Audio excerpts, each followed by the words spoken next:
We'll probably like pull up right there, I guess, if anything needs to be, right? Ready, buddy? And you guys have IV stuff? Probably not. I've had like once. I had someone like super dehydrated out. Okay. Doing IV, killed out. So that way you don't. You got like fentanyl on you, some like. Actually, do you guys? No. Yeah, some of them reaching out too. They don't trust these guys. Truck? Oh, the truck you do? I guess so. Well, no, but listen, someone like fucking like. Well, I mean, yeah, you guys would transport it right away. You know. You guys have I want to improve in this fight that I still got it and more the time. Not the long one. Yeah, not the long one. I want to prove that I'm one of the best fighters in the world in this fight. I think it's seen all those guys that the best in me. I'm deciding to spend my overall skill set and show that I'm one. No, not here, yes. All right, man, it'll be fun. If you guys need anything, let us know. Perfect, brother. Gentlemen, please welcome to today's Ryder Newman.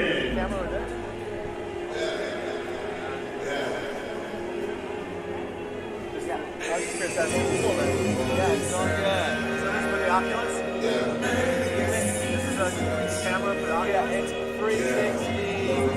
I mean, in fact, it's pretty much controllable, I think, by.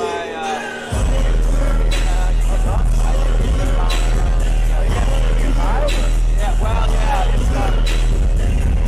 it's all of the above.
It is going to be a special matchup as Rizvan Kuniev defends his Eagle FC title against Anthony Hamilton, a guy that can absolutely wreak havoc. Look, Rizvan's got a power. He reminds me the kind of guy we give to the guys. I go back with Anthony Hamilton. His fight. His damage to the Northwest. I have never seen him so confident. Just remind you guys what he said. He's actually calling out his first title defense. He wants someone to take it. He is this fight. That good news or bad news. That's the situation we're in. And then, of course, our main event, but right now, let's go right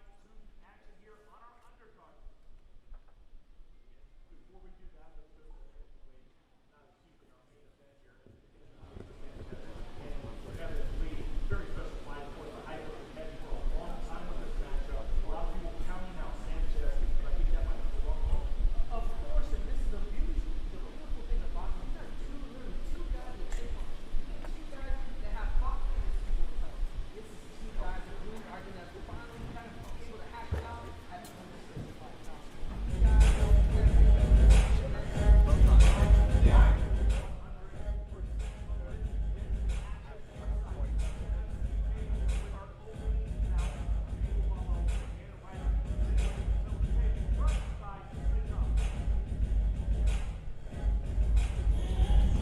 Here is your tale to take 35 years old and 26-year-olds respectively. Take a look at the reach advantage for Wallow. We'll see if it makes a difference in the match. Ladies and gentlemen, good evening and welcome to the FlexCast Arena here in Miami, Florida. It is prelim action here for Eagle FC 46, all or nothing. We begin the evening 3 rounds in the Eagle FC middleweight division. Your 3 judges scoring this contest at Kingside will be Hector Gomez, Eliseo Rodriguez, and Lorenzo Toledo. Introducing to you first fighting to my left, the blue corner. He comes in standing 6 feet even, weighing officially at around 184.8 pounds. His mixed martial arts record stands at 4 wins against the single blemish, hailing from Las Vegas, Nevada. Ladies and gentlemen, please welcome Ryder Newman. And across the Eagle FC scale, his opponent. He stands in 5 feet 11 inches tall, weighing officially at 183.25 pounds. His mixed martial arts record includes 14 wins against 4 losses and 1 draw. Hailing from Jersey City, New Jersey. Ladies and gentlemen, please welcome Emmanuel Wallow. And your referee in charge is Alan A. Belize. Here we go, gentlemen. Kicking things off here in our opening bout. Excited about this one. You look up and down this card, it's a lot of fun. And Emmanuel Wallow, very, very excited for this opportunity. Ryder Newman, extreme couture. Obviously, heralded stats there for Newman as well. Talked to a few of the extreme couture guys, and they're really loving this fight. It is time to get things cracking here in our first bout. Are you ready? Are you ready? And here we go. Round 1 is officially underway. They're in the black is Ryder Newman, in the white Emmanuel Wallow.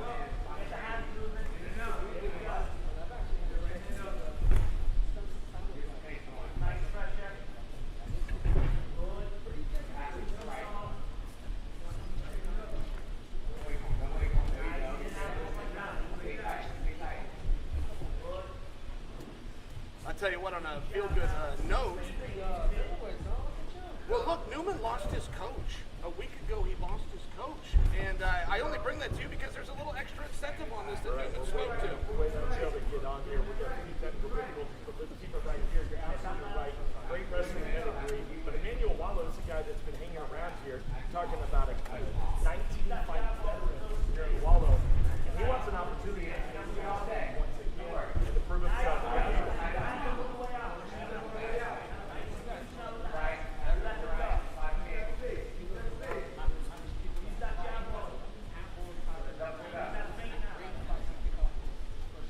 All right, testing 1, 2. Is Chael P back? Wallow staying on the outside. Good lateral movement. Chael has on my lead.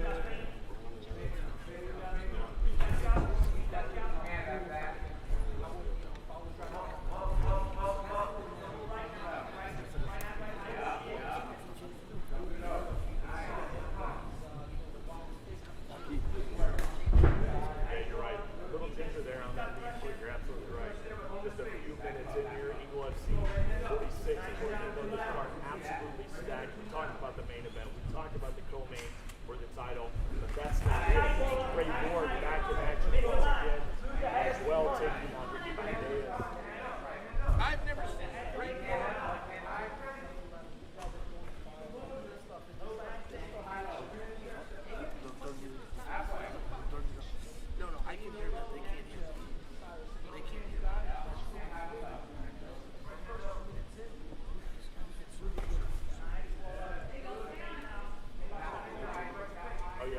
both carry a lot of muscle power. Walking it down. Ryder Newman, the Rhino, charging forward. Es 4. Podía hablarte porque es 4.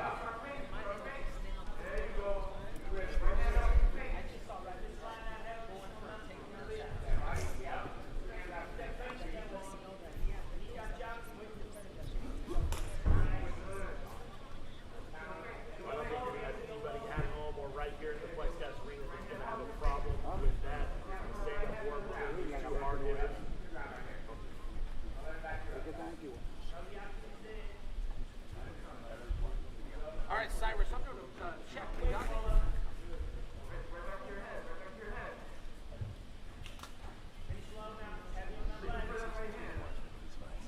Cyrus, I'm doing a check. Do they got me? Yes, Oh! and Uncle Chael, welcome back into the mix. Chael gets to participate. The fans at home don't know I've been sitting here talking and doing my part. Excuse me, but nobody can hear me. All right. See, now that's what we like to do over here at Eagle FC, so everybody knows we're live. We are live, baby. It's live TV.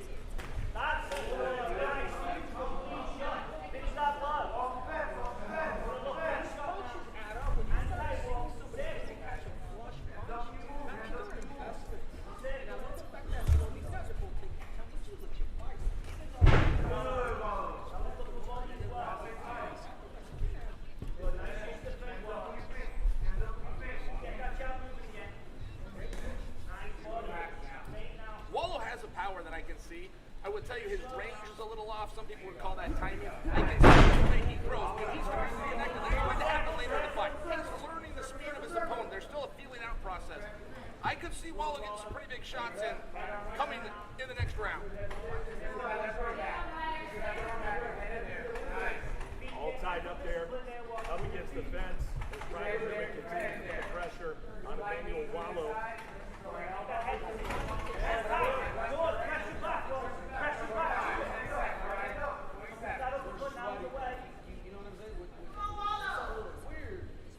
Spit it out, Henry.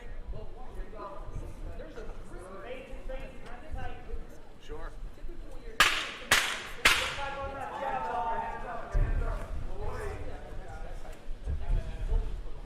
Henry, do you agree with me, though, about the power that Wallow has? He just hasn't landed. Even these kicks are very good.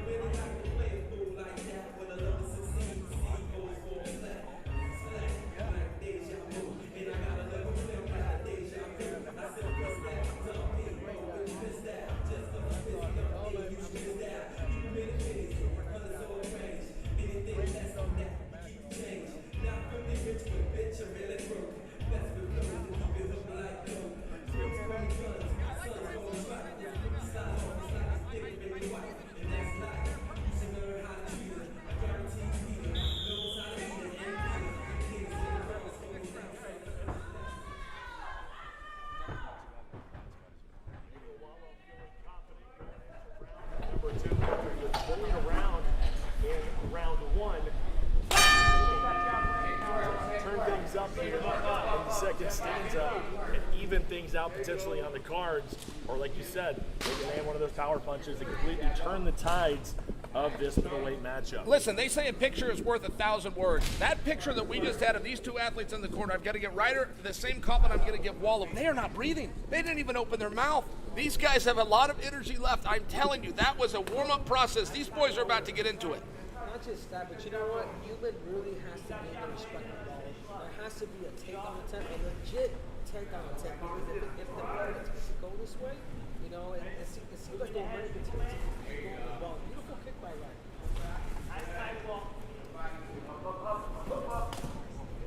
It's like you can feel that something's coming here, something big's coming in between these two. We haven't seen that real significant strike yet, Chael, that can kind of turn things in either one's favor. But a great approach and a great shot in there by Ryder. Well, and this is going to change the match. This is what Henry was just speaking to, going for that takedown. You do not have to get the takedown. That's what a lot of fighters miss. You have to make sure that your opponent is worried of the threat of a takedown, and that's what this just did. And I will tell you, Wallow's had a couple of big shots. He needs to consider dropping elevation and sending one to the body. He's going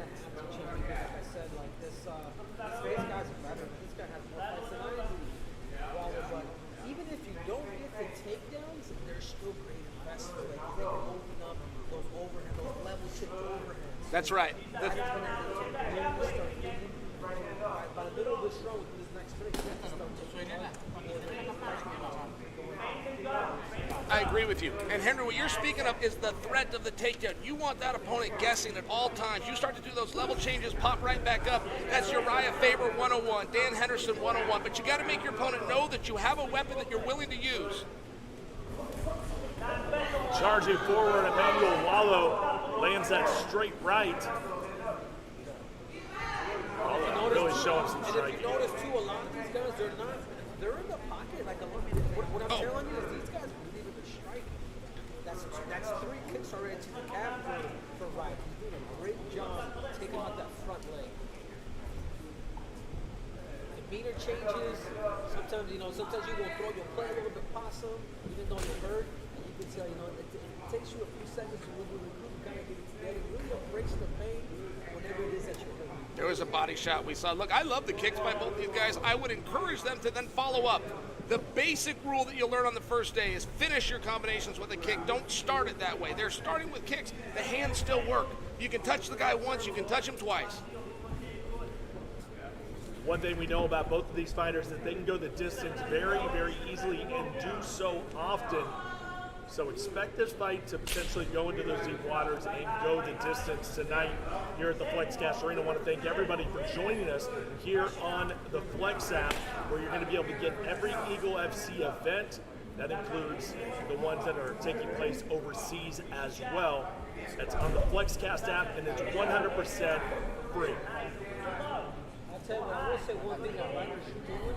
Pretty much just we're all kind of picking shots and diversifying with the mistakes. He's got good composure. And as I said, he just blitz. This is where I want to be careful, because if you overdo something, you need to get caught with something big.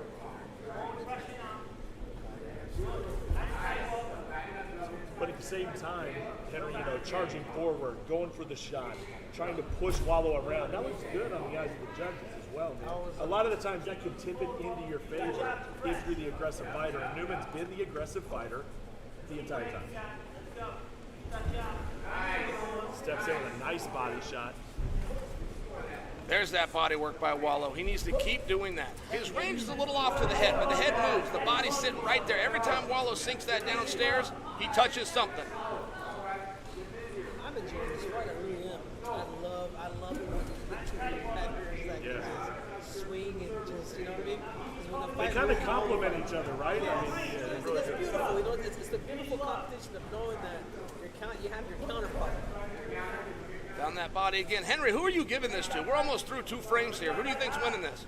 You know what? I'd probably say one Uncle Chad. I really would. I think Wallow won. I think Ryder too. I think it's fun. It's the deciding rounds that you just can't run from the game. And this is where I think Ryder have to pull out the wrestling. Yep. I see it the same way, but I reversed the rounds. I thought Ryder was in 1 and Wallow was in 2, but I do believe this 3rd and final is going to decide our victor tonight. Hey! There it is. Is it indeed 1-1? We won't know until the end of the fight. That being said, great competitor, great way to kick off UFC.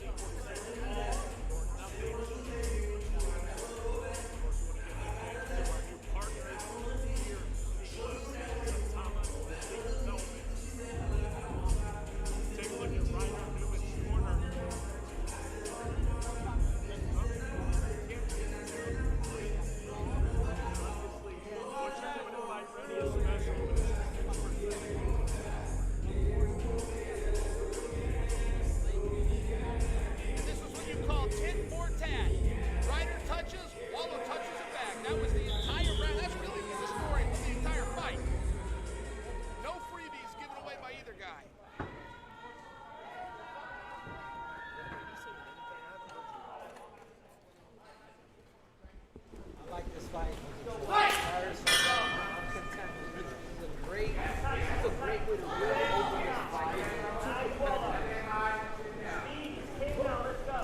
know, and Cyrus, Henry's not like Mr. Compliment all the time. I mean, this is sincere to get one from the Triple C. Yeah, if you watch that social media, you'll definitely understand that, man. He's dropping bombs every day. I would like to credit these guys with their conditioning. I mean, for first fight of the night, these guys train for this, prepare like they're the main event. Their mouths are still closed. They're still breathing through their nose. This is very uncommon. Well, that's just, listen, this is a testament to the talent that we have on this roster, that your opening matchup could be this strong. A kid like Ryder Newman that's, still early on in his career, and Emmanuel Wallo, who is a tested veteran, and they are trading here.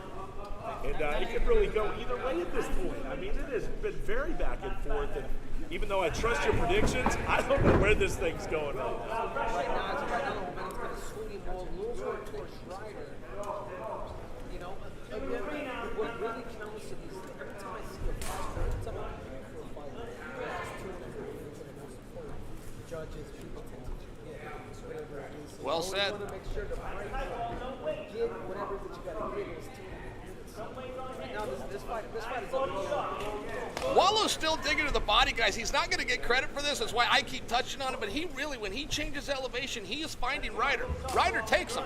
Ryder's as tough as an old leather boot, but he is getting touched. I bring that up because, Henry, to your point about the judging, sure, you want to leave him with the last shot. All right, second takedown attempt by Ryder. Wallow pulls him over that underhook. He's going to have to start transitioning, start going up the body, because that's the third time he shot the legs, and he did not get that takedown attempt. I would He's going to start have to go grab the wall. A little bit about that, Uncle Joe. Henry, I would really encourage Newman to stay here as long as he can. This looks good in the mind of the judges. Even though that's basically an equal position, whoever has their back against the fence is losing. 100%. This is where you control time. People tend to forget that. If you control time, you control the Ryder Newman continues to put that pressure on Wallo, not allowing him to get free. And can he connect those hands? Can't quite get the grip. Unable to put Wallo back on the mat. We're at the halfway point of the third and final round in this middleweight matchup to kick things off here tonight at the FlexCast Arena.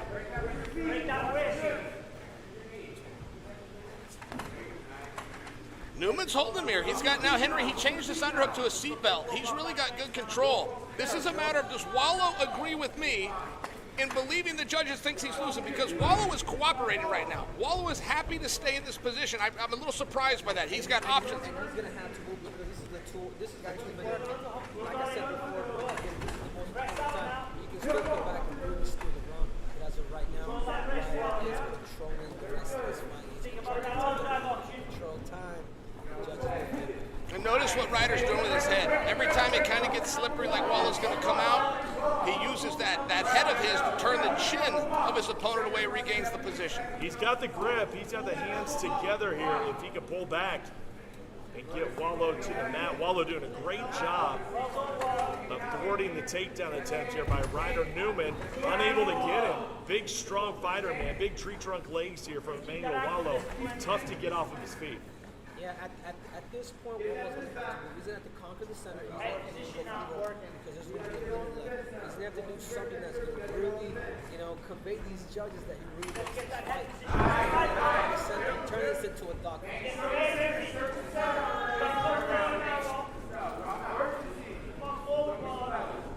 I'll tell you, Jill, Ryder is not taking his foot off the gas this entire fight. I mean, this has been the story of the fight, has it not? He has been in the face of Wallo, not allowing him to operate, not allowing him to get his strikes off. I mean, great game plan here by Ryder Newman. And another thing with these takedown attempts, he hasn't gotten a single one, but every one that he's gone through has led to something else. The whole reason that Ryder's got Wallo pushed back up against the fence, which looks good for the judges when all else is equal, was predicated on a takedown attempt. It failed. He traded it for something better.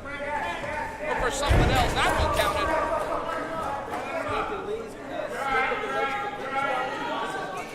He's putting a bow on it right now.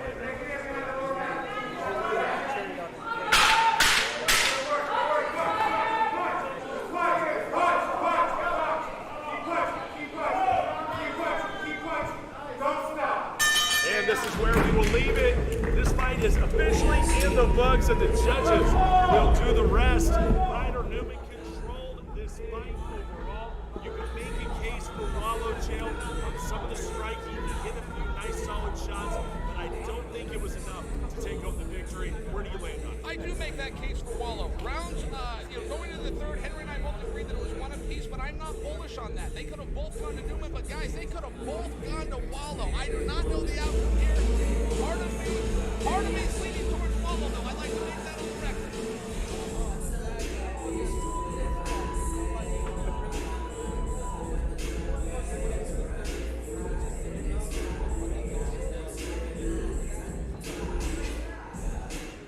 I'm with you, Triple C. I got Newman on this one. Let's take a look. If you take a look at the brought to you by No Need Developments, Ryder Newman, giving up about 14 fights of experience of Emmanuel Wallow, but it was a lot of this, Joe. It was a lot of pulling Wallow around. You think he pulled off a couple rounds potentially, but I think it was this pace that's going to bring him home the victory. The takedown attempts were unique, and they were unique to Newman. I do concede that. I just thought they were a little heavier in the third round than they were being weighted in the first two. Look, this was a close battle, and it was tit for tat. And you were Wallow shooting every time he got touched with hands for it. Newman, every time he got kicked, he kicked back. This is a close fight.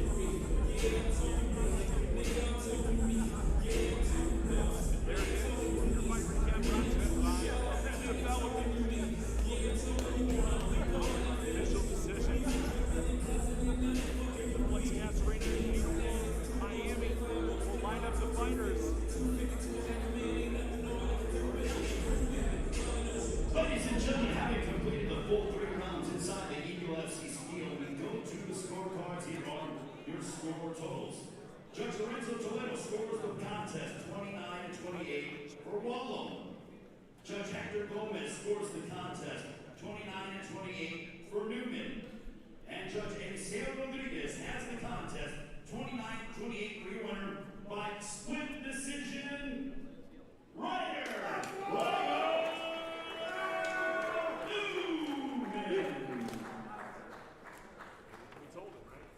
Yeah, it was a controlled strong fight. Because this was just such a decision. Really start this thing up. There are two competitors that went out there, and I'm not sure how Wallow is. 100%. And I don't think of myself as a poor sport. I definitely got that wrong, but I do think I at least succeeded in proving my point. That was close. I mean, look, a split decision. One licensed judge saw what I saw. It was a very good contest. It's a fantastic contest to kick off things here at the FlexCast Arena tonight here in lovely Miami, Florida. It doesn't get much better than this. The site of Eagle FC each and every time here in the United States, here at the state-of-the-art FlexCast Arena. It is spring break here in Miami, but it is extra hot inside the arena tonight. Sadiq Mudev, we remember him just about a month and a half ago against Majdani. Strong fight here, had a lot of strong moments in the fight, but Majdani had a little bit more. When we had a chance to talk to Mudev, he said that his arm was giving him a lot of trouble. He did not feel like he was fully in the fight, didn't feel like his head was in it, put up a great fight, but was unable to pick up the decision. So he is certainly ready to right that wrong tonight and get back on the winning track. And now, ladies and gentlemen, welcome to the Eagle FC Steel. This is Sadiq Mudev.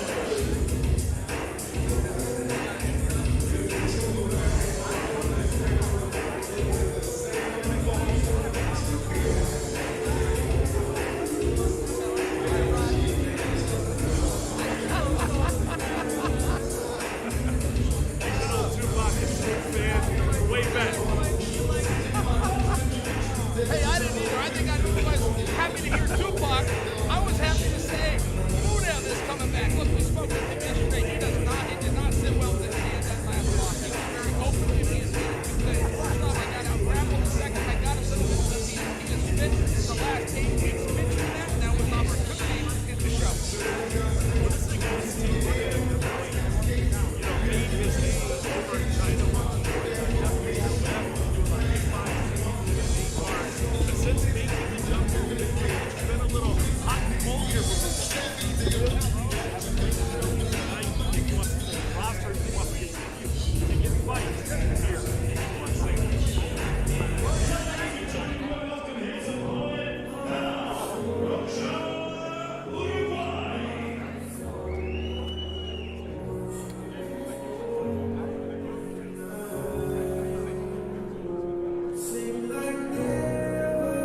match will be Ricardo Cetis, Hector Gomez, and Lorenzo Toledo. Introducing first fighting to the blue corner. He stands at 5'8" inches tall, weighted officially at 145.8 pounds. His mixed martial arts record stands at 10 wins against 2 defeats. Please welcome Santi Udev. And across the cage is a opponent fighting on the left corner. He stands 5'10" inches tall, weighted officially at 146 pounds. His record includes 8 wins against 4 losses. Joining us from Brasilia, Brazil, ladies and gentlemen, this is now Russia, Uruguay. And referee in charge is Marcos Perez. And now let's take a quick look at the tail of the tape. Brought to you by Saitama. Tail of the tape here, just 3 years younger is Uruguay. He will have a reach advantage. This has been your tail of the tape as we get into our second matchup tonight. Brought to you by Saitama.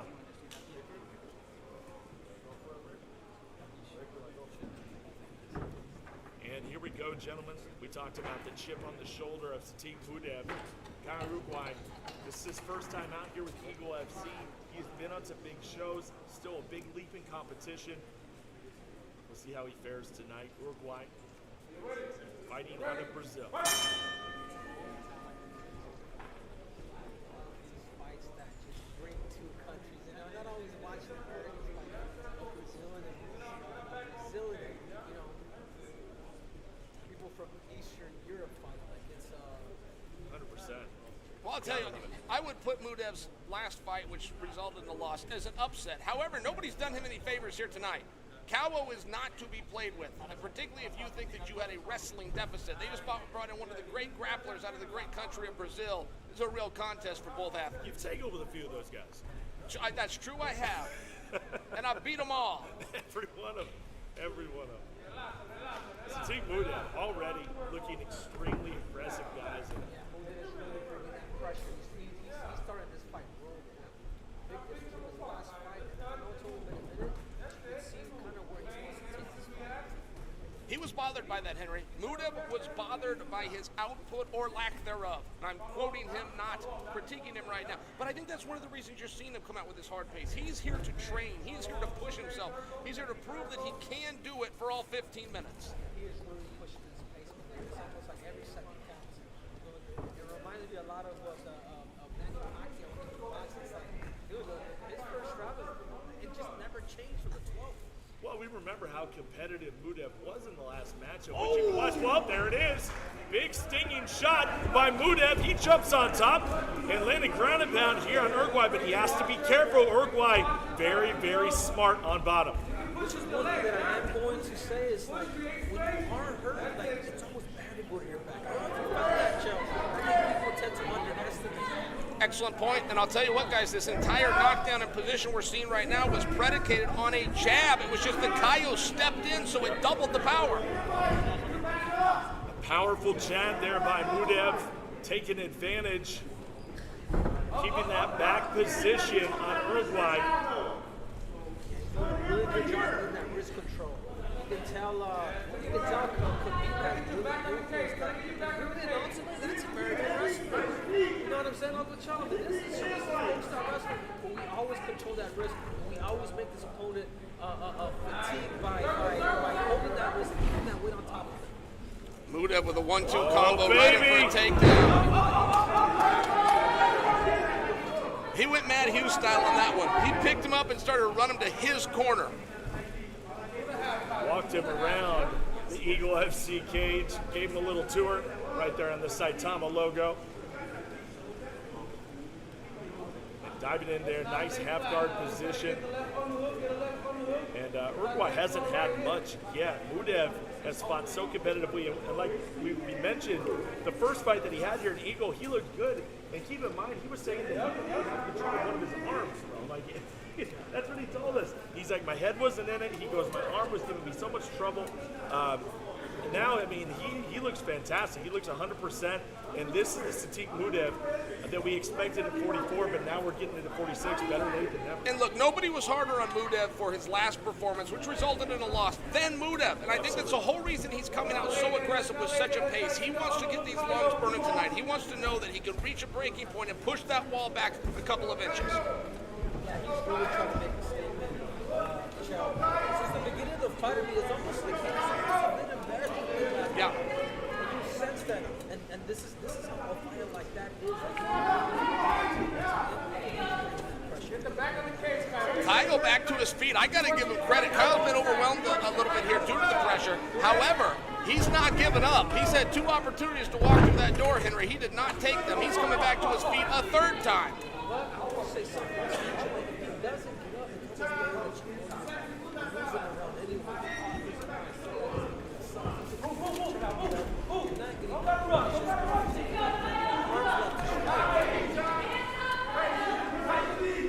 Good knee slipped in there by Cal.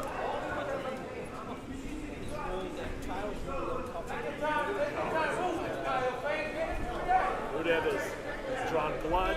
Uruguay has got literally no offense in round 1. He has been playing defense for almost 5 minutes in this round. Mudev is on fire. He's dialed in. And he is going to have a very, very strong round coming out of this one.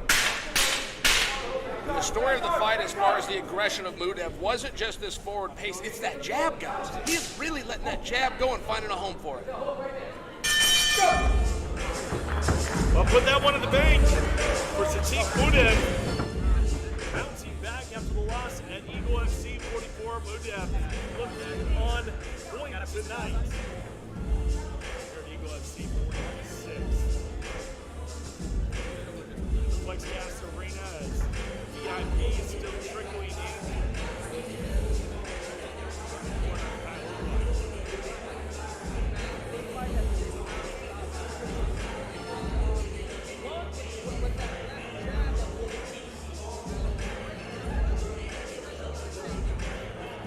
Here's the takedown. He pushed him into the fence. There was just nowhere for Cow to go. Now, when he got up, he wanted Mudev to run him all the way to his corner. I think he lost the track of real estate and run him down. But watch, right here's where the cut happens, guys. You're seeing these hands and forearms, maybe a little bit of an elbow slip in there. That's what got the cut.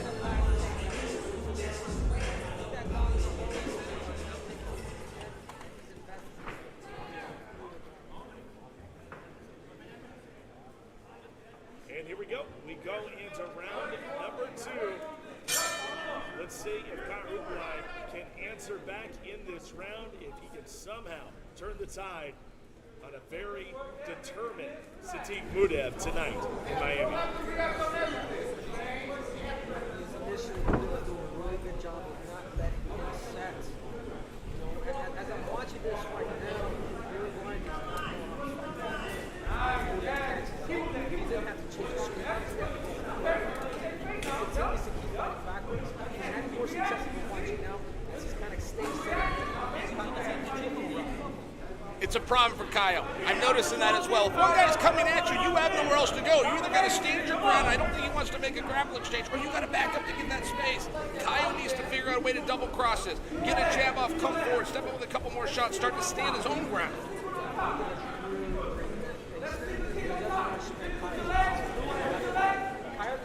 Uruguay's going to have to go for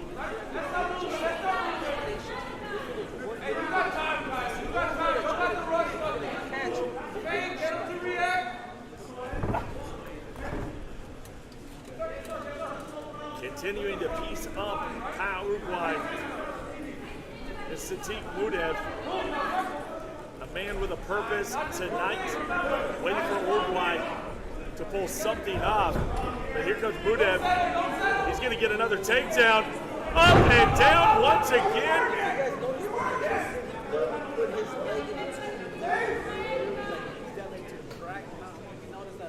What we call the danger zone, right, Henry? Just the contrast from last fight to this fight, I mean, it's like night and day. He's a completely different fighter. You could tell this is the Mudev that we wanted to see at the last event here in Miami. I mean, he's almost like channeling Khabib right now. Like, he's going to get what he wants, and there's not a whole lot you can do about it. And that's what Kyle Uruguay is dealing with right now.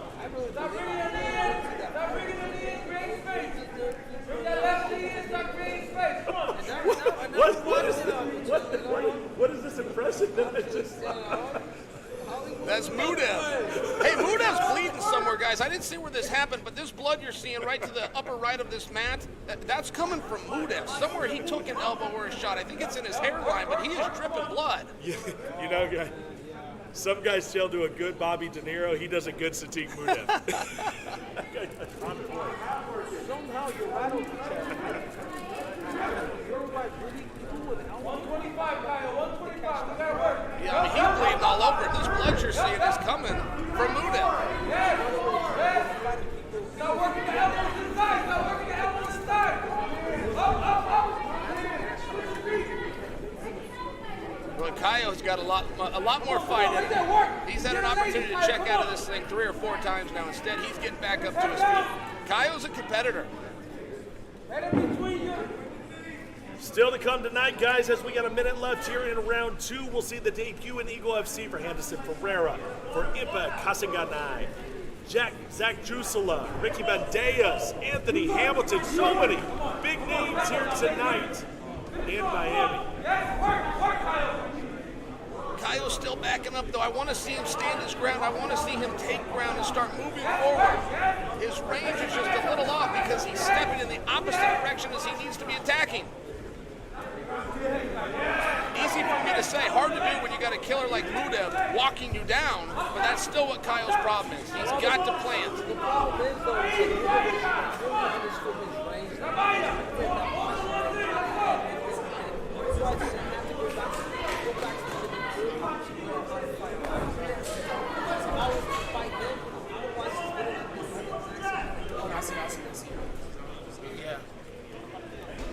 Could it just be that Sadiq Mudev's on another level?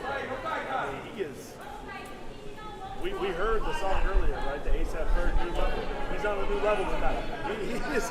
I mean, he's just. There's levels to it. Sadiq Mudev, man, he's looking like he could be a threat in the division. Period.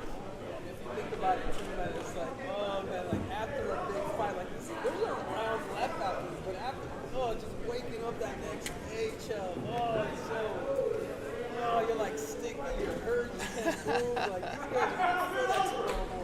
Hey, they're going to need to clean Mudev up a little bit. This blood, it's up in his hairline. We still don't know what caused it, but it's coming down right into his eyes. It's not a problem yet, but they will be working on that on the break. That's the advantage that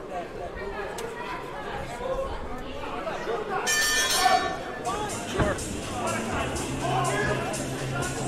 2 rounds in the books. Sadiq Mudev dominant thus far tonight here at the FlexCast Arena. Over 180 countries tuned in for Eagle FC 44. They expect to have all that and more tonight, live and free on the FlexCast app. Looking in the corner of Kyle Uruguay. Now it's time to put your coach hat on.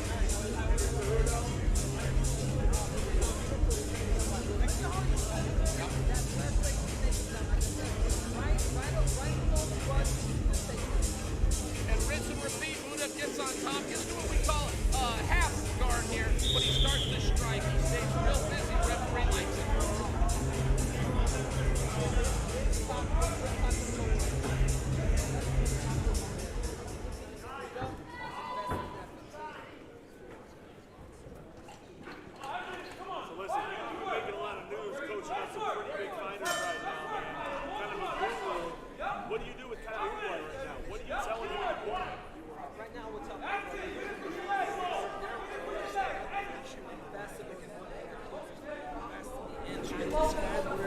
whatever it is that you're looking for, you have to take risks.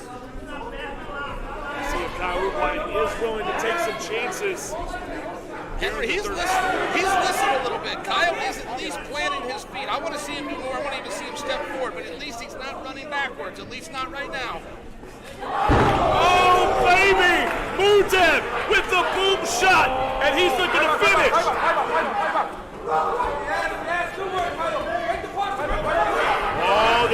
trouble. Kyle Uruguay recognizing the situation and looking to use that jiu-jitsu, but Mudev is reset. Uruguay's gonna have to use that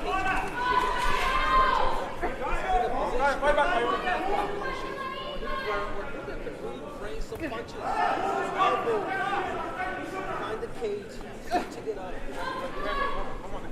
Kaio's got heart, guys. He's hung in there once again. For most people, they would have called it a night. Kaio's still trying to win this thing. He's overwhelmed, and Mudev not only does a good job getting to the top, he does a good job going to half guard. He doesn't advance from there. It'd be better for Kaio if Mudev advanced all the way to side control. Another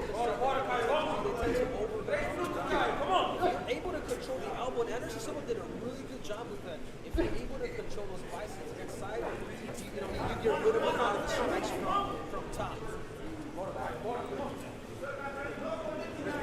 Mudev did a great job staying one step ahead of Kyle Uruguay, moments away from finishing the Brazilian, but was unable to get that stoppage. Uruguay hanging in there, a lot of heart tonight. The biceps, inside control, recover, start to now he's just Good job, Kaio. Look at Kaio still trying. Look at him. Find that fence, Kaio. Kind of remind you of the guy we'll see in the main event, Diego Sanchez, later on tonight, a guy that just will not go away and will not give up. And Kyle Uruguay showing us that tonight. Halfway point of the final round as Mudev continues to ragdoll him all around the Eagle FC. Mudev let him go. I don't know that I agree with that. No matter how much you're winning the fight, I don't know about letting the guy go and turning fascia. Exactly. This is the time that you really got to invest in those spinning back kicks. You have to really invest in those flying kicks. Whatever extra that you have, it's all about winning. But if he doesn't do that, the fight is going to take a little more punishment, and I don't like that.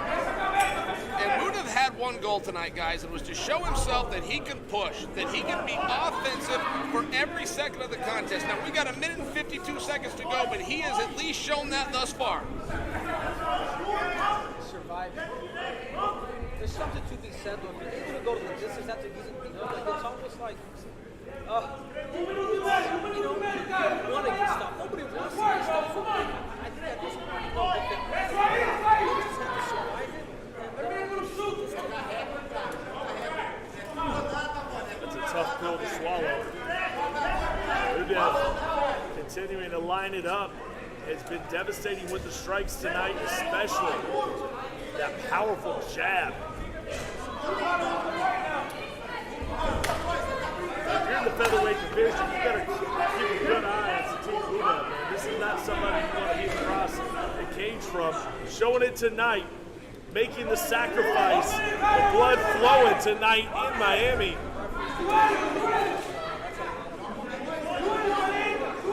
Mudev still going one direction, which is forward.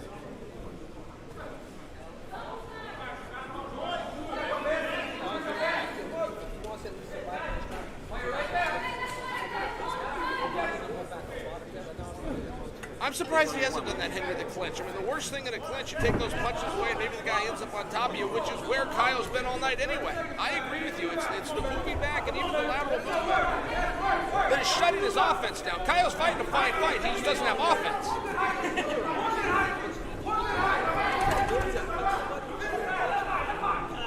Man, that is a relentlessness. Oh, he's got the neck! Final seconds! Mudev hanging on! And not tight enough. Wow. Great fight, man. That is what we call a host. Could you imagine? Talk about guys that fought from bell to bell. I give them both the same credit in that regard.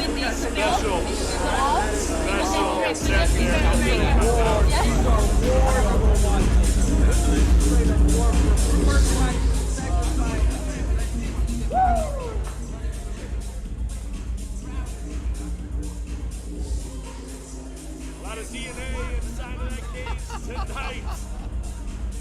Let's take a look at the fight recap.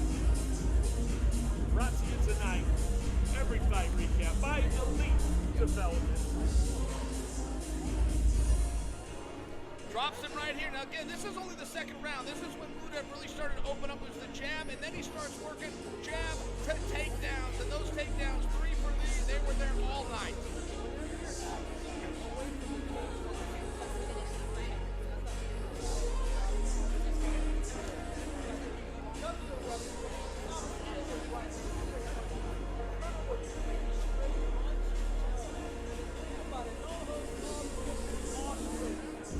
This was a fight-ending sequence, and I really do believe anybody but Kaio would have chose that to call it a night.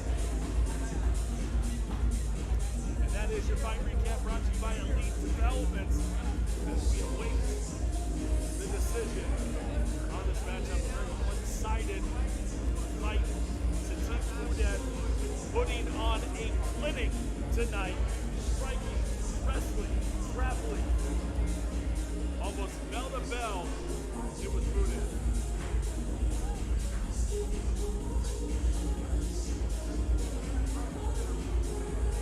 You want good fights, you came to the right place tonight. You came to the FlexCast app. Let's go to Ray Flores. Yeah, it was going really well. Where is this one, man? It's really... That's the first one. That's the one. The one that's ready. That's the one that was ready. This is... I can't vouch for it though. That's the one that was separate. Little redemption for Sadiq Mudev tonight. Don't quote me, but I've been running the... That wasn't 30. That wasn't 30. That was... Okay, I don't even script it. That was good. I'll take this one. I'll tell you what, Sadiq Mudev did come in with one goal, which was to push the pace for every single second. This was not about outcome, guys. This was about performance, and that was the performance that Mudev, for himself, to feel good, to feel proud. That's the performance he needed. Well, we have a big fight coming up a little bit later tonight on our main card as Ray Borg returns to take on Ricky Bandejas. Now let's send it to our correspondent tonight. Glad to have her on the team, Miss Joanna Gomez.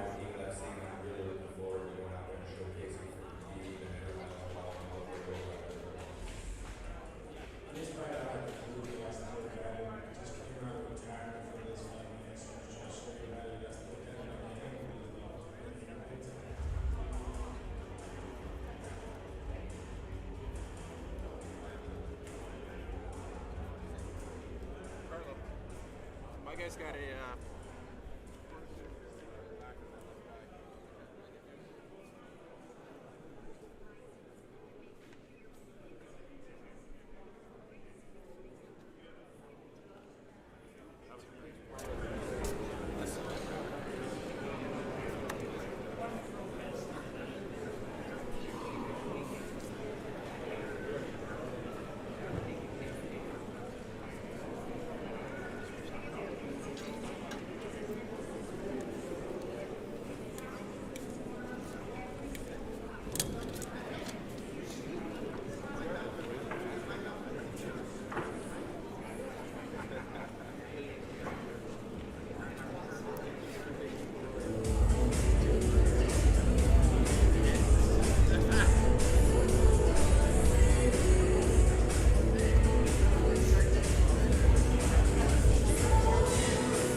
always brought to you by Saitama.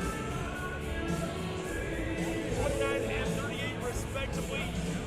Little height advantage, but no reach advantage as we've extended the weight limit of welterweight to 175 pounds.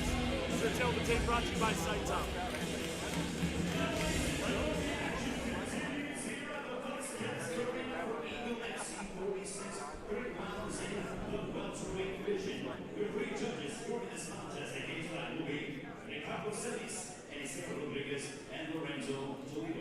Introducing first fighting to my left of the blue corner. He stands in 5 to 10 inches tall, weighing officially at 175 and 1/4 pounds. His record 16 wins against 7 defeats, fighting out of Baton Rouge, Louisiana. Ladies and gentlemen, please welcome Thomas Webb. And across the cage, his adversary fighting out of the red corner. He stands 6 feet even, weighing officially at 174.8 pounds. His record includes 9 wins against 2 defeats, fighting out of Fort Lauderdale, Florida. Ladies and gentlemen, introducing Tyler Ray. And referee in charge is Andrew Glenn.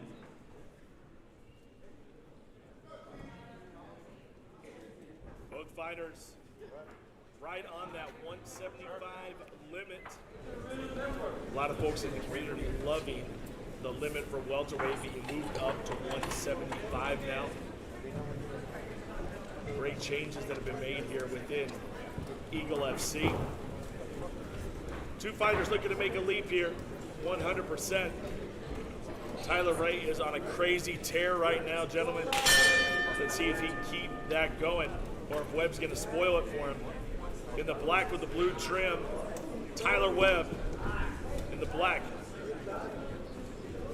This is such an international Thomas Webb. card. Like it's super cool down on C2.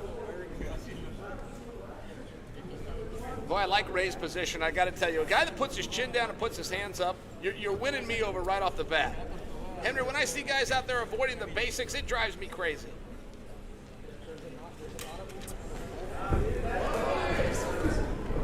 They crossed. That crossed, didn't he? Oh, baby. Oh, he's shutting it down right now. He's shutting it down right now. It's too much. The Wolverine is getting his man.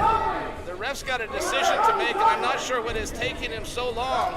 26 unanswered punches generally does it. Literally holding his head and putting it in the mat is the Wolverine, Tyler Ray. It's only a matter of time here, Jim. We're at 39, and that's by my count, unanswered punches. The general rule is 3. Now, he just missed it by 33. Yeah, in all fairness, Webb did have his hand up. They weren't damaging. I'm just pointing out for you there's some real opportunity for Ray, and I also like what Triple C told us, which is Ray needs to be very careful. If you go into those moments where you think you are seconds away from having your dream of the night made and you don't get it, it's something called an adrenaline dump, and it will exhaust you. It's changed a little bit. This is what you gotta be careful because it's happened to people before. Earlier stop it. And by the time I was done hitting, I was like, dude, I got no power left. I'm weak. Well, Ray is very wise, if that's the case, and it's got to be, right, Henry? He's a human being. He's got to be a little bit fatigued. Keep your hands on him, just like he's doing. These punches have slowed down. We're at 62, 65, 67 unanswered punches, but if that's going to be the rule when you're hitting a guy in his hands, you're going to have to pull that power back. Yeah, but you know what? You can tell Thomas Webb is he's still in there now. Even though he's there, but he's recovered. He's cognizant, too. Ray just went to throw one of his hooks in. Webb reached down, grabbed it in the foot, and threw it off. Perfect technique. It'll be interesting. If Webb tries to stand up, he hasn't done that yet. He's going to have to step 1 foot up at a time. But when he attempts that, it's going to be interesting what Ray does. If Ray just tries to pull him back or if he's got any juice left in those shoulders. We got 2 minutes to work. We need to work now. If I was in Tyler Ray's situation, I would let him up. I really would, because right now the position. You can need the stomach, you can need the body there, yeah? So you must not be overly worried about the fatigue of Ray. You think he's all right, Henry? Oh, big knee to the body of Webb. His shoulders out. The worst I think we got to give credit where credit is due to Thomas Webb, hanging in this fight, taking an absolute beating for the first few minutes. Well, and perhaps to the referee as well. A moment ago we were second guessing him. Now it does look like, hey, the ref saw this better than we did, so let me amend that previous statement.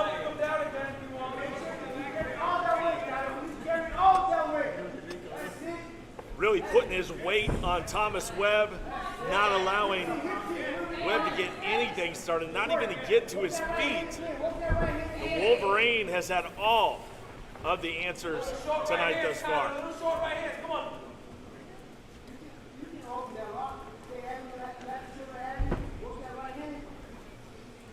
I'm curious here. Webb has finally stepped a foot up. Now he stepped up too. Here we go again. Now Tyler Ray back on it. We're just under a minute. That is going to feel like an eternity to Thomas Webb right now. But how much gas does Ray have? He's not hit with that same speed that we saw in the first few minutes. Maybe he should stomach it. Because you know what? There's 40 seconds left. He's going to have to really come back that second I'm round. pretty sure he just answered this. You know that? I just said, how much gas have you hit? He said a lot. He literally answered the question. Yes! Webb just got an uppercut in. It's his first strike of the night. Ray goes right down.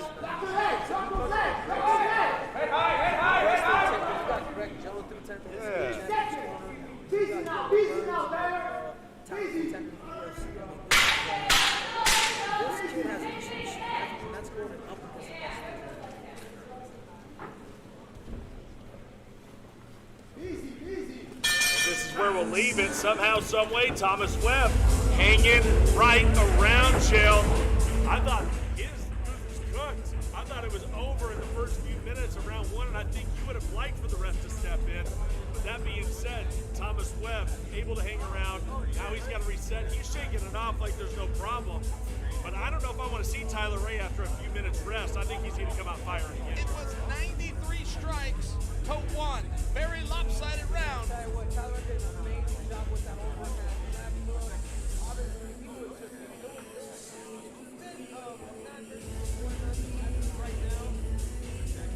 Now here's the big moment. This is when Webb's first going to start to stand up, but Ray is all over him. Notice how he puts pressure on the head, whether he's hitting it or he's pushing it. He's distracting the head.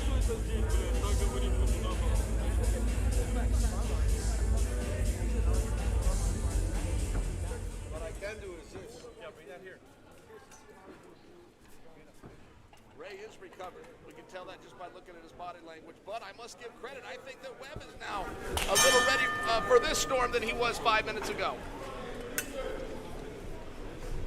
Round number 2 underway here at the FlexCast Arena in beautiful Miami, Florida. Tyler Ray in full control after one round. Let's see if he looks to buzzsaw through Webb this round as well. Quick twitch, keeping the pressure on Thomas Webb.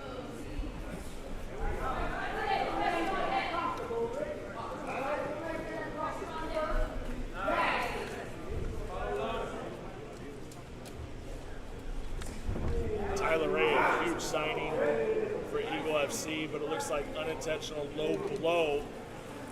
Thomas Webb getting a reset. This may actually help Tyler. Actually, both of them.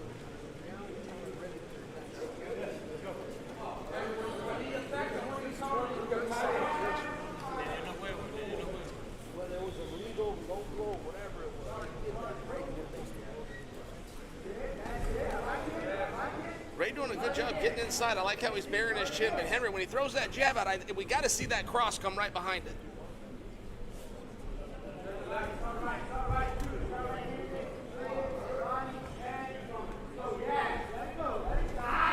Three wins in a row for Tyler Ray over Austin Jones, Ernesto Ancona, and John Doomsday Howard as he just continues to step up his competition and deliver. Thomas Webb, though, trying to battle back into this fight, showing us a little offense tonight. Ray's Injuries reserve, guys. I don't think that he is fatigued. I don't think he punched himself out, but it definitely made a dent. He is starting to conserve a little bit of energy, or perhaps refill that tank up. With respect to Thomas Webb, wins over Sean Soriano, Ray Trujillo, a lot of top talent as well. Definitely looking to fight the best he can get in front of him.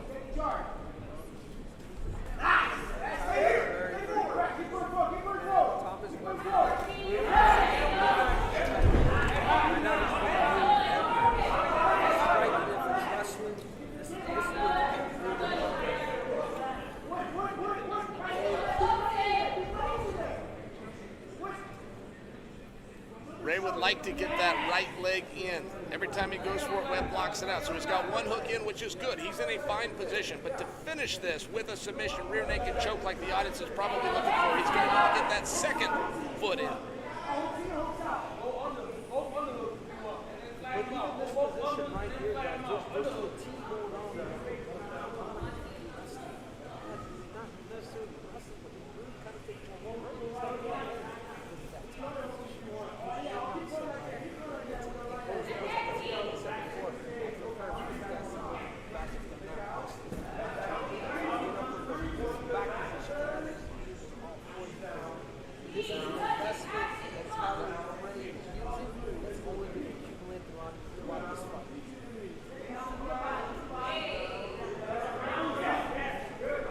Continues to dominate here in round 2, 90 seconds left.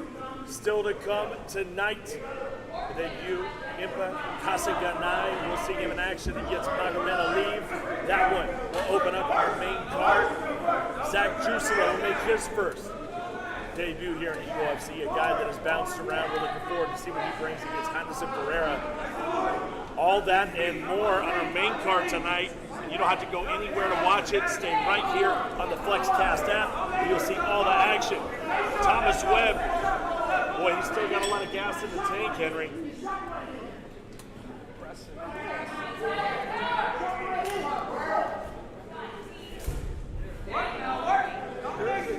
Power difference. There's just like a couple levels, man, when it comes to power against Webb.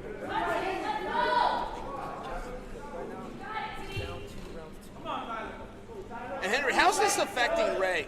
He was so close to getting a finish. He had the power, he had the shots, he landed tens and dozens of punches, but he didn't get the finish. Is he now questioning himself? Has he changed strategy? It all goes back to that flurry that I was talking about, where the ref is about to step in. But that stuff fatigues you, man. You almost need 15 minutes in order for you to come back. To get that adrenaline back. Yeah, Right. you need it, man. And it's, right now, I know he's not feeling that pop that he once had in the beginning of the round, even though it happened early. He needs something big to land to get that shot of adrenaline right now. And right time, Thomas Webb is sticking right in here, and I like the momentum that Webb has right now. I really do. Now's the time for him to take control of this fight if he's going to do it. And there it is. 2 rounds elapsed here at the FlexCast Arena. I want to thank everybody for joining us here on the FlexCast app, where you can always find Eagle FC events, past, present, and future, live and free on FlexCast. What do you like about what Thomas Webb is doing here, Chill? He's fighting back, still showing signs of life tonight. Webb is recomposing himself. When there's a storm coming, he covers up. Look, he's had to stand up multiple times, and even the ones that Ray drug him back down, Webb is showing he still wants to be in this fight. I got to tell you, that last round, he had some combinations. He started with left hand, goes for right hand, finishes with a kick. He's doing a lot of things right now. If I can be critical of Ray, guys, to remind you the score, Ray has gone for 1 takedown tonight. He got the takedown. He's batting 100%. Why am I not seeing 2 in the back more? He held Tyler Ray. Yeah, he with the low blow, but that blow takes place. It allows Tyler Ray to really recover, hold it to the, to get that.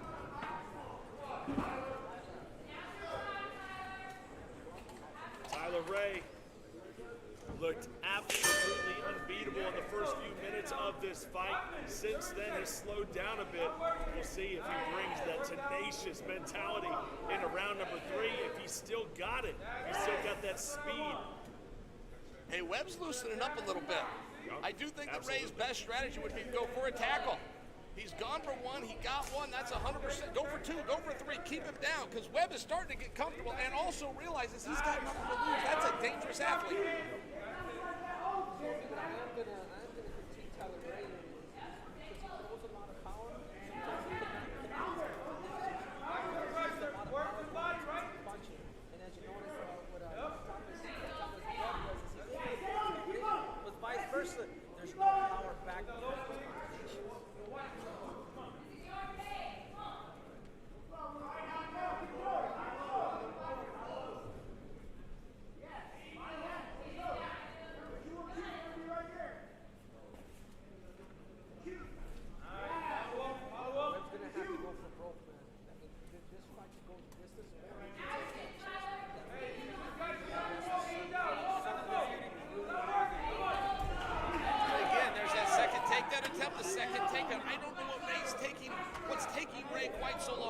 Webb's starting to loosen up on his feet, in all fairness, and I suspect he's going to get back there again. He's pretty good at scrambling.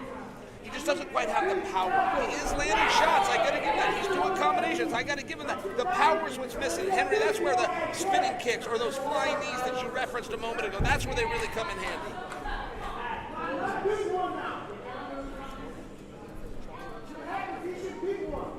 Chill, if we just take a look back at that sequence in round number one where he was just hitting the arm, hitting the glove, if you're a coach, you continue to tell him, go for that stoppage now, or does he need to hold back then and look for an actual open shot so he can get that stoppage? Ray did everything right. In all fairness, that was a referee's decision, but Ray did see an opportunity and he sprung on it. Now, look, with everything that's a positive, there's an equal and opposite negative, and fatigue is all that Ray had to worry about. Tell you what, this is the time where Webb's going to have to go and eat.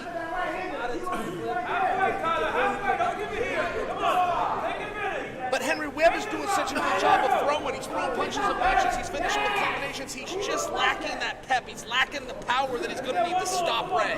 Very, it's like an amateur watching a professional.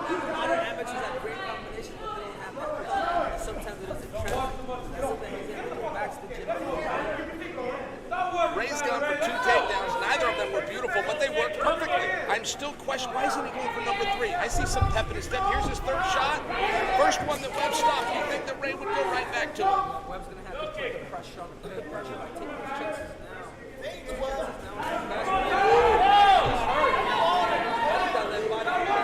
Yeah, he caught it. He gets in. Oh, watch out. Now Tyler Ray gets one of his own and jumps on the back of Thomas Webb just what the doctor ordered. He needed that. Talk about digging down deep. He got in trouble and he was able to shift into that gear and dig deep. And look where he's at now, man. Time is elapsing. He's fighting the right fight.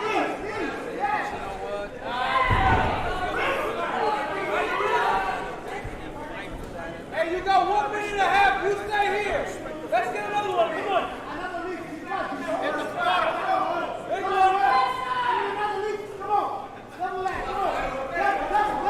Webb is definitely willing, guys. Again, I just got to go back. I like the volume of punches that we're seeing, particularly in the third round. They just don't quite have that power.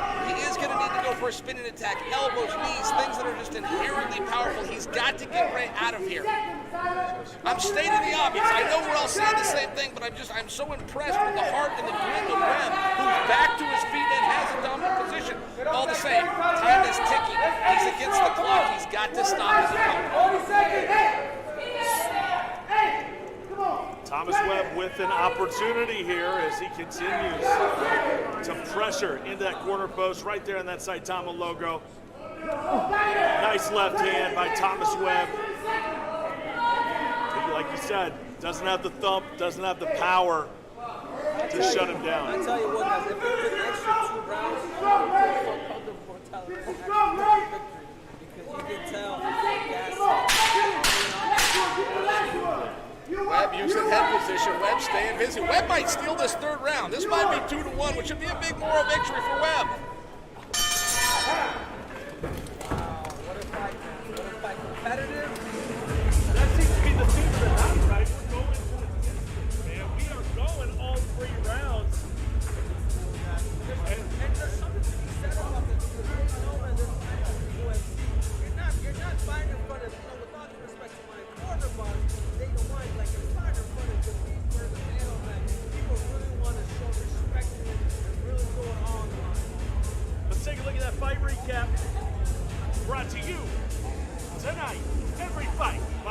Elite Development, a proud partner of Eagle FC. And here it was early on in the fight show. It was all this man, Tyler Ray, the Wolverine, was on point. Look, in a normal situation, this would have ended the fight, but Webb did a very good job keeping his hand up. The referee was looking for damage, not just volume, and ultimately this fight continued, and that's where Ray had to dig a little bit deep. See these combinations by Webb. In the first round, Webb in 5 minutes got off 1 strike. In the second round, in the first 15 seconds, he got off 11 strikes. Webb really earned my respect here tonight. He just got overwhelmed by a bigger, more talented athlete. Thomas Webb showed a lot of heart, hung in there, but this was that last effort by Tyler Ray to close things out and not allow Webb to pull off something miraculous tonight.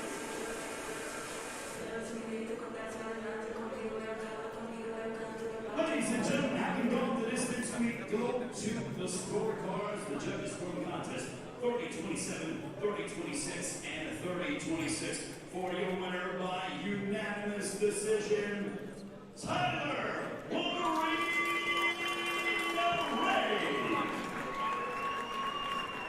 Very well deserved victory. He did an amazing job, but I will say this, Uncle Joe, he did punch himself out, and he needs to be careful with that. And the referee was stepping in, he did not stop it, and he probably should have focused more on quality than the balance that he did. And I think that's what he learned. I am not on the school of thought of being critical of Ray's conditioning. I think he had great conditioning, but he ran into a unique situation. I think this was a learning experience, and he needed those 15 minutes. Only gonna make him better. Tyler Ray with the win tonight in Miami. Still to come tonight, our feature bout of the evening. It's Ray Borg. He is back. We saw him at 44, but he's back at 46. This time, he'll stand across that Eagle FC cage from Ricky Bandejas. Let's go back to our correspondent backstage, Joanna Gomez.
circumstances under the control of Eagle FC.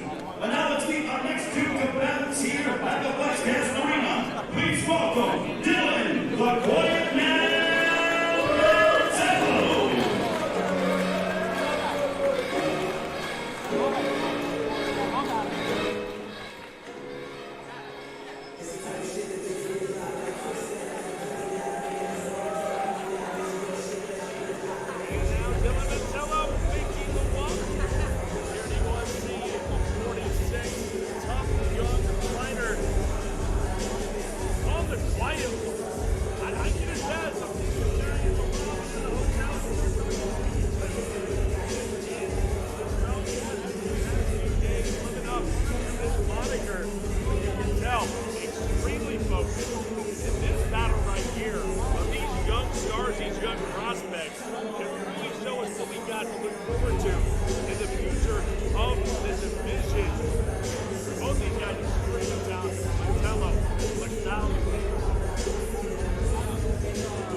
Introducing first fighting to my left elbow, the blue corner, he stands 61-inch tall, at 160 pounds.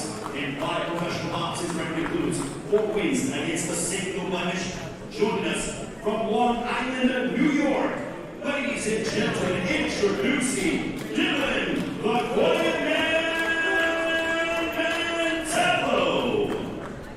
And across the steel, it is a bona fide outlaw. The red corner, he stands 61-inch tall, weighted officially at 160 and 1/4 pounds. He enters the cage undefeated, 3 wins, no losses, 1 draw, fighting out of Bellflower, California.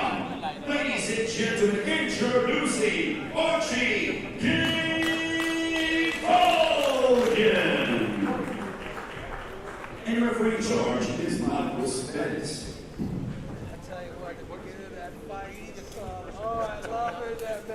He's getting amped up over here. With the hush signal, man. I love it. I love it. What do they always say? The quiet ones are the ones you have to worry about, right? The quiet man, but King Hogan, no joke. And I know how you wrestlers like to stick together. And here we go. Round number 1 officially underway. Eagle FC 46 here from the Flexcast Arena in the purple and the black. The quiet man, Dylan Mantello.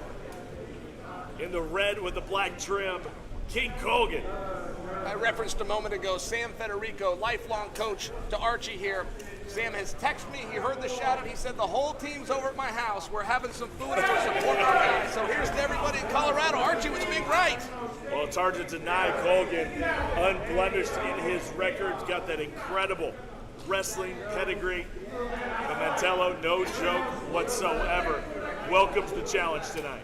This is really good, man. They both already hit each other. Like, they both ranges actually really quick because they both caught each other with a good right hand. But I'm going to say this. I don't know if the talented was There's no way. I thought the exact same thing. I mean, there's no way, right? Man, Archie looks like me out there. You know, Henry, I appreciate you bringing that because I wanted to ask you, but I didn't want you to think I was teasing you. What is it like? I mean, Archie's really got to cover some ground. He's damn near got to jump to touch Mantello. What's it like fighting those guys with the longer arms? Really, the thing is, it's all about this. It's all about understanding the range and using those setups. You're going to have to get really explosive on the entrance rather than really trying to get inside with this guy. So, you know, being a short fighter, people talk about this a little bit, but it's hard to fight somebody who's short to smaller target. Some advantages, for sure. You can cover that ground, and we know that Colgan can cover that ground. So that being said, Uncle Joe, shout out to all the short kings out Oh, there. it looks like taking over. unintentional eye poke there. Ref's gotta And you call can it. see immediately that Colgan is having a hard time there with his right eye. Hey, what about the They're going to IQ? have to stop the clock. What about the IQ of Archie in that? He was hit. He knew he was hit, but the ref didn't call it, so he started circling. He kept his hands up. Smart. Very, very smart. Veteran move there by Colgan. Didn't bring his defenses down. They're gonna have to restart the clock here. The clock has been going. Colgan, let's see if he can fight back into this. We will leave the clock in the good hands of the men and women with the Florida State Athletic Commission. But thank you for weighing in, Henry, over there from your seat with no power. Oh, the clock. You gotta fix the clock. Hey, every second counts, man. I'll take every second, every breath. I'm a competitor to the fitness champ. This is why I am the Olympic champ, the flyweight champ. Oh, here and we the go. bantamweight Here we go. Champion. You just had to get him started. You just had to get him going, Chael. Oh, Archie's It's opened over up, now. Archie's opened up a cut on Mantello. Mantello with a nice combo. Mantello's starting to find his range a little bit, guys, and that could be a bad, bad thing for Archie. Exactly. He's doing their job. Like, once he comes into range, Archie's doing a really well blitzing, but he's blitzing at the right time. He's not too far. Yes, I see. He dips out, then he comes with everything as he recorrects on that hook. A lot of power on it. Mantello needs to use this range. We always talk about guys that have a reach advantage. It's only advantage if you know how to use it. And Mantello's got to be offering something. Offer a jab, offer a teep. Keep something at Archie and keep him at bay. Colgan gets in range. Mantello has punished him a few times, but has he done enough here with a minute 20 left to notch around? Two up-and-comers, two fighters. Sky the limit for both of these guys. Nice right hand. Nice long arms paying off for Dylan Mantello. Those movements right there are dangerous because you can really set up a takedown, you can set up a punch. So the fact that Archie refuses to keep changing like that, that's good, but eventually you're going to have to wait for a takedown. This is what we were waiting for! This is what we were waiting for. Archie needs to get a hook in. Mantello's going to pop right back up if Archie can't get that right leg in. He's going to have to pull him off the fence. Mantello's going to be able to stand up and face him. But still, we see the explosiveness of King Archie Colgan tonight here at the FlexCast Arena as he's still got him hooked around the back. And now tightening the grip here up against the fence with 20 seconds left. Foot stops, baby! That's the detail. You find different ways to break down your opponent. Foot stop is so underrated. Think about how many small little bones are in your This is the reason why I feel like He is tearing those feet up, Jim. That hurts so bad, those little bones in there. It was my teammate, Chris Lieben, that taught that technique to the world. Lieben did that on live television. We all started copying it. Right now, Archie needs to do something we call a mat return, something he definitely worked on a daily basis at Sonoma High School in Colorado. He did a really good job. He did a really good job. Archie did a really good job to that round of making adjustments. I'll tell you, I think those foot stomps that might be around, might have picked up around there for Archie Colgan. It was kind of, you could go either way with it. Mantello had a few moments, but Archie Colgan really showed us something there at the end. The fight has been going on. Actually, they both kind of have eyes out each other. And this is the cut, guys. Take a look at this change of elevation, making it guess. Both showing something. It's all in the setup of these power shots. Boom! Came right to the north side of the eye, and that's what opened up the gash.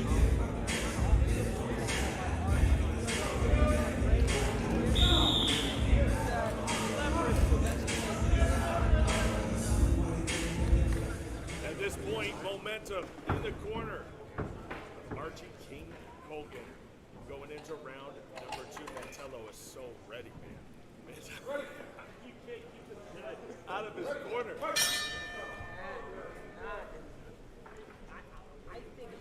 think Dylan knows he lost that.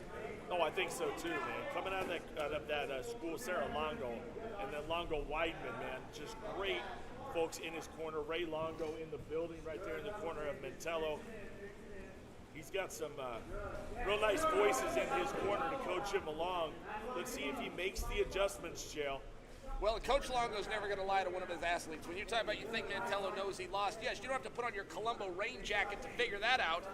We don't have to bring in Bid Matlock or Perry Mason. Yeah, he lost. He's bleeding. He got taken control of. However, if he can use this range, and he's doing it right now, if he can do this for the course of a couple more rounds, he can steal this fight, or I should say take the fight back. You just aged our demographic there with the Perry Mason and you didn't the pop. Matlock. Nobody popped, not even Rick in the truck popped for that reference. I was waiting for some night court. I mean, what's next, man? Archie does a really good job of really picking his strikes. I tell you what, I can see this kid continue to keep growing. Maybe not physically no more. He's a short kid like Triple C, but I see him literally like growing as a fighter because he's a wrestler, but he's really mixed in. I can appreciate that. Ooh, baby, what a left hand by Colgan once again showing that power. Mantello just when he gets started. Big shot. To the same place, Henry. That's relevant. To the same place makes double the damage. This is the time where Archie really has to head up here because he's hurt, he's wobbly, he's seen fuzzy. This is the time to go. He's got a target. It's red and running. Archie can let him off the hook. From Pomona High School, I'm talking Archie. Good body shot. Good combination. Archie went and spent some time with the great Mark Branch out of the University of Wyoming. High-level decorated Division I wrestler choosing to stay on his feet for the most part. He did, with Branch. Don't let this thing get sidetracked into wrestling talk, man. I know what you guys want to do. I've seen you do it before the fights. Hey, you got to earn those beautiful ears, my friend. They don't just give those away. Archie got those the hard way. Mantello needs to be hit right now, guys. Right now, Mantello needs to be offering something. Just offer, whether you get him or not. Offer him a distraction. Keep him at the end of those long arms. Right now, offer it. Offer it. You don't offer it, he's going to throw something at you. Mantello looking for something, anything, to get a little momentum. Archie Colgan, every time it gets close, Colgan shuts him down with the power shots.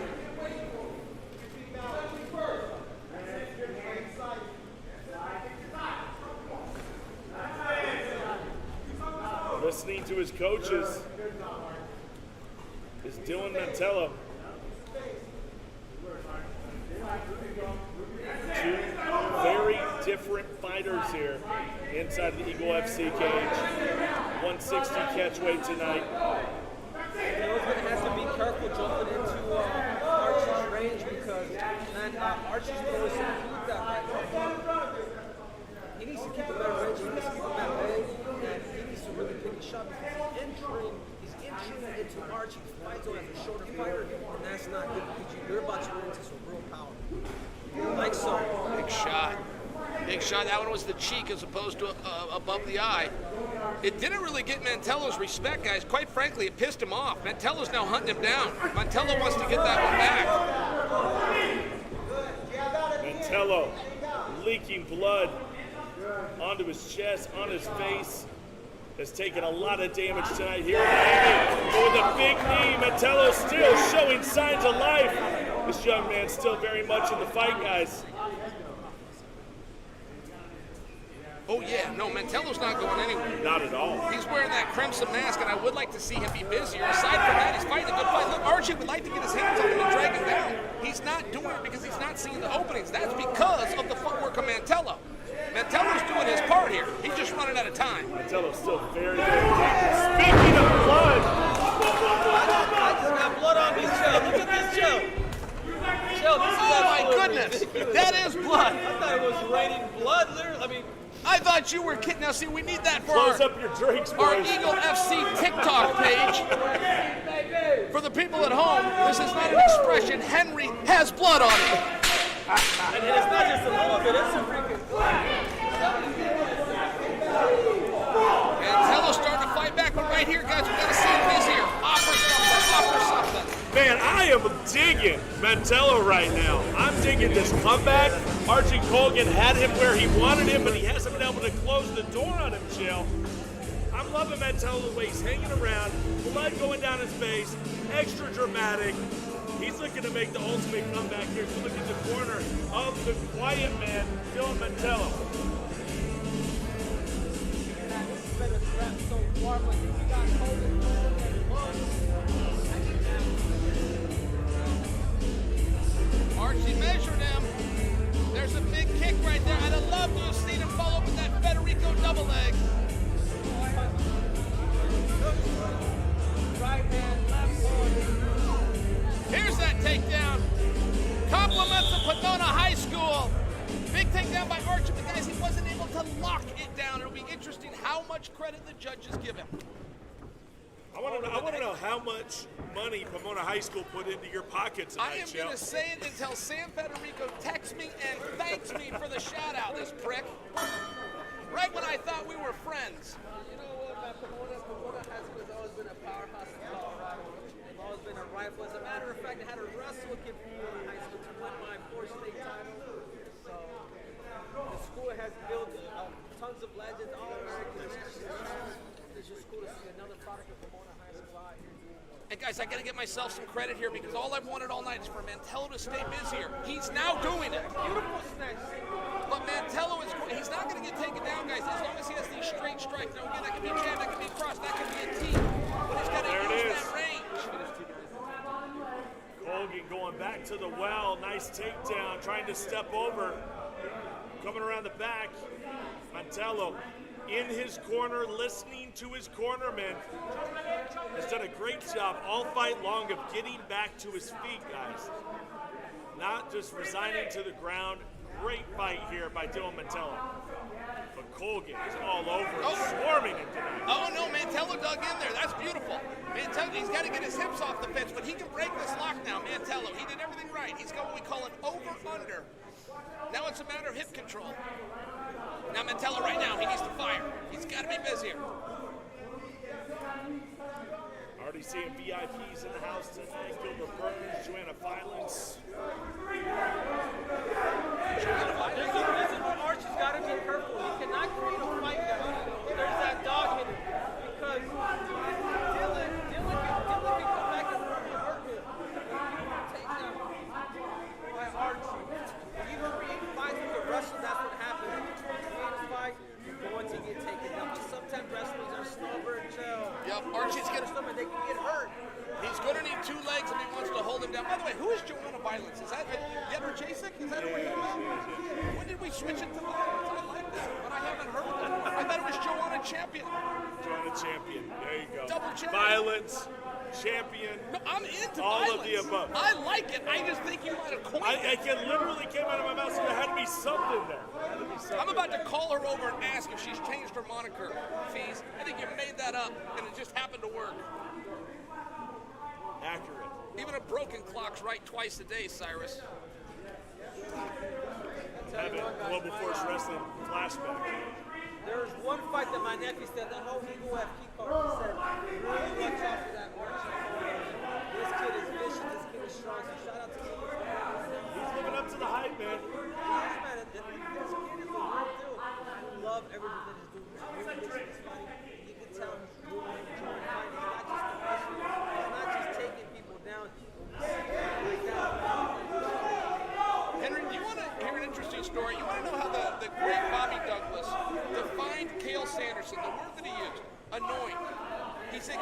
annoy you the entire time. He will grab your wrist, he will pull on your head, he will get your ankle. He's on top, he's on bottom, he's bothering you nonstop, and that's what Archie is. Archie is annoying his opponent the whole time, no rest. I'm just trying to wonder what you said about me. If you say that Kel Sanders is We'll call him when this is over. The whole world calls you annoying Triple C, bro. That's just Bobby Douglas. We'll get Joanna Violence over here, and we'll call up Mr. Douglas. Now, Archie's given up head position. He's doing that because he knows he's winning. He needs to keep his head in the game here. Don't concede anything. Minute to go. Mantello's still throwing jumping knees, still hanging in there. Oh, Mantello's far from giving up. Mantello, he's here to fight. Mantello's going to get the silver medal thus far, and he's still making a fan out of me. Well, you're going to see both these guys back in the Eagle FC cage. That I can guarantee you. You got two top talents here and a big muscle shot. Guys, to me right now, all the fights have been a spectacle. To me, this fight right now is fight of the night, man. These guys have been scrapping from start to finish. Very, the counterpart. Ooh! Left hook by Dylan! It's a scrap. The fight is on the line. Dylan right now. And you're talking fight of the night, Triple C. I got to remind you, Red Boar is still to come. So let's hold off on that award just yet. Oh! That's the Federico double leg. Beautiful takedown by King Colgan tonight as Mantello, the quiet man, has not given up. It's a bloodbath out here. And they are fighting all the way until the final bell. Outstanding. Gentlemen. Outstanding. I know everybody tuned in on the FlexCast app. Is it worth all the hype? You're damn right it's worth all the hype. This card has been bananas, and we are just getting started. Dylan Mantello and Colgan, my goodness. Those boys were getting it on. There was even a little extracurricular, Cyrus. I don't know if our audience got to see that at home, but the ref had to step in after the bell and separate these guys one more time. Let's go to the fight recap. Brought to you by Elite Developments. As we take a look at this hell of a scrap tonight inside the Eagle FC cage. And there's Mantello, there's Colgan. Back and forth they went. The wrestling of Colgan certainly helped with a takedown like that, too. A takedown where he never once hit his knee. That is beautiful. That's using your height to your advantage. Why hit the knee to get under a guy? You can just rip right through him. Now again, we're seeing a low, and again, he does not touch a knee, Cyrus. Not only is that explosive athleticism that you're seeing, it's also a guy understanding his attributes. I'm already under you. I don't need to go all the way down to the canvas. Mantello never letting off though. I'd like to see Mantello a little bit. I'm being critical, but I'm being critical of the young man who I want you to see again, and I'm going to see great things in his future. Oh, without a doubt, we're going to see both these men back inside the Eagle FC cage. I think that is a guarantee. Of your fight recap brought to you by Elite Development.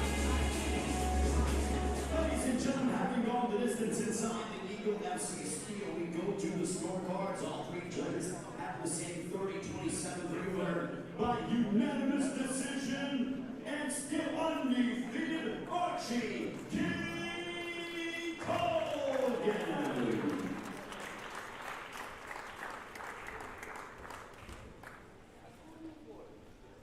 We got Triple C standing by with the winner. Archie Colgan, congratulations, man. I saw right hands, left hooks, kicks, I saw takedowns. I am officially a fan. How do you rate your performance? Well, I've never gone the distance. This is my seventh fight. So, obviously, when we get finishes every time, we want to get a finish again. So, I'm a little, not the happiest about that, but I'm happy that I got this experience, this exposure, big platform, go 3 rounds and test myself and really fish that dog out of me. Yeah, there was one fight that my nephew Adrian, I know you guys are good friends, he said, watch out for Archie Colgan because this kid has power, he can wrestle, he can fight, and demonstrate that tonight. My question for you is, who do you want next? Oh man, I'm not 100% sure. I'm not even fully aware of everybody on the roster. But with that being said, I'm I'm pretty sure that there's a card in May in box where you at. Keep my name ready. And that he will give it up for Archie King Colgan.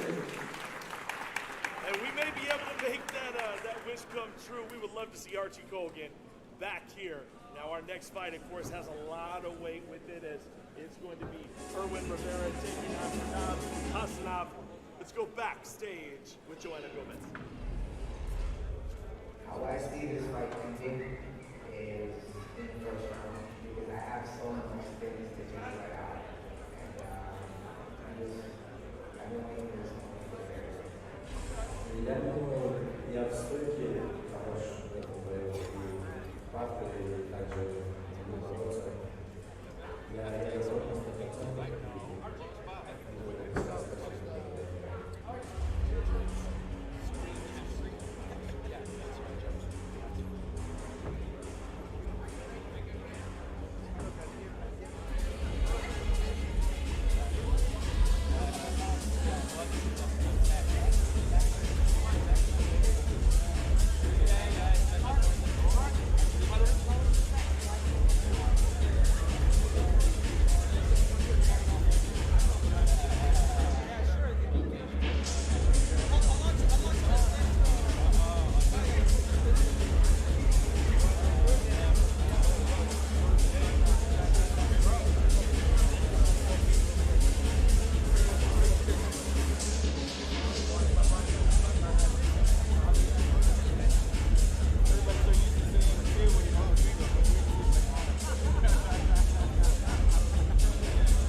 Very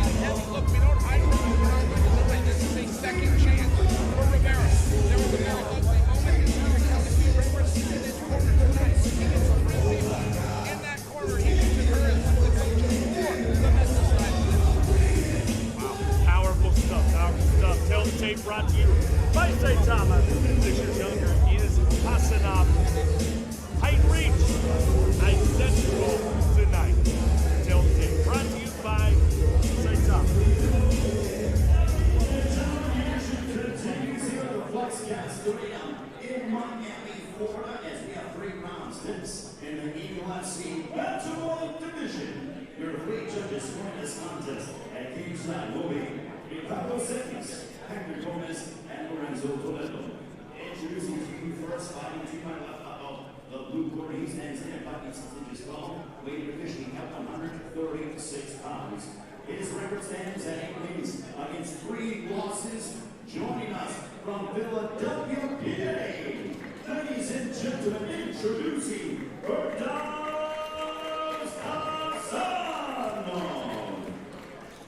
And across the cage, his opponent fighting out of the red corner. He also stands in at 5 inches tall, weighing officially at 135.6 pounds. His record includes 10 wins against 6 losses, fighting out of Hudson Valley, New York. Ladies and gentlemen, here is Erwin the Beast Rivera. And referee George is Andrew Glenn. Andrew Glenn, the 3rd man inside of the cage for this matchup. And you gotta love this, and you gotta love what's at stake in this matchup in the bantamweight division, which is becoming a very, very busy and very deep division here at Eagle FC. And here we go. In the green, Rivera. In the tiger stripes, Hasanov.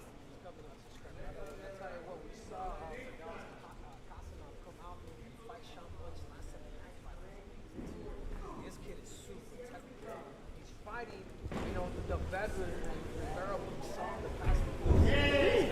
These guys are very passionate. Former Titan FC champion is Rivera. Hasanov was an absolute terror in the regional bouts there in Uzbekistan. Was fantastic, but since making that jump to international competition, he's kind of hit some roadblocks here. He needs to show that he can make that leap, man.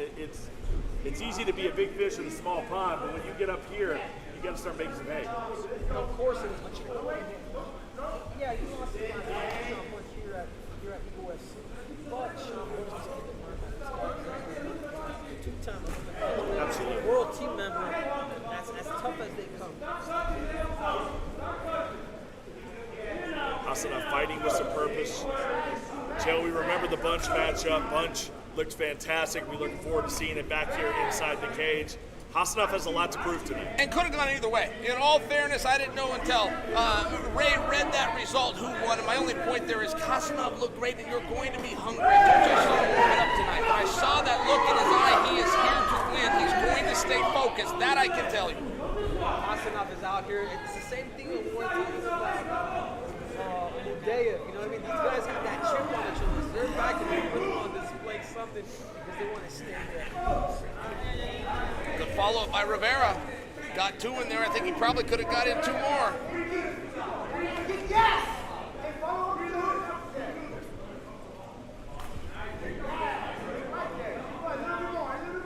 Rivera looking very, very confident, standing his ground and walking down Bertas Hasanov. You bring that up, Cyrus, and I was also noticing what a good job Rivera is doing of taking real estate. However, he looks like he's right where he wants to be. He's getting within range to throw shots. He's within range to fire takedowns. He's doing neither. He's getting in range to, he walks him down just to walk him down. Just as you say that, he fires off a combination. Again, though, right here, I mean, he's right in range. Wow, beautiful. Beautiful answer by Bertas Hasanov, now taking that back control. Didn't see that one coming, Cejudo. Actually, this is something that I will say about Mexican fighters. They bring the war. They are these. If you don't kill them, you don't fight with them. That's where I see somebody like Rivera. It reminds me of like a Morales. These guys, these world champion boxers that they only know how to do is fight and bring the pressure. Rivera's walking him down, Henry. You see how Rivera's already in range. He walked him down as far as he needs to. Now it's time to throw. Throw or attack. And I feel like maybe he's overthinking this position just a little bit.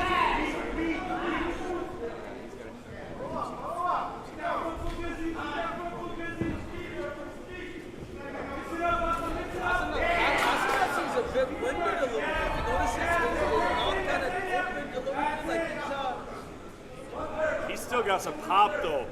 Good counters here by Hasanov. Right towards the neck.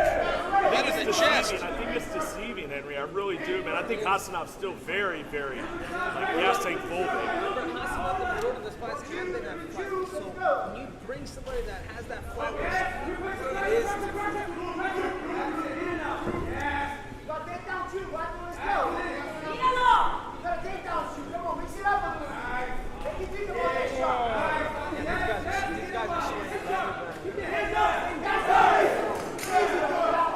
Rivera having a lot of fun out there. We saw him at the weigh-ins, the most animated of all fighters in the weigh-ins.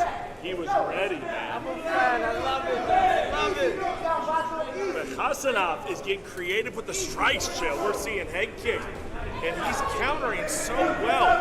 I mean, he's kind of being pushed around this cage a little bit, but he's answering very, very well. Offering everything, too. Equal punches to kicks. Finishes everything with a combination, and then moves his feet. He gets out of the way when he's done. You know what? Even though he's bringing the fight, he's doing a really good job of taking the space, making the fight backwards. He constantly has Hasanov kind of backpedaling so he can never get set. Rivera walking him down. He's got him where he wants him, but he's not staying busy. I don't know what Rivera's looking for. Rivera's looking for something. He's just not finding it because right now he's in range. He can punch, kick, and grapple, but he just continues to walk him down. We got one round in the books. We got Rivera after that round, but Hasanov made it very, very interesting. Is there a chance that somebody might have Hasanov on the scorecard there? That would be tough for me. However, I do think that Rivera's doing a really good job under pressure. I don't want to be critical of Rivera. I like what he's doing. I just need to see a little bit more activity coming from his corner. You know what? This fight is a little hard to judge, but typically the way I like to look at this, if you're right in that second round,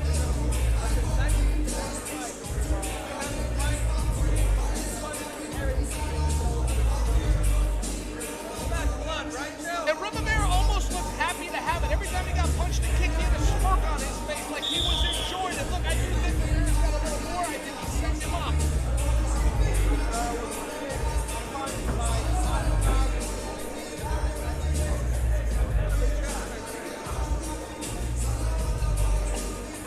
It is a chess match, and it's a close fight, and that seems to be the trend tonight, is that we have some incredibly matched fights on this card, and we're still in the undercard.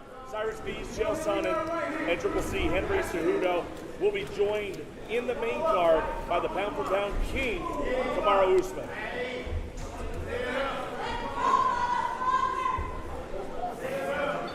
Rivera's still walking him down. Hasanov's going to have to move lateral. He can't just go backwards, and he can't come forward because Rivera's coming at him. He's going to have to do a little bit better with the lateral movement. He's on his bike now. He's got those feet moving. Now he needs to offer an attack.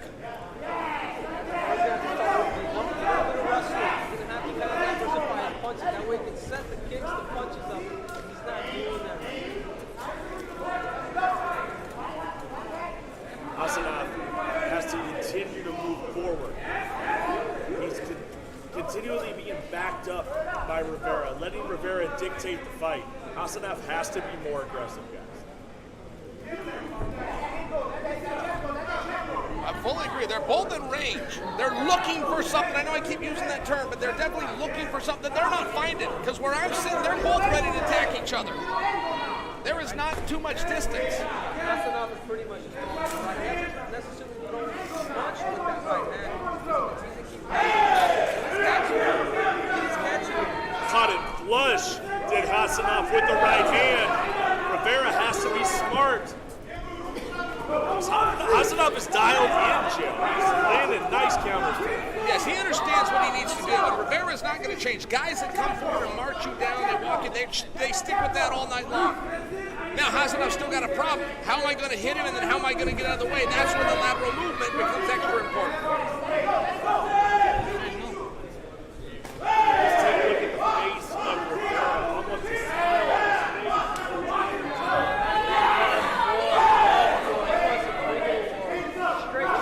Straight Mexican style fight. Rivera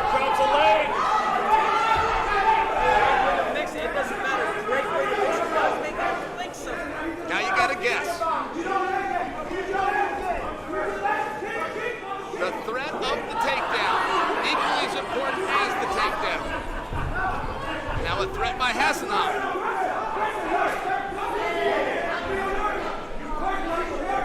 Maybe it's something I haven't seen all of these legends in the building that just takes these fighters to the next level. It gets them to competing at the highest level. We go to the building with pound-for-pound king, the self-made Chael, Harrison, Granite Champion.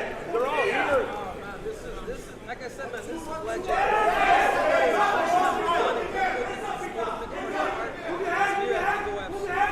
Well, that's a beautiful compliment, Cyrus. Thank you for that. I will tell you, as Rivera just now Rivera's throwing. Rivera's been looking for something all night. It looks like he's finally found it. Picking up speed. Downhill fighting here is Irwin Rivera, the beast. He's having fun, Chuck. He wants to be the bloody war. You can't see two people that want to be the bloody war, but that is Rivera. He wants to smell blood, he wants to drip the blood. Whether it's his or his opponent, he wants blood!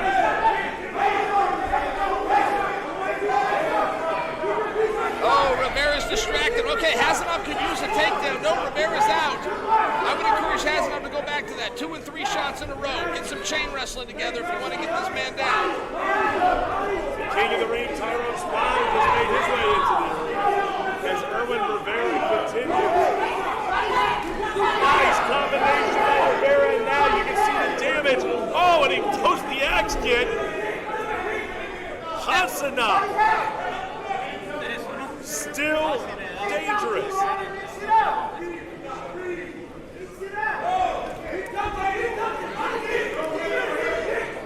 Just remember, Rivera's picking up for the end as Hasanov still continues to answer. This guy is never quit.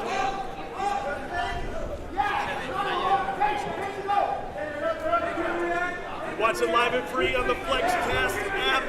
You'll find all of our upcoming events, live and free, our past events, free. It's FlexCast, baby. Here comes Irwin Rivera. Now Hasanov is hurt, and it's fight. Finish up the night.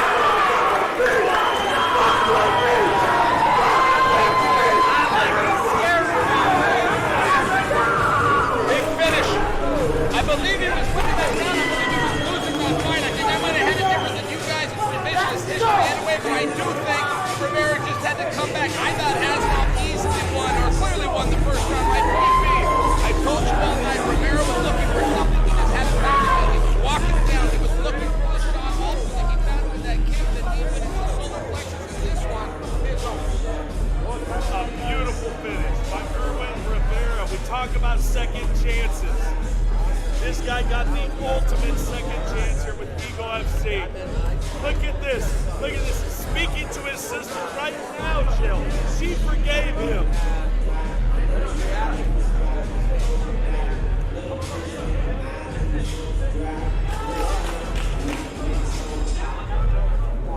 Ferdowsi Hasanov put up a fantastic fight tonight. Once again, brings a great fight here to the Eagle FC cage, but not enough to take home the victory. All the makings of a special night, JLP. All the makings of a special night. It was incredible. I got to tell you, I'm very impressed with Rivera. He was smoking. He was smiling as he was being chopped down, but he had a plan. He was looking for something. We now know what it is. Let's take a look at the fight recap. Brought to you tonight by Elite Developments, my partner of Eagle FC. Walk us through it, Jill. Big change in dynamic, and that is the takedown. Hasanov was not able to do a lot with it, but he's catching him, didn't follow. Now back to the feet. Here's Rivera, just stalking him, same as he was doing the previous 8 minutes of this fight, walking his opponent down. And that's the one that ended it. You'll notice that shin came across. It was the knee with the solar plexus that cuts off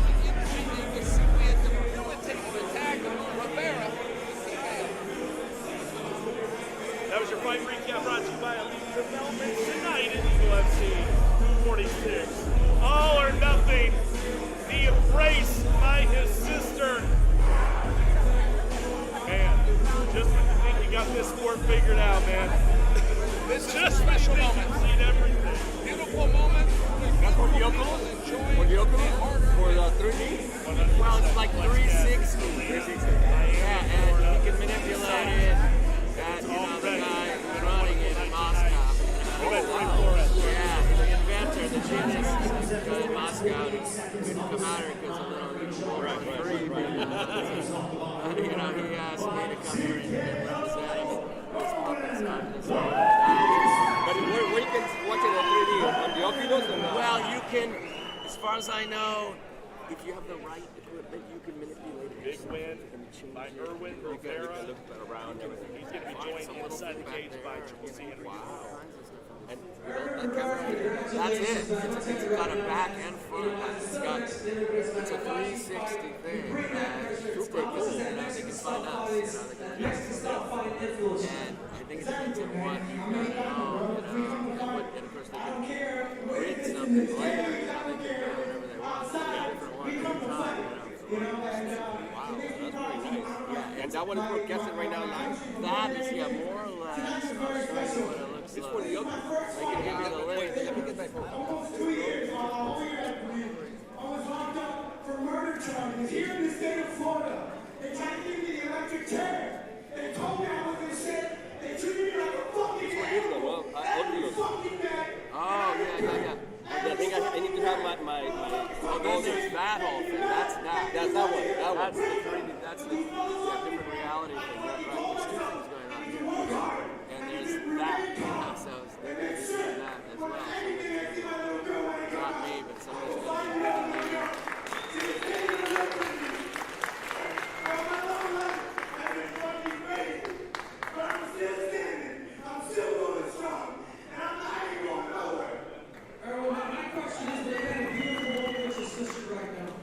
inspirational is that to have your sister in the corner?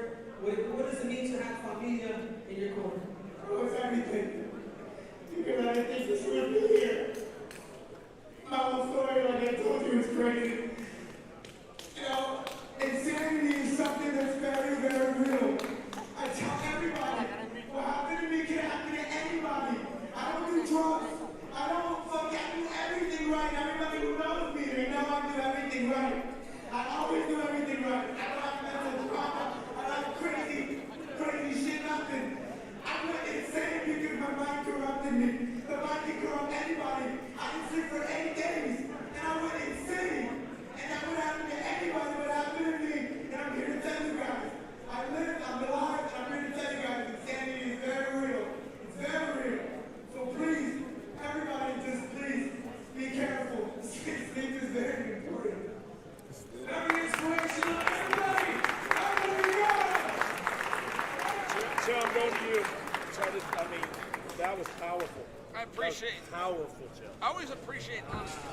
The cover-up right? is worse than the crime. That was honest. Look, I'm not equipped to speak about that. That was heavy stuff, and that was a little more than I was prepared for. But if this family is enjoying their victorious moment, I'm going to stand the hell out of the way.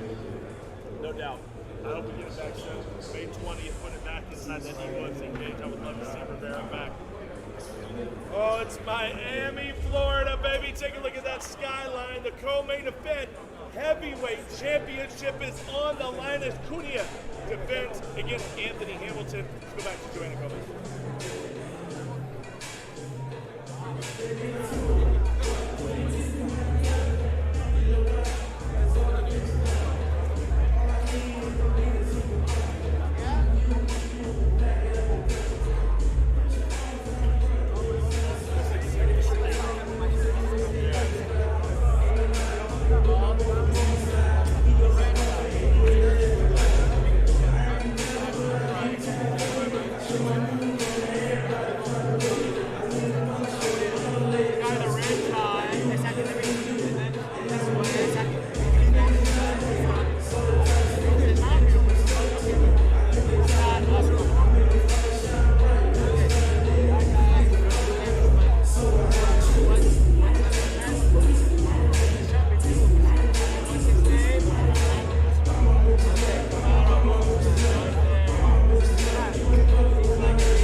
Not wasting any time. Ali Skaroff getting ready to get inside of the Eagle FC cage.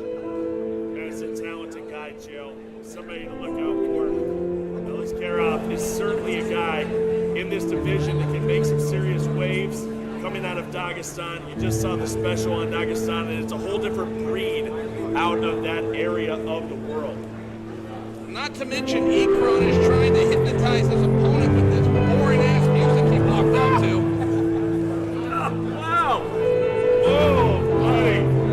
Oh, man, you tell me you don't have this on your playlist? You're not rocking this song? This is why they call them the bad guys. I was just hitting Shazam trying to figure out what this jam was. I was going to rock this thing all the way home, man. Let's take a look at the tail of the tape. Brought to you by Saitama. 3 years younger is Ali Skaroff. He's going to have a reach advantage in this one. Both fighters right around 6'6", 6'1". Tail of the tape brought to you by Saitama. Let's get this fight started. And now, ladies and gentlemen, we continue with the action here at Eagle FC 46, 3 rounds in the Eagle FC middleweight division. There are 3 judges scoring this spot, and cage time will be Ricardo Celis, Ezequiel Rodriguez, and Lorenzo Toledo. Introducing to you first fighting out of the blue corner. He stands at 61 inch tall, weighing officially at 186 pounds. His record includes 19 wins against 11 defeats. Joining us from the city of brotherly love, Philadelphia, PA. Ladies and gentlemen, introducing the Sean, the Rock and Roller Burrell. And across the steel, his adversary fighting out of the red corner. He stands in at 6 feet, weighted officially at 186.2 pounds. In 12 professional bouts. His record includes 11 wins against a single defeat. Ladies and gentlemen, here is Ikram Alisei-Carroll.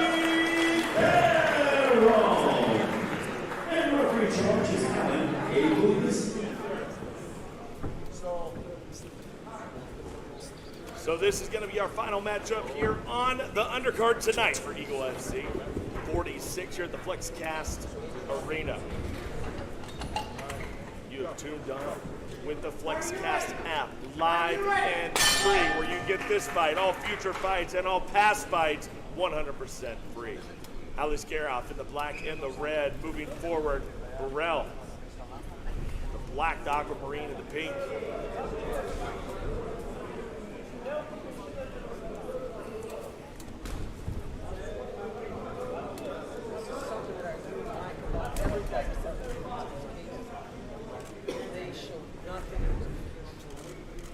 Every movement, every punch, every little move.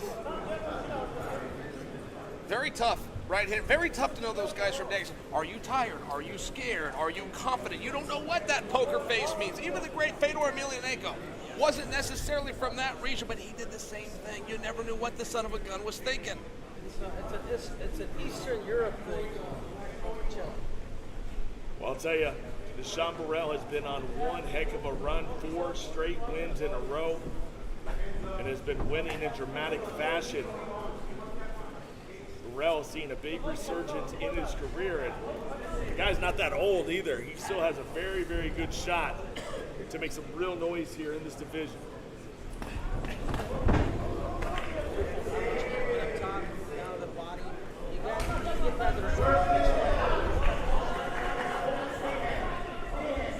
This is what you have to watch out for. You know that every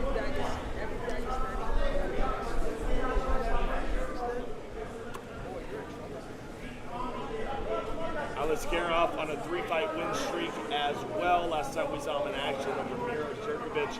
Round 2, Kimura, very strong on the ground, very heavy on top. Burrell's not certain right here what to do with his left arm. He's kind of moving it over the top inside. Without question, he must get an underhook like this, make it strong, get that elbow out, or he's never going to get to his feet. Wondering if Burrell's going to escape. They will grab your legs. This should be patented by Khabib. This is all stolen by Khabib. They use their legs like arms, and they will crush your body. It's going to be a really hard position, especially against the baiting and trapping people down. I agree with you, Henry. When you talk about the innovations of the sport, particularly in that position, it must be credited to Khabib. Making her way into the arena. One more gold medal than you, Kayla Harrison. She's still in the good She ain't no triple C. Ikram Aliskerov over a 90% finishing rate, and he is pouring it on Burrell right now, leaning heavy on him, Shell, looking very, very strong, and now looking to drag him down to the ground. The stand-up that Burrell's looking for has got 2 steps. The first one is the hardest, which is getting to your feet. That step's done. The second, equally as important but less difficult, is to turn and face him. I don't know what Burrell's waiting for. He's got to turn and face his opponent at this point.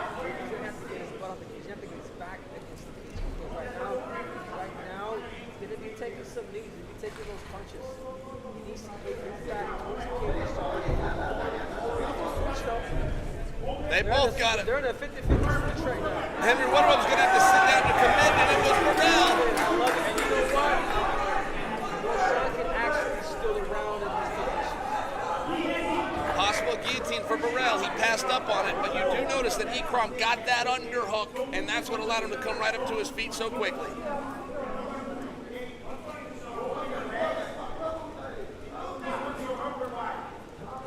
Burrell's going to have an explosion here. He can go left or right. He can also take his right arm and come and grab the neck and redirect his opponent. But he's not going to just get off here, and Ikram's got no motivation to let him go.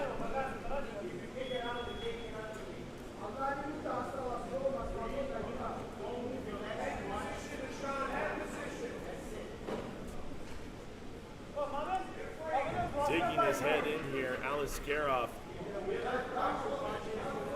using his head to control Nashawn Burrell up against the cage. Now to the knees. Aliskerov, maybe a little faster, a little stronger, a little younger than Burrell. Burrell with some serious heart and a great win streak right now. These two kind of canceling each other out, but Aliskerov starting to kind of take that momentum here, guys. Big knee by Ikram. Again, Burrell's to his feet. He must face him. And the only reason I'm being critical, I'm stating the obvious. It's the hard part is to get to your feet. The easy part is to turn and face him. I feel as though Burrell, in a 2-step process, stopped 50% through. Ikram still pinning him up here. Neither guy really battling for head position. Little shoulder bump, and we are done. 1 round in the books. Aliskerov gets it done in round 1. Strong's going in round 1. The rest of the round game tonight, I think, to outpoint Nashawn Burrell. Burrell starts popping. And Nashawn didn't really, he's the person that has to make it. He's going to have to say, all right, my team, I got to prove a kitchen sink. If I can just go that way, it's not going to be like this.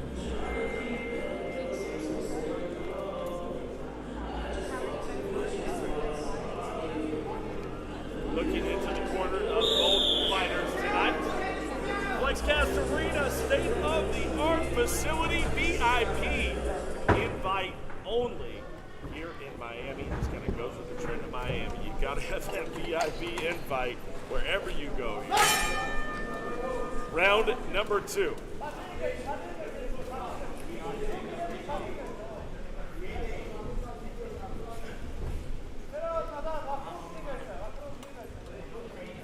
As we get ready for the main card, still on the way, Ray Borg returning, heavyweight championship bout, and of course, the debut of Kevin Lee inside this Eagle FC cage is still to come tonight. Don't go anywhere. Keep it right here. It's only going to get hotter.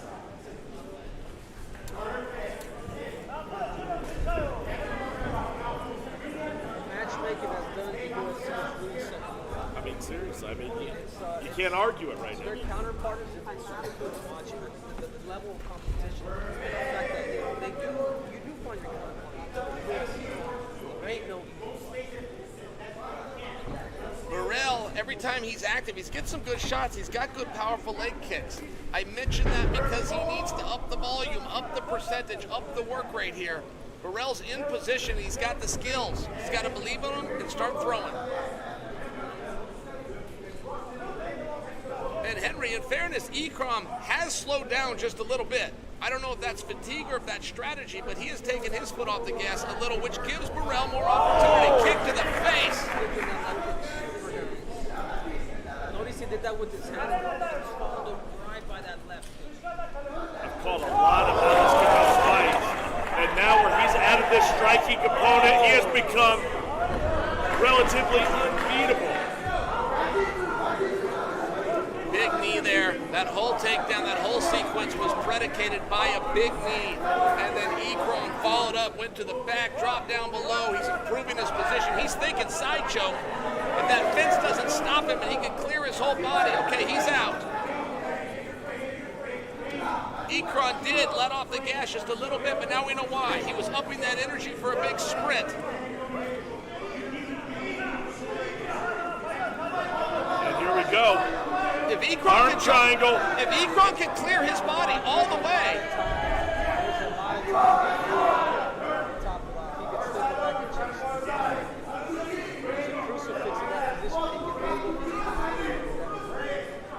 If Ikram can move his ear to the other side of that tricep, he can start to set up that arm triangle. Now it's out. And if you notice too, his top control, like the way these guys pressure, they pressure with their hips.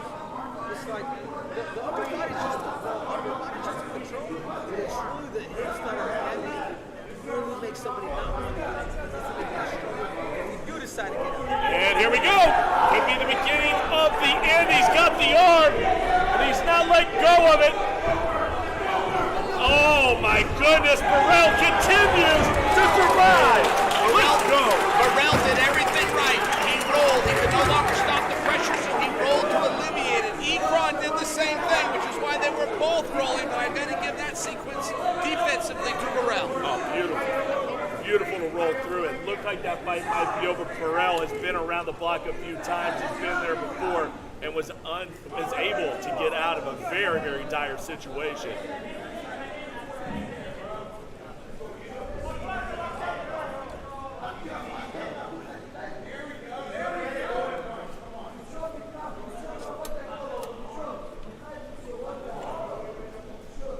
Askarov continues to punish, though. Has not missed a beat, Jim. I mean, even after the defensive roll there by Burrell, Askarov continues just to pour it on, man. It's like this gas tank isn't even there. It's like he's like an EV out there, right? I mean, no gas tank needed. He just keeps going. And that pressure is so important. EV, now I got me. That's a good line by you. He is like an EV. He doesn't need the gas, but I will tell you that pressure is so important. It's called weaponizing pace. And while we all know it's effective, only a few athletes have ever actually been able to do it. We're seeing Ikram, at least in this contest, making a weapon out of his conditioning. Yeah, but this is the thing now. Like, Burrell is down two rounds. So in this round, you have to come back to that thing. Right now, I would be in the position that, hey, you know what? This is survival. Let me come back that next round and Oh, look at that spinning back elbow. There's Askarov. Speaking of throwing the kitchen sink, man, he is digging deep into his arsenal tonight. Putting on his show here at Eagle FC 46. Round is up, and they're back to their corners. And we'll see if Burrell can answer back in this final round. He needs to stop it. He needs to finish.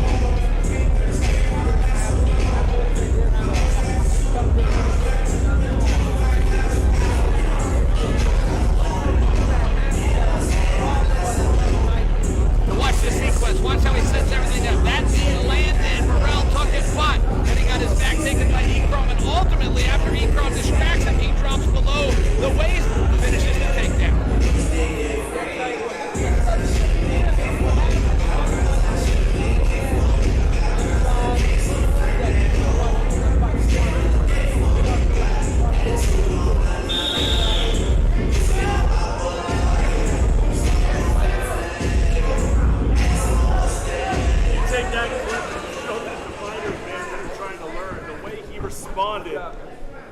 To that submission, able to get out of it. Valiant effort by Nishan Burrell. You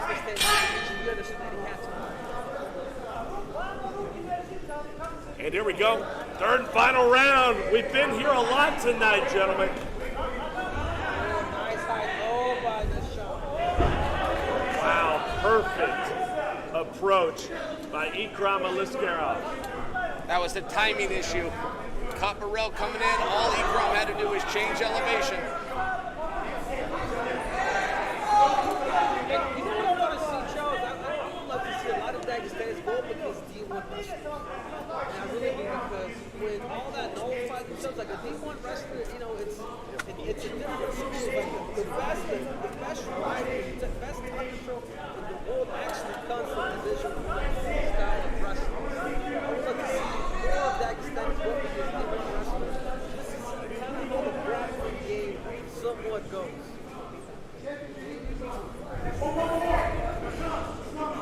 You can't help but to believe that Burrell's still in the fight, still throwing with a lot of force, a lot of pop.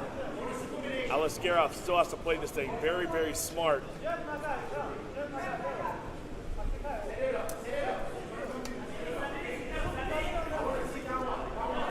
Burrell's still throwing. He needs to get a little crazier. I mean, at this point, it's not textbook by the numbers.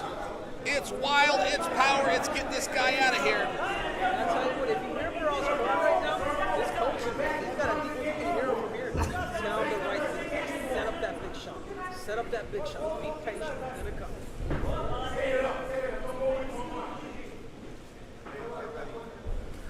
Here we go again.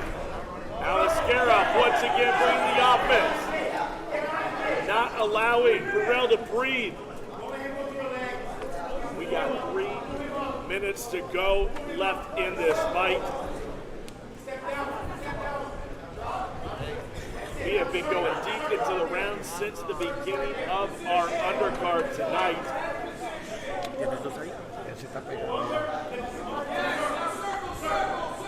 We're here on the FlexCast app where it's live and free. Get to your app store if you're watching at your buddy's house, watching on a stream. Why would you get the app? It's beautiful. Throw it on the TV. Everything live and free on the FlexCast app. Check your respective app store. Even Chael can figure it out. That is true. I did figure that out.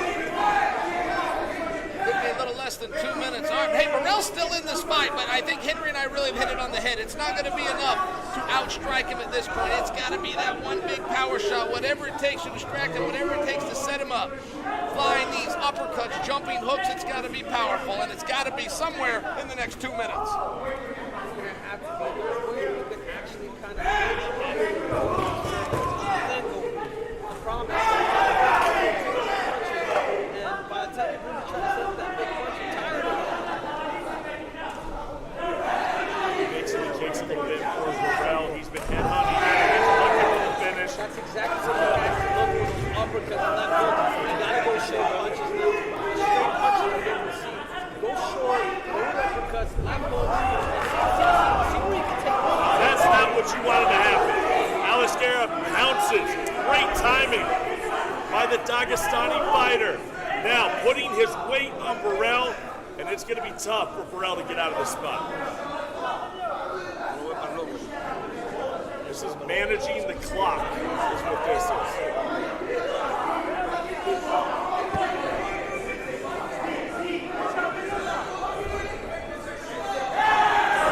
Burrell got off the cage. I got to give him credit. He's learning on the fly. He's having a great round, but at this point, it's got to be a finish. I support the elbow. Burrell's going to need to do what he just did, a case of deja vu, reverse this position, get his back off the fence, and he's going for it. Burrell is game. The strategies change when one guy is up 2 rounds. The guy up 2 rounds no longer has to beat his opponent, he just has to beat the clock. Burrell needs to be more respective and perspective of that. Right now, start throwing Burrell. Not a whole lot of time to work with here, guys. Time ticking.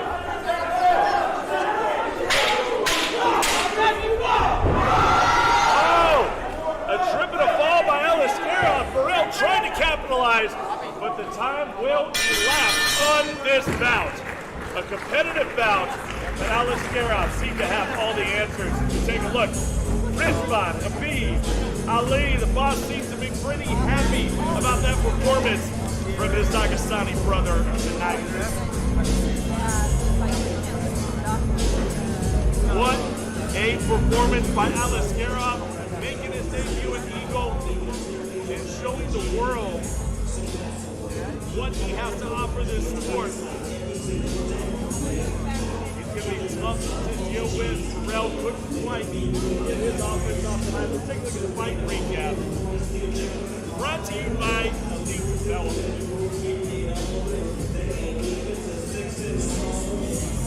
And Henry, do you mind if I jump in here? Because I want to talk about these exchanges. This was the first of 3 times that Ebron, while on the defense, while having Burrell strike at him, simply changed elevation. He sidestepped like a matador and ultimately took the back.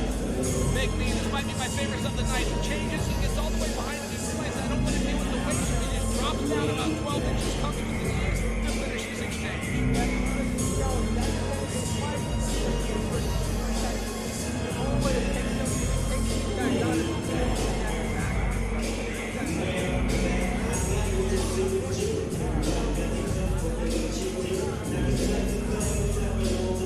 Final look at Burrell. Trying to answer, but not going to be enough tonight. Fight recap brought to you by Elite Development. Trying to put a vote on this one. It's going to race. Inside the EFC Steel, we go to the scorecards. All 3 judges have the same 29-28 for your winner by unanimous decision. Ikram Alisi.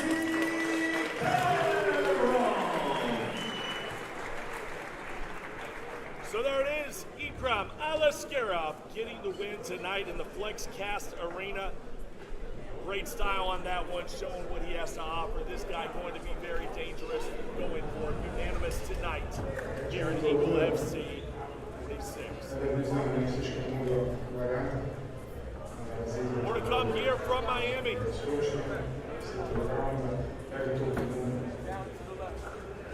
May 20th will be the next time you see us right here on the FlexCast app, and it is very, very big. Of course, you know about the big signings.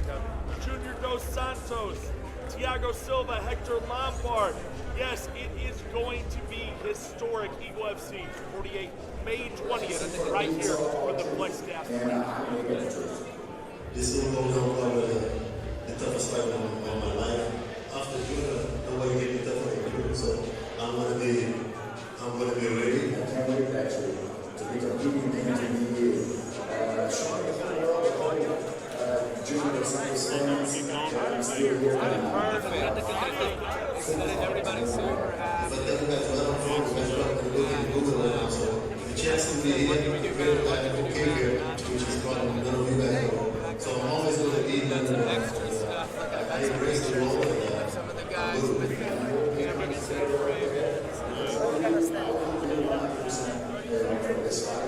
and I'm here to meet friends. I'm 100% confident this game will be better.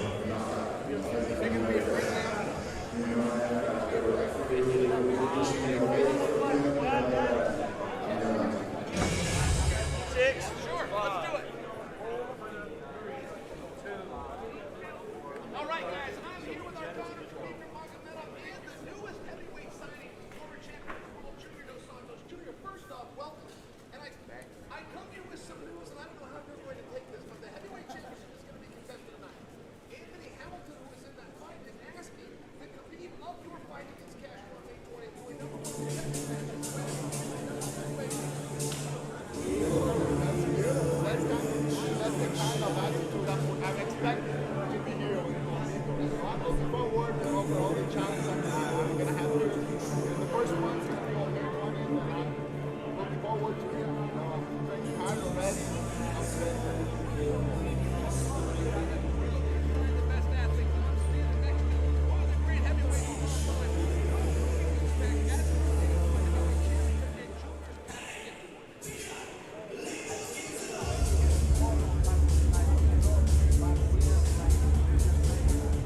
power, he's on a little bit of a run. What would it take and what would it be for the Castro to get that victory?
Setean la otra caja que ahora viene el señor, me mueven todo el mundo para abajo. Setean la otra caja.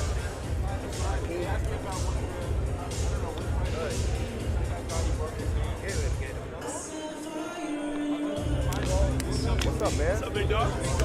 How you doing, man? You good?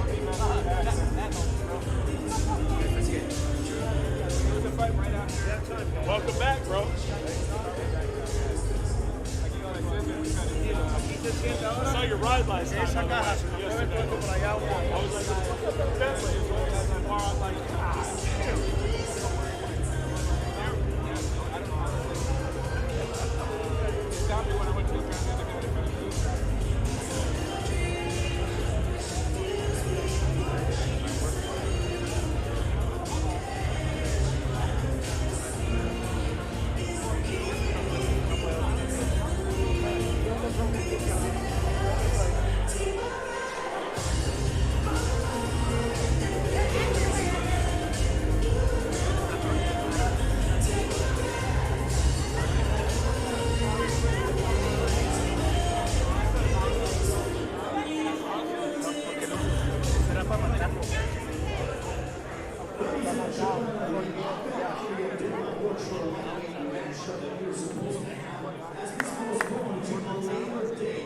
Future Eagle FC event due to circumstances out of control of Eagle FC. But now, ladies and gentlemen, let's begin our main card here at Eagle FC 46. ¿Para qué pones esto aquí si esto no va ahí, cojones? Ahí lo que va en la caja. La caja. Aquí. Dale que tenemos que irnos. Dame el headphone que va con eso. Pues está en el headset. tell you, Triple C, so much going on in this organization right now. We welcome info for the first time.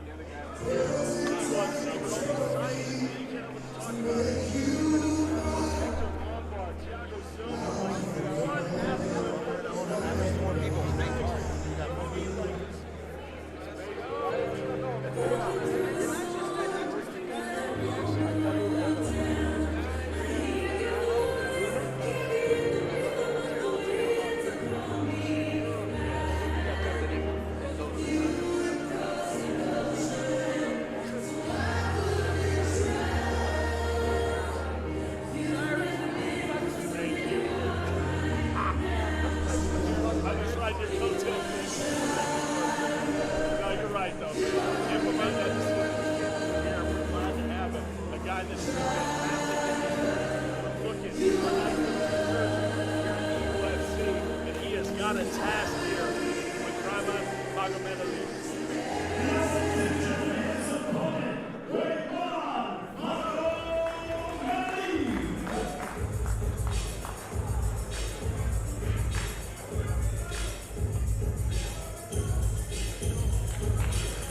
Very talented fighter here. And Magomedov undefeated in his last 4 fights. And you're talking about an extremely well-rounded fighter. Took out Anthony Andrew fairly easy. You know, we were excited to see him back in MMA competition. But when you ran into Rahman, that was it. Magomedov has all of the tools. Like you're talking about, he's a European fighter that has all the tools right now, has the wrestling background, has the striking ability. He wins himself a striker. So he's always got the wrestling back on.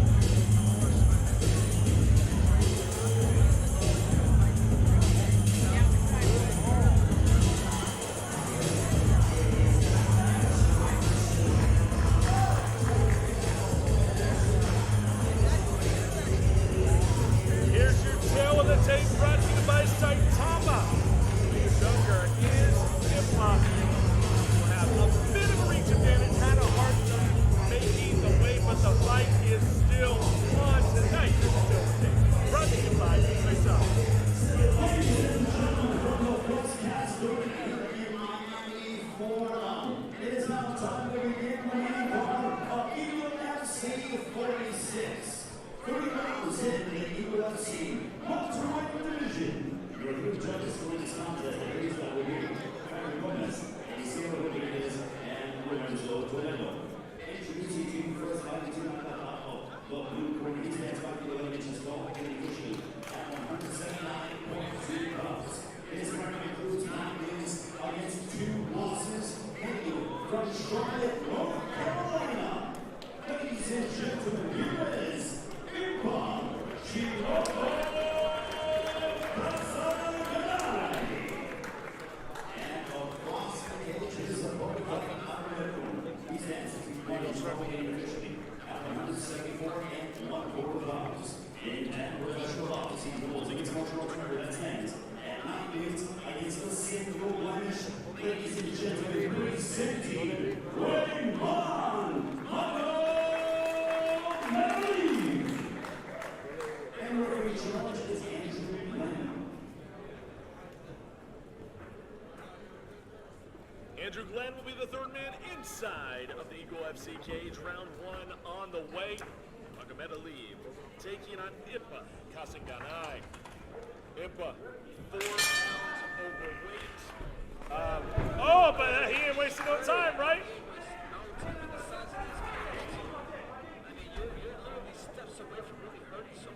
Actually declined the fighter interview, man. He was in no type of shape. Was very, very upset yesterday. But here he is, man, bringing the fight to Rahman. I think that's what you got to do with Magomedov. Chael, I mean, this guy's so complete, you got to bring the fight to him. And right now he has a really good chance, like he's in a really good position. That's right. And Henry, let me just talk for a second. What happens when a fighter misses weight? What happens when a fighter is overweight? He spends the day, he spends himself, he's got 24 hours to recover. He's already upset because he missed his first one. What goes through his mind when the fight comes? Well, it's, you know, you're a bit discouraged, man, because I've missed weight a couple times in my career. You know, you do get a bit discouraged, and honestly, if you can't make the weight, it just lets you know that you're not more likely to have a recover. So yeah, you may say you may have a weight advantage, but at the end of the day, like, it'll even itself out because you're undisciplined. Physically, mentally, to put it all into the equation. By the way, Cyrus, we got a tremendous guest up here, and I don't feel like I can say hello to him until you introduce him. Are we going to get to that? Well, we're getting to that next fight, actually. Oh. But since you're just going to force the issue, Chael, I mean, no surprise whatsoever. We have the pound-for-pound king in the house tonight. Nice job! Well, since I was forced up here by Chael. Oh, man, how can you say no to Chael P. Son and Of course, Kamaru Usman in the house? Welcome back to commentary. Magomedov with a quick takedown. That wasn't a takedown, sir. That was a damn power bomb. And he landed on the grid. So who knows? There's that time when you get taken down, they can really take it down. Guys, you got to pay attention to what Raymond is doing here. Even in that exchange when he was up against the cage and Impa had double underhooks. He didn't, his breathing didn't change one bit. He's so composed because he's so confident in here. And you can see it in the grappling exchange, and we saw it last fight, even in the striking exchange. This guy's on another level. Absolutely is. Now, you said it perfectly. You just look at his track record. He beautiful.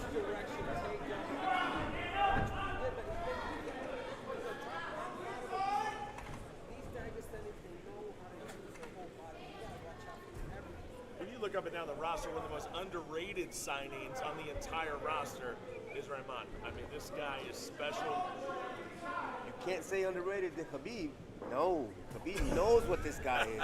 Khabib knows. Khabib's like this guy. But does the whole world know? But now they're learning more about Raymond. That's what I'm saying, man. Of course. You may not have known about him, but what he did at PFL, what he's doing here, I mean, yeah, this dude's legit. Raymond's a problem. Raymond's a problem for the title because we're starting to get into the belts. I do have my eye on Raymond. Good scramble there by Impa, but now he's pinned up against the fence. Raymond with the Donkey Kong punches.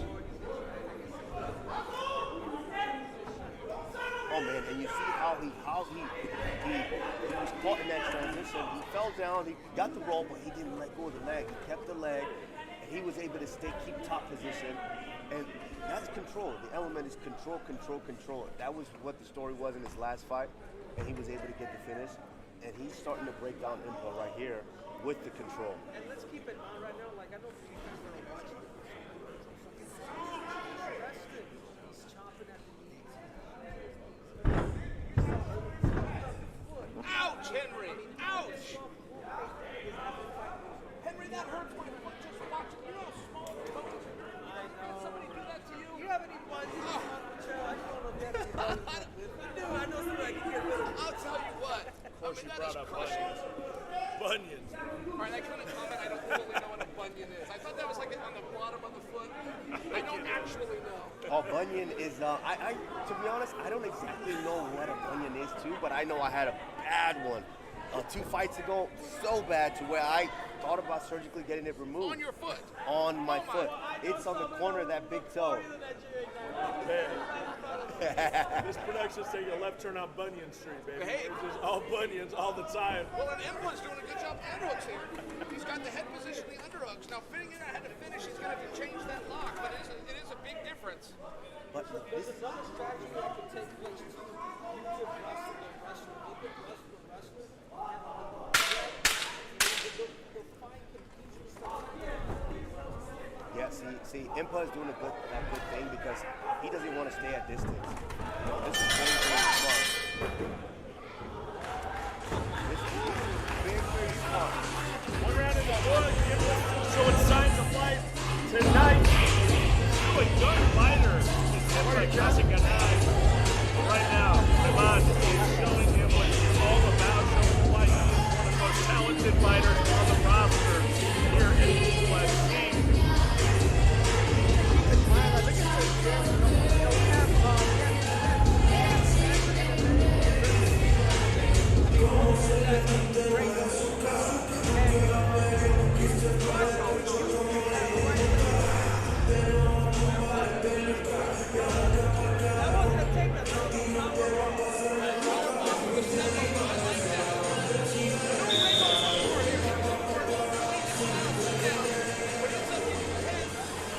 Up against the fence, and that's where Impa was taking a couple of those backhanded shots. I call them Donkey Kong punches. That's a shout out to Mark Mooney. You guys remember the great Mark Mooney? Of course. We hit people with his backhand and call it a Donkey Kong. Oh, baby! Here comes Impa! He did this in the first shot. He's coming in hot. He needs to continue that. He needs to take the straight. He needs to have a good fight because as you know, these Dagestanis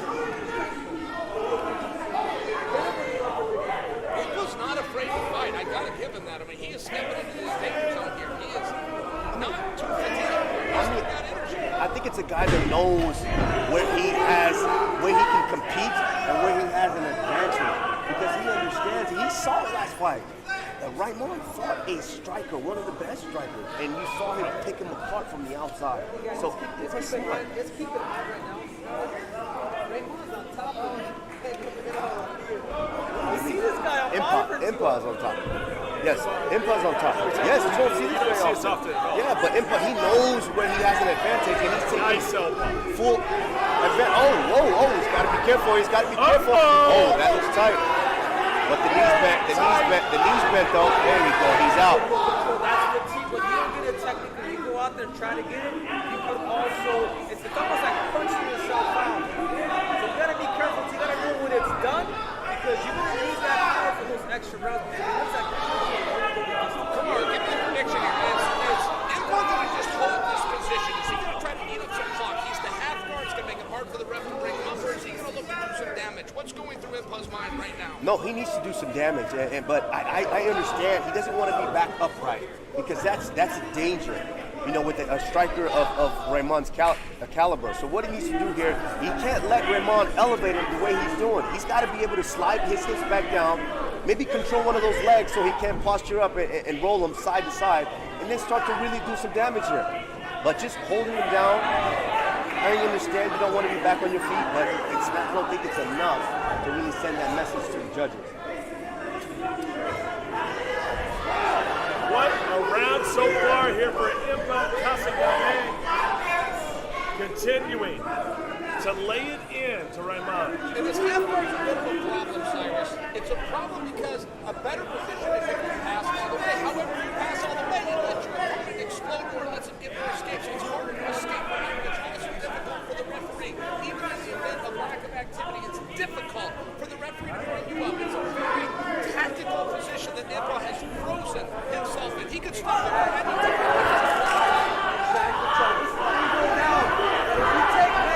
I'll lead him down, then we're chasing it. If you win the round, you go on. And I think Impa is so really easy to keep on this takedown That's exactly what he's doing, Henry. See, this is how you beat guys like Raymond. This is how you beat them. These guys are very, very confident. They're very, very calculated, and they're able to control everything that's happening. Once you take that away from them, that anxiety starts to set in, like, I'm not dominating, I'm not controlling the fight. And you can kind of see it in Ramon's face here. He's like, I don't like these exchanges. I want to be able to flow. I want to be able to land what I want at will.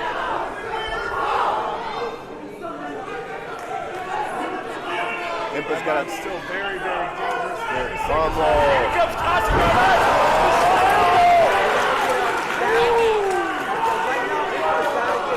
More. The last thing that judges remember is what you did with the round. He loses the round. Yeah, you can literally steal the round. What about that? Remind you of anything, Henry? Good old wrestling days. When you chase those takedowns, these Dagestanians will do that on you.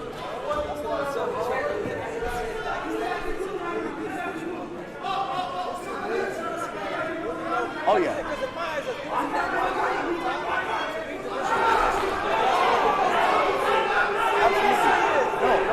Absolutely. I think they're definitely dominate when it comes to the neutral positions and the takedowns and the takedown defense. But when it starts to go top and bottom, riding and standing up, I think they'll have a problem. Oh, right into the triangle.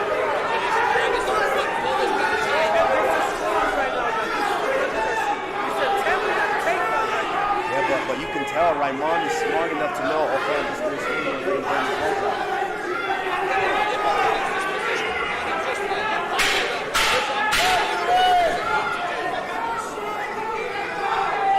But you know what? I'm not mad at because you know what? He's not taking damage. Of course. Oh, this round's Impa's. It's got to be him. You would think so. You would think so. Oh, but we are not referees. We just stand here and talk. Well, let's just pretend that we are. Who took the round? I would give it to him. I think Impa takes the round.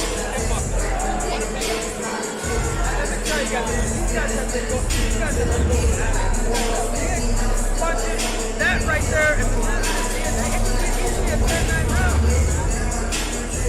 Impa didn't believe in himself. He was in no position, but he never went for it. He went for it and got what he wanted. The second time he saw the reversal of Raymond, but I still think that was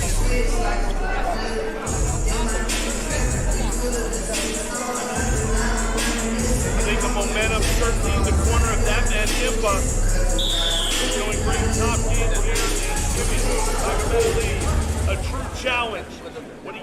get from Howard, he is getting it from Impa tonight. Let me say something, guys. I have never been to an event where it's so competitive. When we see one-on-one going into the event, Oh, baby, here we go again. Look at that. Counter to the switch. I love it. He's found some confidence, guys. He's had good positions on the He's got the confidence to go there and get it now. His first step is done. That was the hard part. Now he's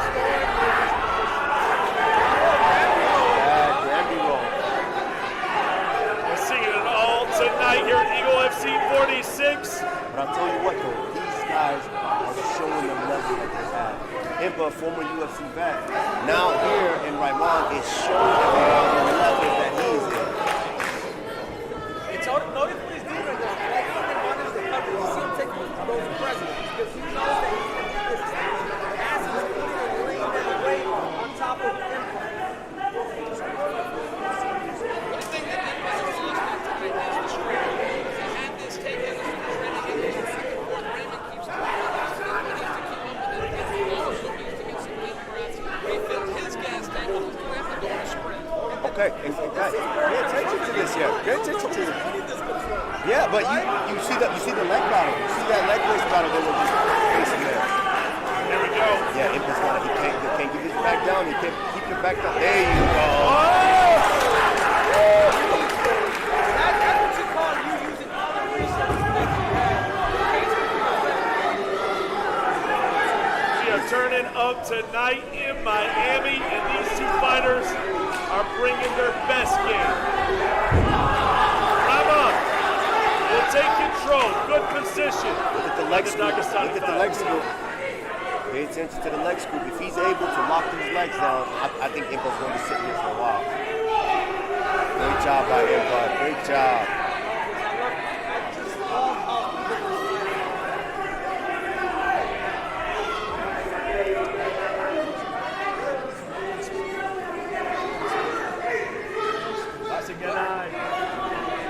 Staying in this fight with a lot of time left. We're at the halfway mark.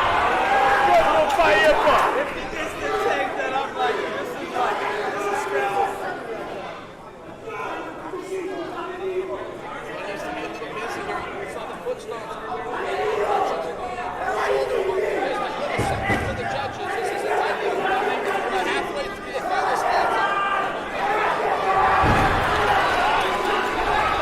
Oh, nice shots.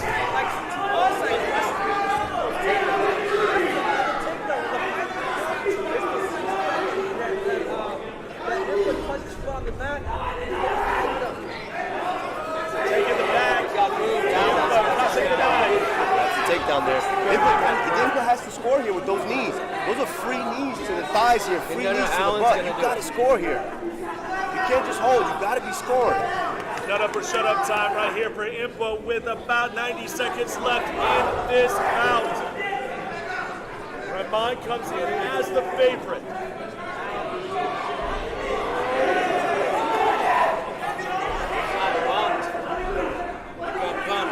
Ramon turns tables on Isaac and I. What a treat. I was not expecting this kind of grappling between these two. They opened up the main card with this one for a reason, Joe. They knew it was going to be good. Shout out to the matchmaking crew. Figure out where they're going to stand.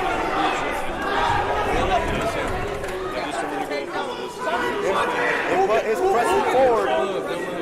Impa is pressing forward. We got to take note of that. He's the one pressing forward. He's the one bringing the fights. When Impa got his first takedown of this fight, he was off after the same position now. Look at that. Oh!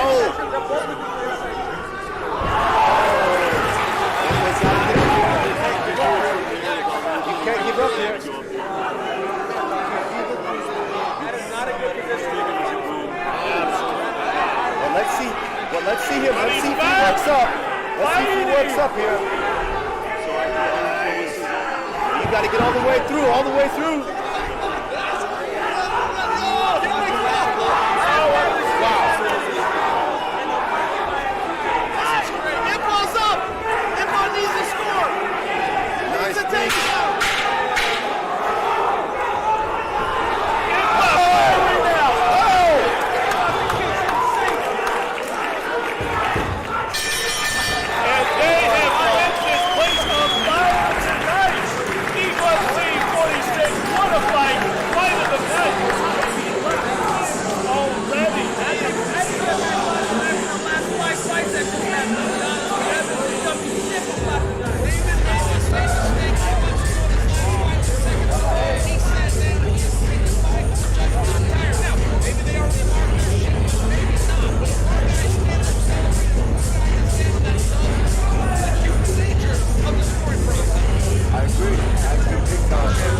loved it. That was How does it look to you now?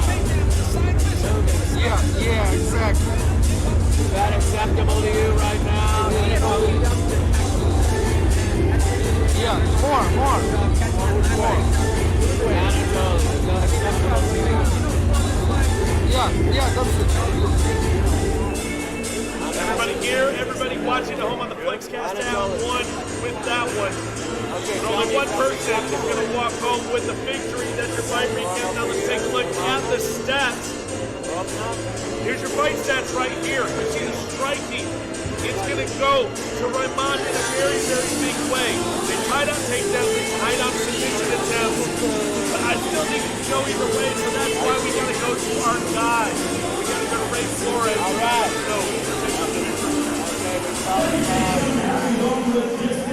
Go to the scorecards. Judge Russell Torero scores the contest. By the way, I keep asking him, is it okay fucking 10 minutes in the Judge Exhale Rodriguez has the contest. 29-28 for Casaganay.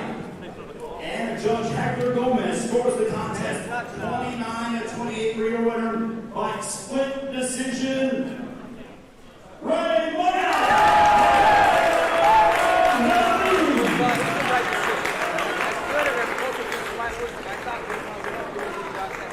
Kind of went the other way, but I mean, I can't be mad at it though. I'm not upset, but what I do think, as far as who won the tactical warfare, it was definitely Casaganay, because he pressed it. He didn't want to stay at a distance striking. We saw what Raymond did last week striking, and he was not able to do that tonight. So I think Casaganay was the one that pressed forward, able to get a hold of us, and able to employ his game plan a lot better than Raymond. But Raymond, though, that shows how good he was. Showed how good he was to be able to adapt. Solid fight all the way around, fellas, as we continue on this historic night here in Miami, Florida. Oh, it's the Magic City. Take a look at that. We love our home here in Miami. Main event, super lightweight division. Kevin Lee, Diego Sanchez. Oh, there's a lot of buzz about this one. It's a special fight. That's your main event tonight.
This will go down over the toughest fight of my life. After doing it, nobody gave me tougher to do, so I'm gonna be ready. I can't wait actually to be competing again, to be showing the whole world, the whole Junior Los Santos fans that I'm still here and I have full power to move ahead. If I tell you guys where I'm from, you guys probably look in Google right now. So the chance to be here, from Cape Verde, which is from none of you guys know. So I'm always going to be in I embrace the role and I'm good with it. And it becomes very well there because I will be 100% for this fight. And I'm here I'm 100% confident this is going to be my time. You know, and the referee will push me away from him, you know, and I'm gonna.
Bangers all night long. I don't know if we're at home with jail. I don't know if this is necessarily your jam, but I'm loving it. Wait, whoa.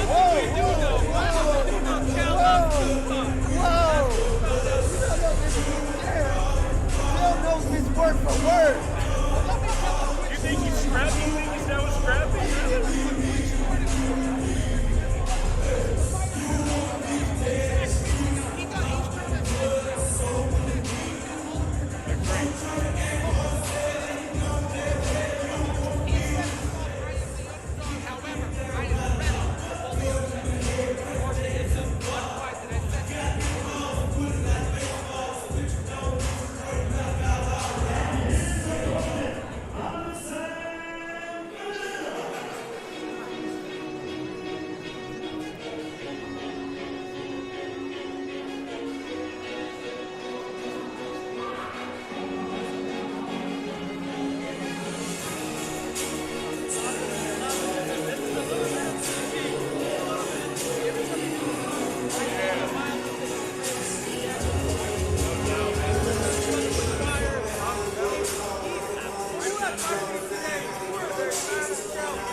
They both had us convinced, am I right, Tim?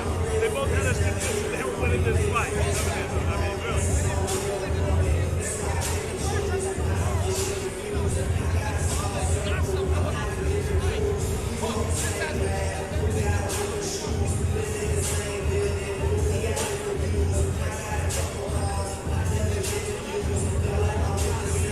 We earmarked this one at Fighter Week as the fighter night.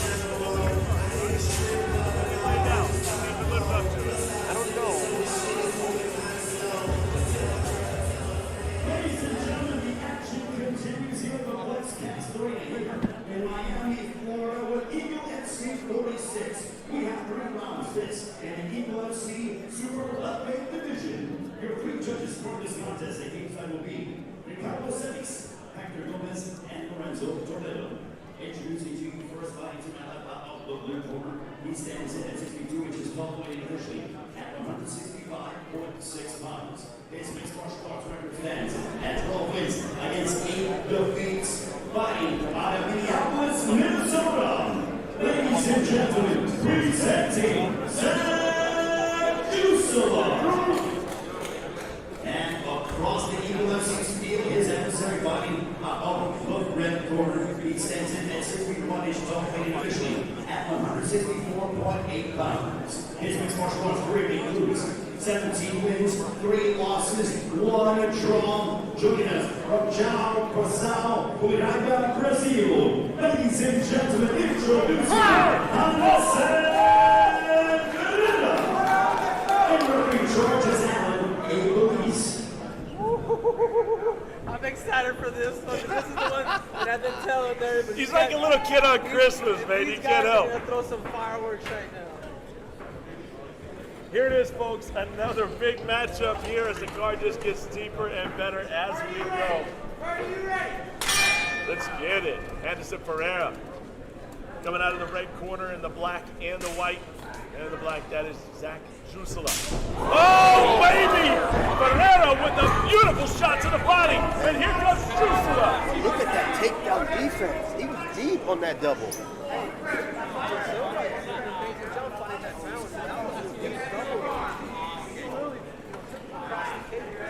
I hope that Zach doesn't give up on the takedowns. I hope that didn't frustrate him. Look, it was perfect and it was perfectly defended.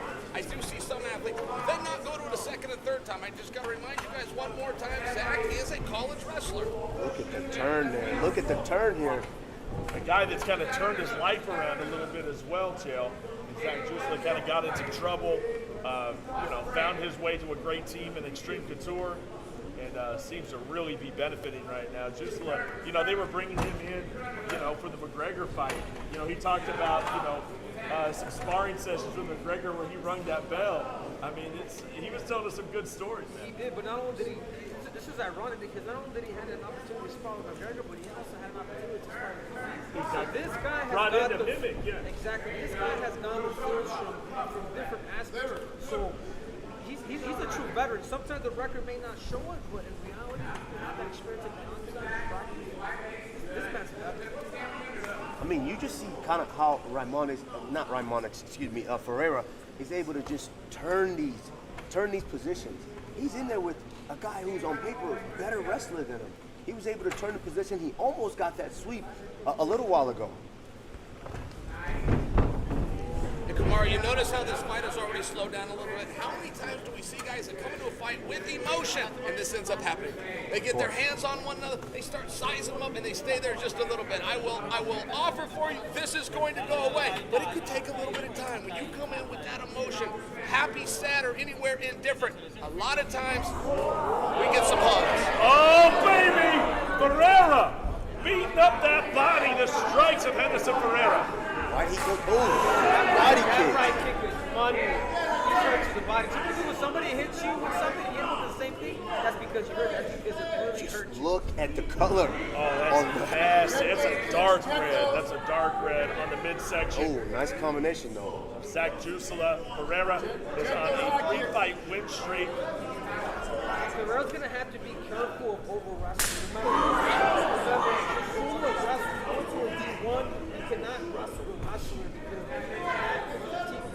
stick with the striking, keep running that right. You want that a few times like that. You want to make it 5, 6, 8, 10 times. And one fun fact that Zach shared with us in the sparring, in the practice room, he been with both Khabib and he worked out with Circle to his lead hand. We were very interested in that. So of course. Every time you're meeting him, well, hey, tell us about this. And that's a guy who's willing to get work, high-level work, anywhere, anytime, with anyone. There's a head kick coming. There's a head kick. Look at Zach's left arm move. He's literally protecting his body. He needs to be careful because Pereira can come back and get that right kick straight to him. I see it after you said it, but you're right. He can, but look at that. But there's one thing that I'm seeing right here, and that's exactly what he's done. He's slowed down. Look at the punches of Ferreira. They're not as fast anymore. And like you said earlier, Henry, Zach has gotten him to wrestle with the wrestler. And that'll take a little bit out of you every time. Zach's not his only thing this round, you gotta survive it, he just has to go back to it. He didn't pick the part, the body game, down. Look where his hands are. This can get to a knockout. Straight right kick, straight to the head, punches. And Vieira's really got the respect of Zach. We can see that. I mean, Ferreira is changing elevation, what we call a feint or a set. He's getting Zach to bite on. He's getting him to react. And Henry, you are correct. If he doesn't bring that left hand up, he's going to get hit in the mouth. Oh, and a beautiful left by Henderson Ferreira. I like what I'm seeing from Zach, though. I like it. He's investing in the body. He's getting hit, but he's showing for Ferreira, like he's showing him. But look at this defense. Look at this defense here. That's a wrestler right there. Like that arm, he come out on top here. Oh, he's trying to take the back here. Look at Surgeons in the career. Good job by Ferreira. Henderson Ferreira, though, has that back position. 10 seconds to go. It's in there. Oh, it's in there. We're in a barn burner. Can he wait? Can he get out? And there we go. He is going to make it out of the round. Oh, man. You can't take your eyes off of this matchup. 2 barn burners in a row. Big. I was just thinking, wait a minute, that was only the first round. All that action that happened more than 5 minutes into this thing. Me in the back, these guys are really trying to lever every fight. These guys have been fighting. Right hook, by Ferreira, obviously. And look at his defense. Good job pushing that pace. Defense also made dividends. Yeah, here's what I like. Every time they're switched up, they run on it. Give breaks.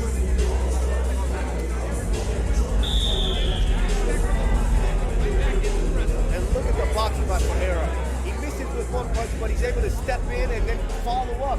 Even if he's in a southpaw stance, he follows up with that left, and that was a tremendous round for both guys. One of those Miami nights tonight. Hot and getting hotter in the FlexCast arena.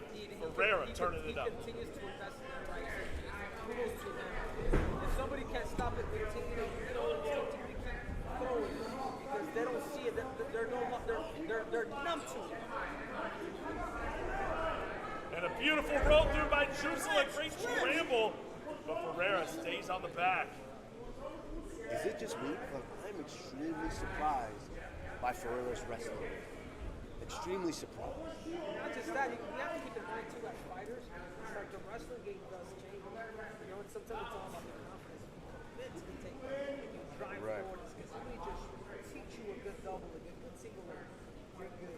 Well, you know, listen, I mean, wins over Ray Cooper, wins over Rick Story, Paul Bradley, Bojan Veliskovich. I mean, he has got it done against big names, bro. That's a good hit. And he's on a 3-fight win streak right now. Henderson Ferreira is top level here, top level, guys.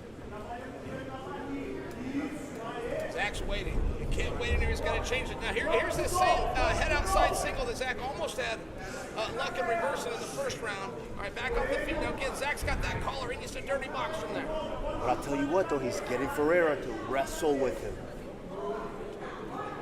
This was one thing that I will for him. He can look super good, but if you don't know how to level up that gas tank, if you don't understand that threshold, you can also be in trouble. And I'm seeing a little bit of Henderson. Henderson kind of open his mouth a little bit. I don't know if he's studying the demeanor.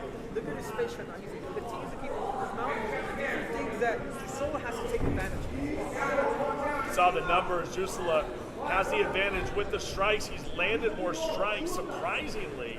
But Ferreira with the more significant strikes tonight. Henderson Ferreira said he was going to have his eye on that main event as well. Remember, this is super lightweight. Our main event, Kevin Lee, Diego Sanchez, super lightweight. This could be a prelude of things to come. Super lightweight. I thought this was a middleweight fight. That's how big these guys are. The big boys. Ferreira just keeps touching him, guys. It's not all about power. He's just staying busy. Your best defense being your best offense. When Ferreira is the one doing the attacking, you have a whole lot coming back his way. One thing about Jusela is he does not go away, guys. You're talking about never quit, hanging right in there with Ferreira and giving him plenty back for everything that he's catching. Diving in. Look at that transition. Excellent transition. There's something to be said about wrestling. Oh, yeah. Oh, yeah. You know, most sport of mixed martial arts, people fight so much wrestling. That's everything. It's combination. It's timing. It's really good.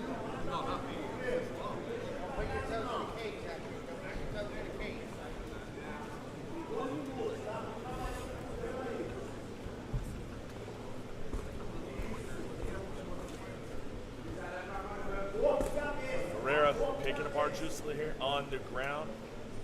Slowly but surely keeping that top position in the guard. You just peppering him here. You know, we talked about these guys competing at such a high level, and I mean, I can't help but believe that fighting in front of Khabib, fighting in front of you, fighting in front of you, Henry Cejudo, and Kamaru Usman, and Chael Sonnen, and Kayla Harrison. I mean, I think it really does bring out the competitor. You want to be respected by your peers, and I think it means a lot.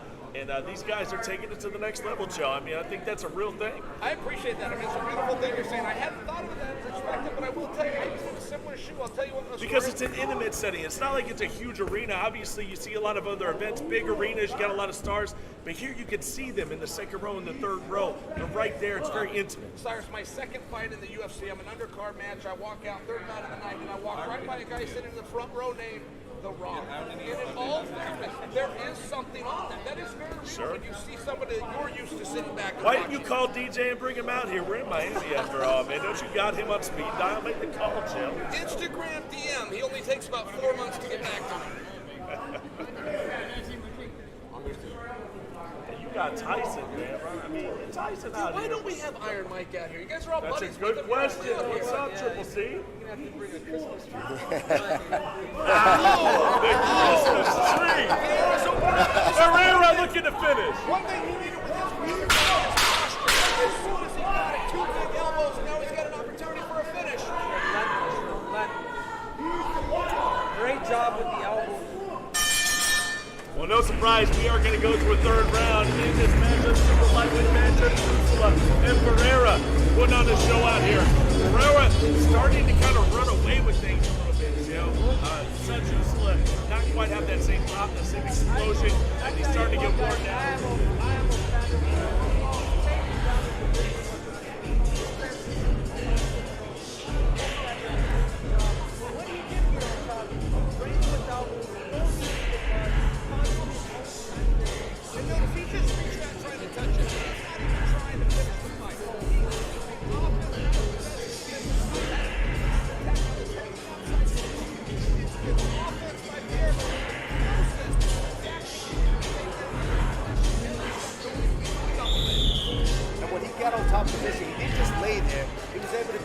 Separation by holding on to the head and landing big elbows, trying to finish the fight.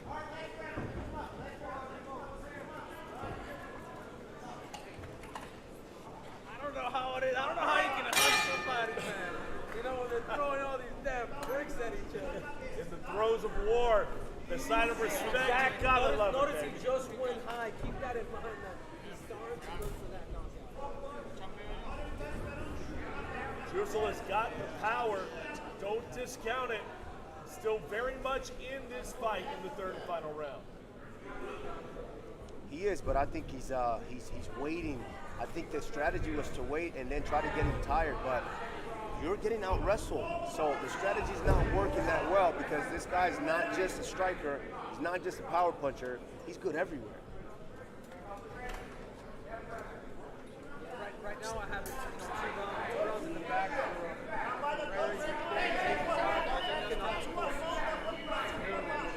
That's what changed the dynamic exactly in this takedown. We've seen these guys fight everywhere except with Vieira on bottom. If Zach can get this, he's going to have 5 minutes to have an opportunity. This is something that fighters need to realize. Even if you don't get the takedown, keep going for the potential. Because the more those guys struggle, the more they make them think, the more they level change.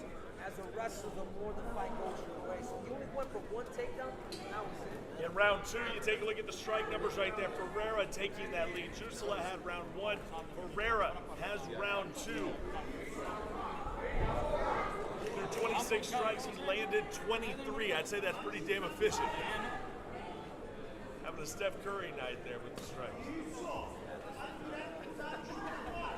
This fight is everything. I thought it was Herrera with those body kicks, guys, we got to give him his credit on these. I mean, I'm hearing these things through my headset, slapping right to the body. Power kicks right to the gut. How'd you like to have that, Cyrus? No. I was about to say, is it bringing back bad memories, man? It sounds like a punishment, though, right? Yeah. But if you try to do this,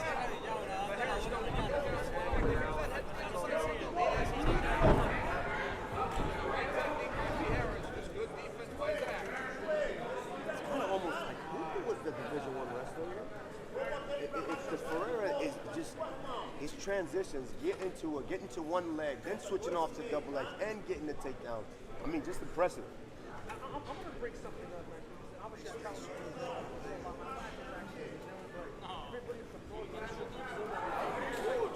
they're built different. It's like this Amazonian, you know what I mean? Like they're just built different. That's what I see. What are you trying to say, Henry? Brazilians are so built when you're different. watching these fights, you're checking out their build? Brazilians are built different. There's power in this. No There's a wonder power you stay in difference. Brazil, Henry. Oh, wonder. Look at Fajera, just keeps on And staying no, he busy. wish I was checking him out, by the way. You know, I'm no longer single, Kamaru. I go for all parties, animals, men. I'm off the mark. I have no response. Who would like to go first on that? No, man. Will not be me.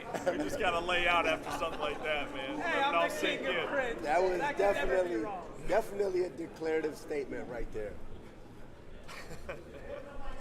Anderson Pereira has put together a great fight, gentlemen. Jusela, though, man, you got to love the heart with this guy, never giving up, staying right in the fight, still landing nice strikes, but just not enough to make a difference. As a competitor now, he's going to have to be perfect. You're winning the round. Keep those damn hands up because you can still lose. You can still lose this fight, but this is MMA. Anything can happen. No shortage of action here in this matchup. Super lightweight division. That was one thing that Anderson Pereira brought up, is that he loves the 165 division, the same way Kevin Lee loves this division. There's a lot of fighters making the transition, jumping over here to be a part of 165, guys. People think that 5 pound difference, but that 5 pound difference makes a whole lot of change. And this is the reason why people love it, because 15 pounds and 10 pounds is a big difference. We're also getting reminded watching Jusela beat out wrestle. The collegiate wrestling, Olympics style wrestling is not the same as MMA. The posture is different. The upright stance, you're grabbing an elbow and a collar tie. You're slipping punches. You're coming inside, and that's what we see Fajera really showing the skills. This has been a fight and a half. I mean, this just shows you sometimes what happens, Gerald, is wrestlers forgive their wrestlers, and sometimes that's a big problem. Now, they're not going to take the fight of the night away from our last battle between Raymond and Impa, but man, it was impressive. Anderson Pereira showing that he is the truth. Jack Sola showing that he is tough. Very, very he's tough. gonna go for and it. it's going to be a problem if he stays in this Alan, division. Okay, now Let's take a look at the fight recap. Fix it again. Brought to you by Elite Watching Developments Anatoly. here at Eagle FC. Alright, and the guy operating. Here we go. He's a body kick right at the beginning. And I got to give Fajera a lot of credit for this defense. If he's turning his hips, he's grabbing that under him, he's pulling him up. Back How is it now? Is it okay now? Okay. His wrestling was amazing. He was the one getting takedown, and when he got those takedowns, you see there, big elbows and big shots. He was definitely trying to finish the fight. Took the back, almost seconds to choke. But this is the end of the fight, and look at that. Still bouncing around, springing his step. That, I don't know what you call that double. That he just did to it, and he landed it. So what a fight. This is another one of those signings that maybe we didn't know about him before tonight, but you definitely know about him now. And this guy is going to be on a lot of people's radar. Anderson Pereira, a great signing. Zach Jusela showing he is still very, very game. Let's take a look at the fight stats here. This 3-round war, the strikes go to Pereira by 5 landed strikes, then the 2 takedowns. Hey, Pereira did enough to take home this victory, but we got to make it official. So we'll send it up to Ray Flores. Ladies and gentlemen, we go the distance inside the Eagle FC before we go to the scorecards. All 3 judges on the same authority 27 for your winner by unanimous decision, Anderson.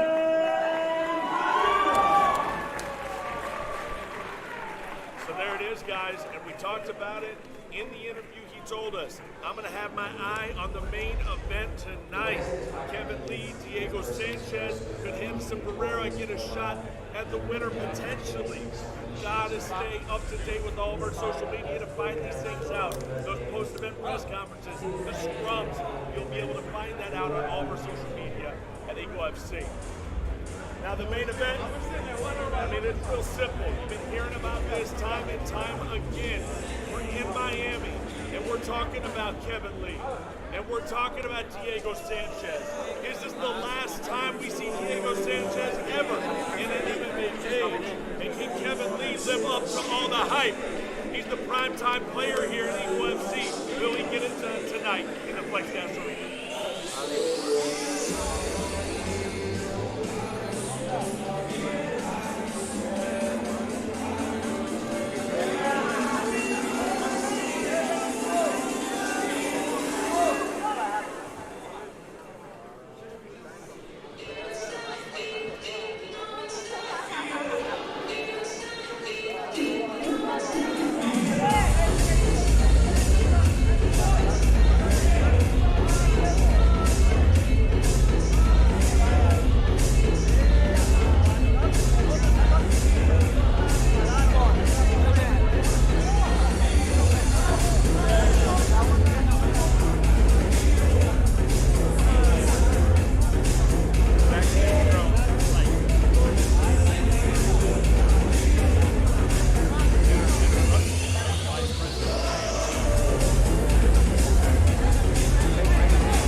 Can I say something right now? These guys, this night has gone so fast, man. In other words, it's like, it's true. When you're having a good time, time goes fast. These guys have been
His mixed martial arts record consists of 15 wins against 6 losses, fighting out of Coconut Creek, Florida.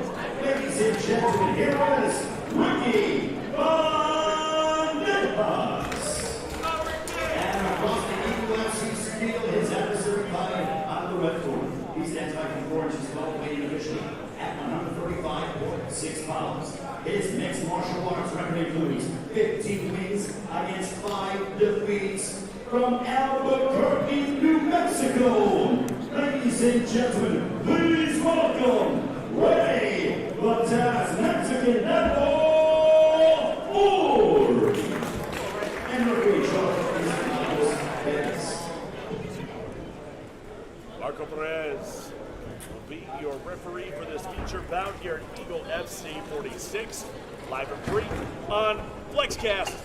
Cyrus Fees alongside Jill Son, Henry Cejudo, and Kamaru Usman. Tonight, we have, oh man, mouth-watering ready for this matchup. Maybe no more than you, Henry Cejudo. You've been excited about this. This is your division. These are your type of guys, man. And this is such a great matchup. And we're loving the resurgence of Ford Bandejas, man. It could be his night tonight. I want to compliment him because every time he goes, there's a certain balance that he has that he knows he's comfortable. You know what I mean? Like he's comfortable in his own body. When you notice the change of bodies, right? The fans at home are already thinking that. Look how much shorter Ray Borg is. Ray Borg's always shorter when he fights these opponents. This is nothing new, nothing less than his last contest or the 20 that came before that. But let's pay attention to what he's doing though to Bandejas. Because Ray is so small and he's bouncing around like that, Bandejas is aware of that takedown because Ray Borg's definitely got great wrestling. He's aware of it, so he's crouching down forward, making himself even smaller, and he's right there for Ray Borg to hit. I personally don't. I think that's a bad idea on Ricky's part. I agree. I think you stay stall and you win the distance. Because if you stay short like that, it's only going to lead you into, the reach. Ooh, big left hands. Nice. 4 in a row by Bandejas. But Ray's got that body lock. You're going to have to find the cage right now. Once you find the cage, the cage makes everything so neutral. Hey, the damage is being done here. We saw this in the Gibson fight. Bandejas laying it in. Excellent defense by Bandejas. He happened to have the good fortune of the cage sitting there, helping him get a couple more shots in. But surviving is nothing new to Ray Borg. It's almost deja vu for Ray Borg with the Cody Gibson fight, dealing with the length of Bandejas. But now Ray Borg quickly jumping on the back here, able to take that damage and fight right through it. He's fighting for something different now. It's different than when he was missing weight, man. When he was younger and he got thrust into these opportunities, he's a different guy. I like 135 pounds for Ray. I know he's short, and sometimes he thinks like, oh, I can make 25, but in reality, you want to be there. And when Ray Borg is happy, he's able to demonstrate a lot more things than what he did after the switch. So I like the position that he's in now. There's a lot of exciting fights at 135 pounds. Something about Ray Borg that you always have to watch out. He does a really good job mixing in and finding the takedown. What goes up must come down. What a drop there by Ray Borg. Ray did the hard work getting into that position, getting him off his feet. He let gravity do the rest, but Ray really does need this. He can really use to settle in.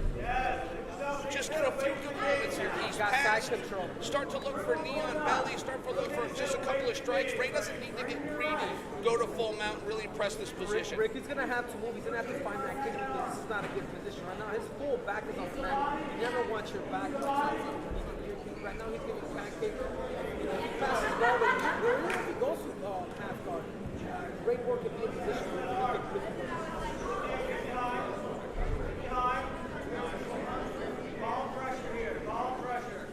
You want to stay on top here if you're Ray Borg. You don't want to pull him back on top of you. Bandejas doing a good job keeping that elbow in to keep Borg's leg out.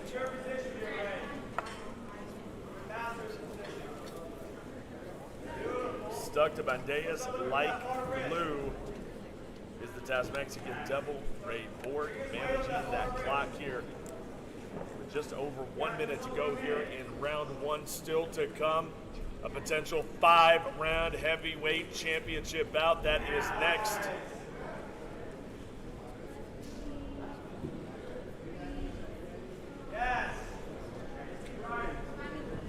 Borg seems to be a step ahead, Kamaru. Like he's matching everything to scramble, and he's just one step ahead of Bandejas right now. Oh yeah, I mean this is former title challenger. You know, he's been there, he's done that, and he's seen it all. So, you know, this is the resurgence. So you got to expect him to be a step ahead of Bandejas each and every transition. Keep in mind that this guy has been up against the best. This guy has challenged and been up there with the. Oof, that was sneaky. That was sneaky. Henry, when you bring that up, just to remind the audience at home, that was at 125 pounds. He's up at 135. This isn't even the weight class that he prefers. I disagree with him. I think he does his best work right here, right where he is. I mean, we saw our guy Frankie Edgar in the lightweight division do his best work, right? I mean, he was smaller, he was faster, and he had an advantage. And we're seeing that with Ray Borg right now. Oh, he's got that in there. He's got that in there. He's got that in there. That's tight. Oh, baby. That's the second time. That's the second time we've seen that tonight. The guy gets down, someone takes him back, and they think, oh, I heard the bell, the clapper goes. I don't need to panic here. I don't need to fight here. Guys, it doesn't take that long to get choked in punch. One round into the books. Look at the corner of Ray Borg. Puts together a great round. Bandejas really finished.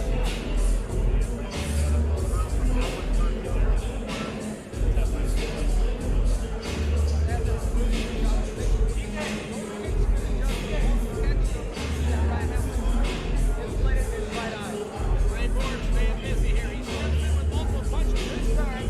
Ricky hits him and just circles off. Yeah, he did a good job in the exchange, but Ray decided, you know what, I've had enough of that. I'm going to take you up on that single leg, and I'm going to dump you back down, stay on top position, and more than likely won that round. Both fighters bouncing, ready to go. Bantamweight matchup here. The Flex Cast Arena.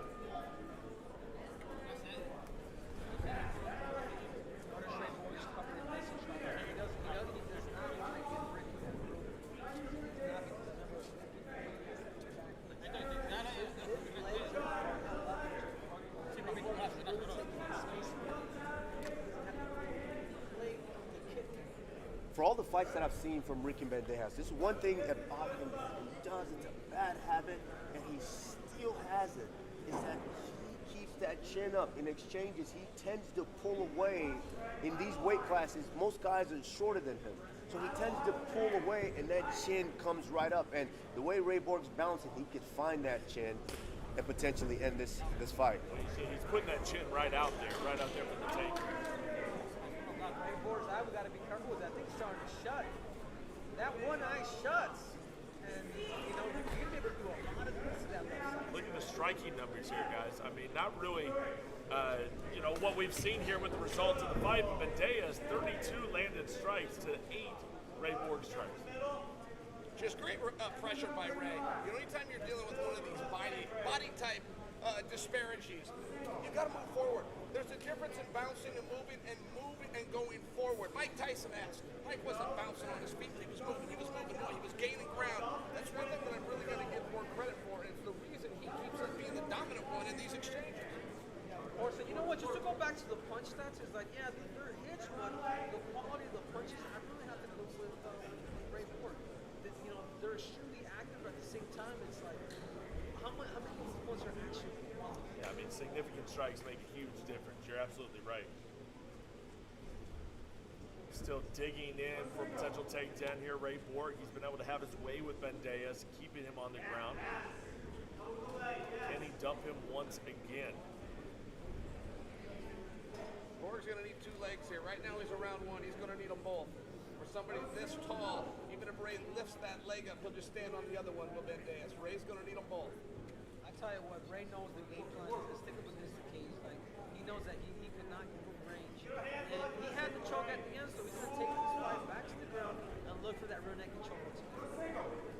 But he's in a good position here because he's not taking shots. He's not on the outside getting picked apart, getting hit by those long limbs of Bandejas.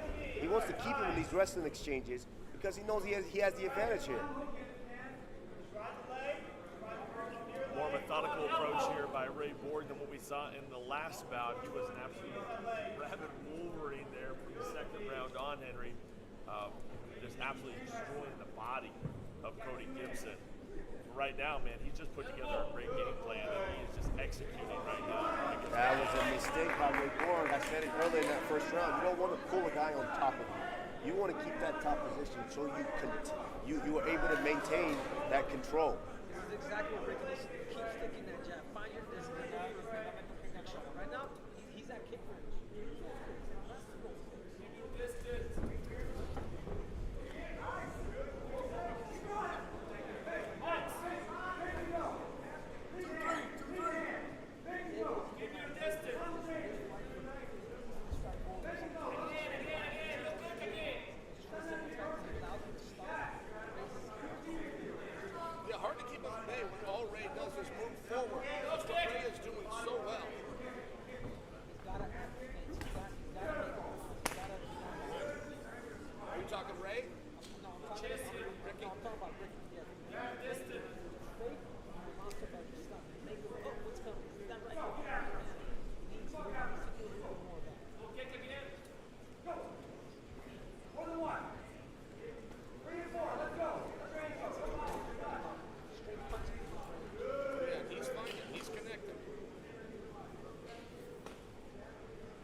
Got to hit his angles on Ray Borg.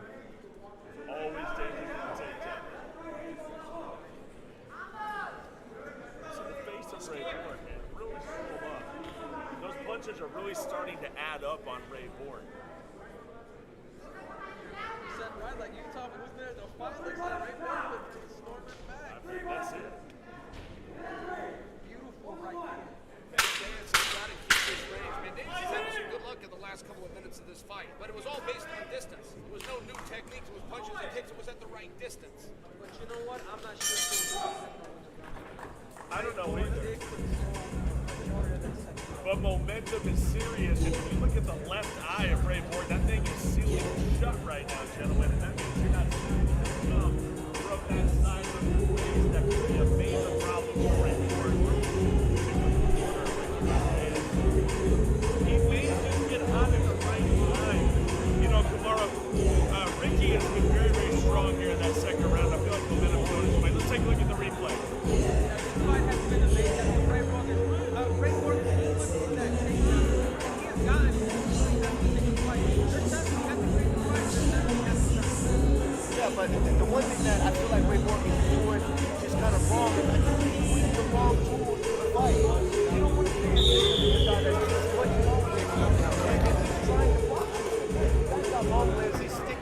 jabbing you the whole night. So you know what? You need to get on the inside and continue to utilize that wrestling. And it's what Ricky was doing so well, guys. It was the range. Not the punches, not the kicks. It was the range that he fought him at. He's got 5 minutes to control this range. Whoa, what a takedown. Notice what he did there. He brought his head to the opposite side of your used the legs to hook to eventually get the takedown. And then quickly gets out of there. That's a big deal that Ray got back to his feet. That could have been very detrimental. But you know what it is? It is, Charlie, at the same time, you know what? He needs to be on his feet because he needs a 10-8 round this round where he needs to knock him out because I still have Ray Borg 2 rounds tonight. Did Ray Borg down 2 rounds tonight? No, I'm sorry. Ray Borg is 1. I actually think it's 1-1. I do. I think it's 1-1. I think Ricky started to find the range in that last round. He defended all these takedowns just like this. I mean, he was taken down earlier in the round, but he was able to get back up, and he's defending very, very well. Good scramble by Mendes. He gets up and starts landing major shots. Nice shots on Ray Borg, continuing to punish the left side of Ray Borg's face. I mean, just impressive stuff. You're fighting a former UFC title challenger right now, and Ricky Mendes is not shying away from this fight. That's his moment, man. This is your moment right here. But just thinking about a little bit what Kumari said, he's right that if it is 1-1, right now the leverage is going for Ricky. Possibly wins the round, wins the fight. And regardless of Look at that. Score, it is very wise for both men to be fighting as though it is 1-1. This third round, that's tremendous. And I also see it the way the champ does. I think they're one apiece. Now, that's the one thing that I think was a huge advantage for Ray Borg in that last fight was Ray figured out what I needed to do. I needed to fight. I'm going to get on the inside. If I'm going to use my boxing, I was going to get on the inside and punish that body. That's what we saw in that last fight with those beautiful body shots. They eventually broke down his fighter. But right now, I feel like he's using the wrong tools. He's trying to box with his hands, punching towards the head of a much longer and taller guy, Enrique Mendes. And he's just diving into the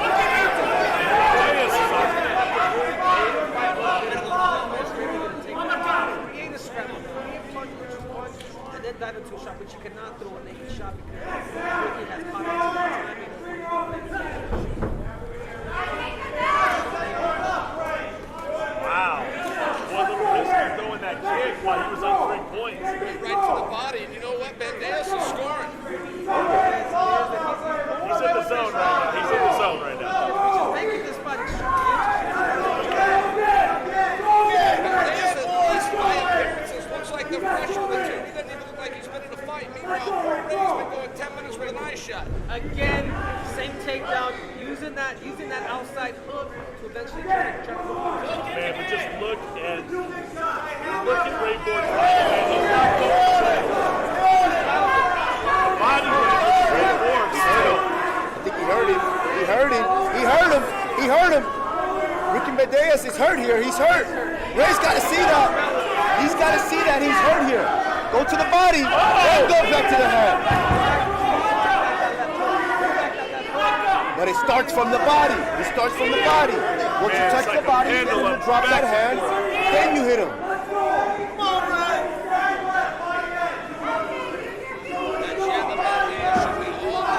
Just to measure him, just to keep him in bag. Nice to the body. That's what I like to see from That was the recipe against Cody Gibson with the body shots, and he's going back to it. Now bring it to the head.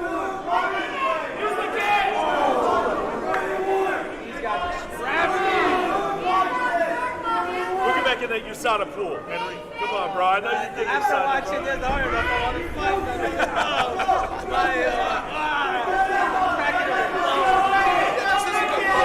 It's a Z motivator, right? There's finally that look again. I apologize for the he never know until he goes home and rewatches this how badly he had Mendes hurt about 30 seconds ago. Oh, he hurt him again.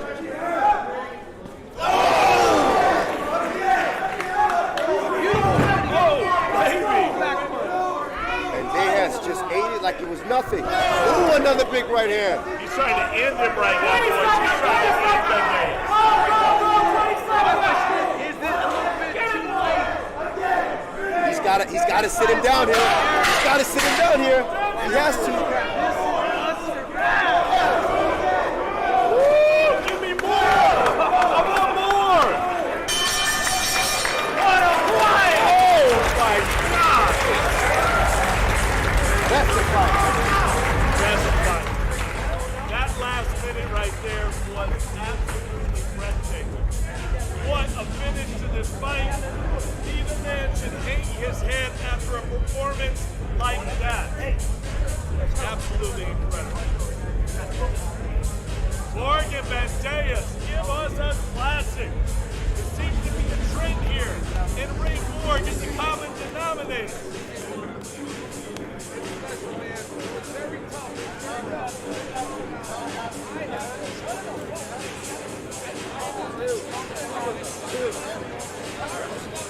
Two of them, okay.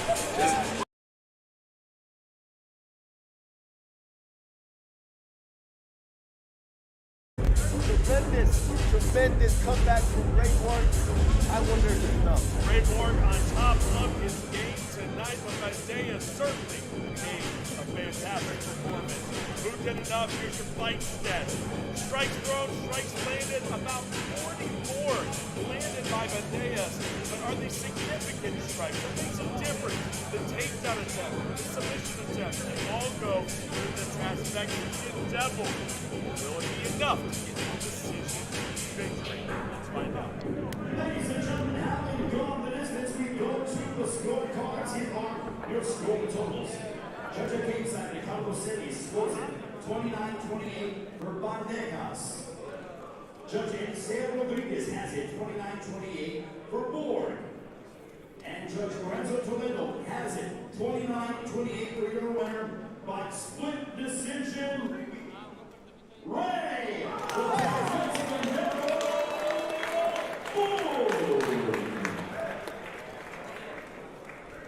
Could have gone other way. Ray standing by with Triple C.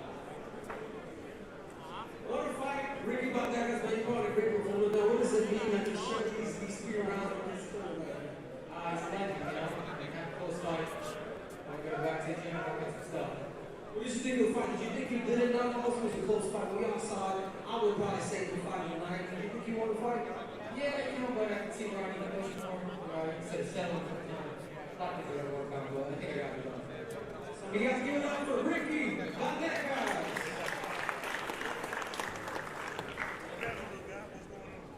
Ray Borg, that's 2 in a row now. You are a Mexican warrior, to say the least. I just wanted to let you know, man. What does it feel like? They got the 2 pound falls. What does it mean for you to share that octagon with Ricky Bandejas? It was great, you know. Too close for me, you know. I let too much happen. Got really, really tired for some of my shots. But I did work on a couple more things. Mainly got to work on as soon as I get hit, I just want to fucking freaking throw some chingazos and just go after him, you know. But got a little boo-boo. But I think I won the fight, you know. I think I was pretty close to subbing him at the end of the first. He was guarding me. Second was close, but I think in the third I pushed it harder. I wanted it more. You might know who says it, but a famous wrestler says the guy in the first round who wins is the most skilled. Second has the best cardio. Third is who wants it more, and I wanted it more in that third round. Absolutely. Did that left eye compensate in that fight? Were you able to see? A little bit. It compensated a little bit at the third, but it was very defending, but I did what I always do when I gave it my all. Orson, you brought it up. We're a fighter. We started with it, man. Fighting is a privilege. Your son is a real fighter. And how big an inspiration has your son been to you? Man, he's the only thing. In the third round, I was tired. I was really, really tired. My feet felt stuck in the mud, but I know he wouldn't quit. And I don't want him to ever see his dad quit, so that's what won me the third round. That's 2 in a row, Ray Borg. What message do you got for your boss, Khabib Nurmagomedov? This eye should be good in like 2 weeks. You want to throw me on, man? Let's go. Let's do something. But thank you for having me, Khabib. Always excited to perform for you guys. Awesome, you guys give it up for Ray Borg. I love you both. Happy birthday, Paul.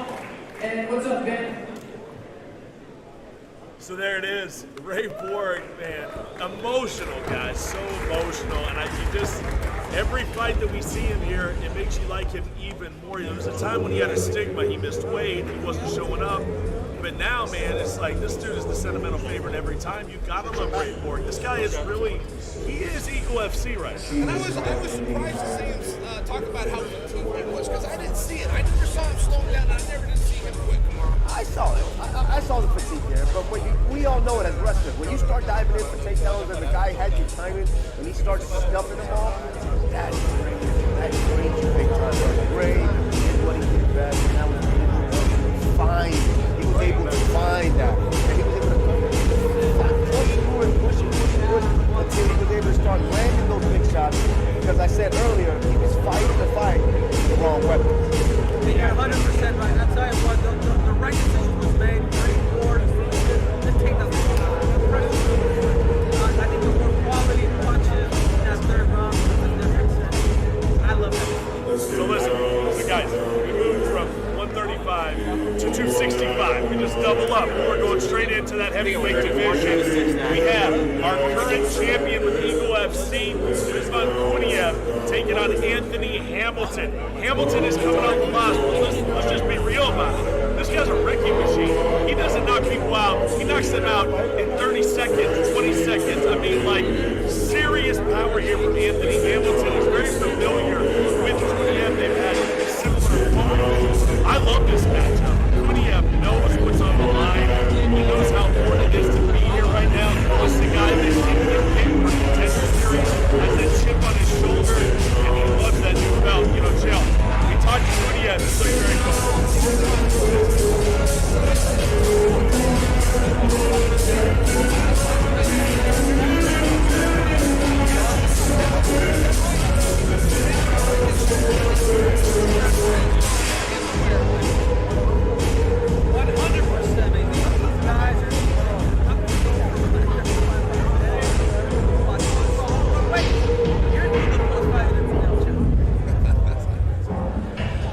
So there it is. Kuniev is ready.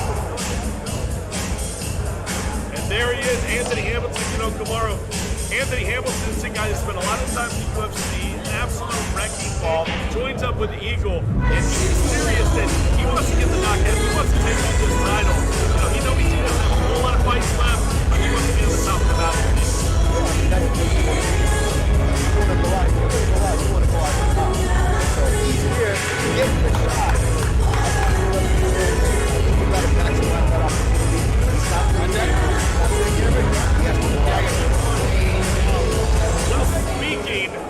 Speaking of heavyweights, you know, we got a new signee here at Eagle FC, Junior Dos Santos, meeting Jorgen De Castro. That's May 20th, Eagle FC 48.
got there, Henry. You said it true, man.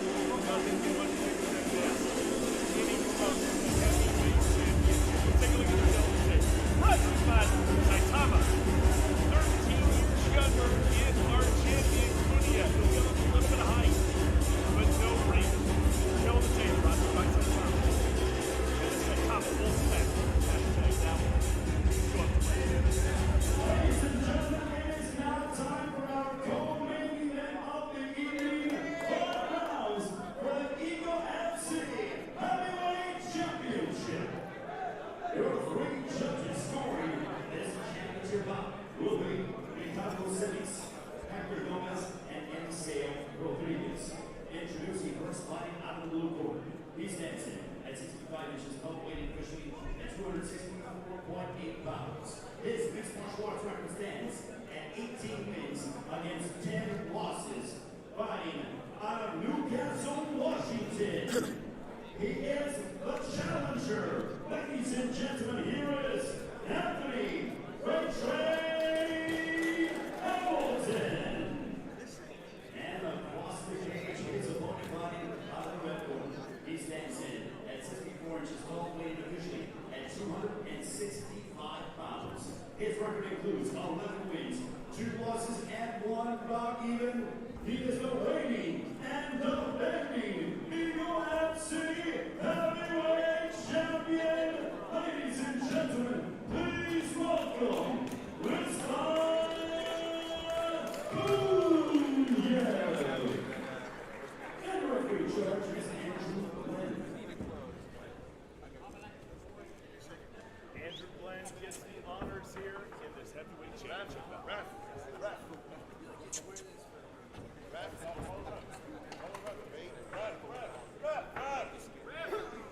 Well, here it is. The first title defended here on American soil for Eagle FC. We make history tonight. Kunia in the black with the white trim. Hamilton in the black. Hamilton already being more reserved than I'm generally used to seeing him. I think that's a very good sign. This fight could drag on. A lot of wins by knockout, under a minute on the record of Anthony Hamilton. That has to be respected.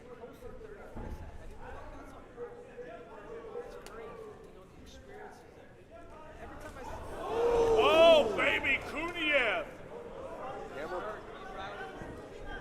Oh, big knee. Big knee.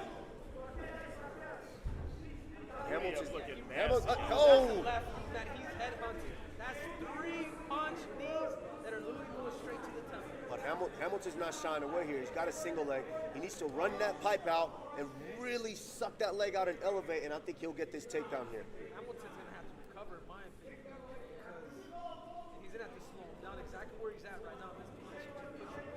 And he's got a threat of a guillotine.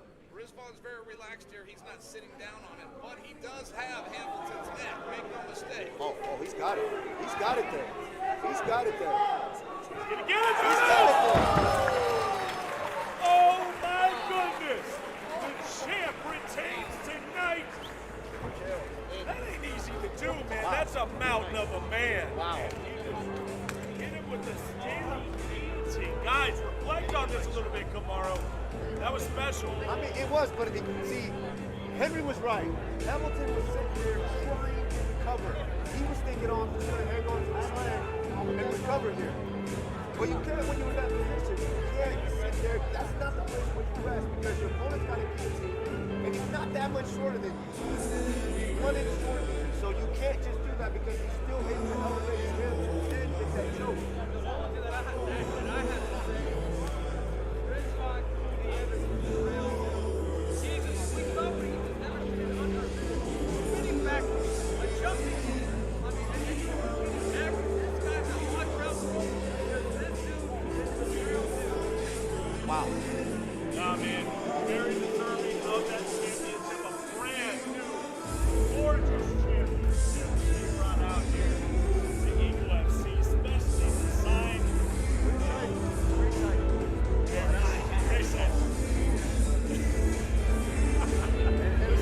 You know a little something about that. Y'all know a little bit about gold. Even your suit. Let's just play a home one or something. All right, let's go and take a look at the fight recap brought to you by Elite Developments. Here for the championship bout.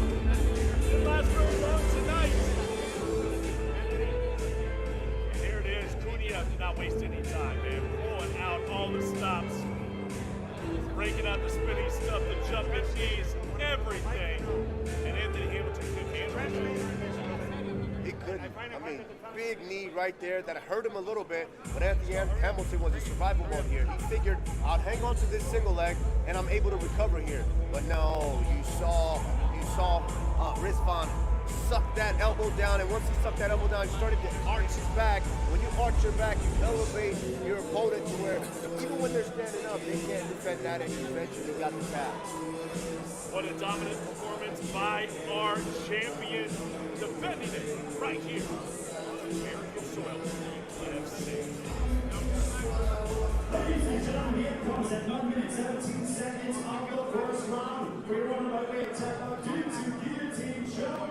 And still, the EFC heavyweight champion, Rizvan Cunha.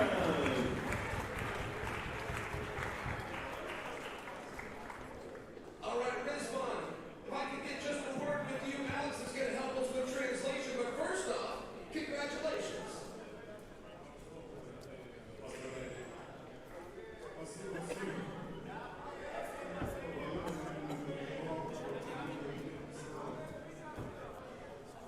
Хотел бы поблагодарить своих менеджеров, организаторов этого турнира за то, что предоставили мне возможность подраться сегодня вечером, за то, что вернули меня к статусу чемпиона. Спасибо большое.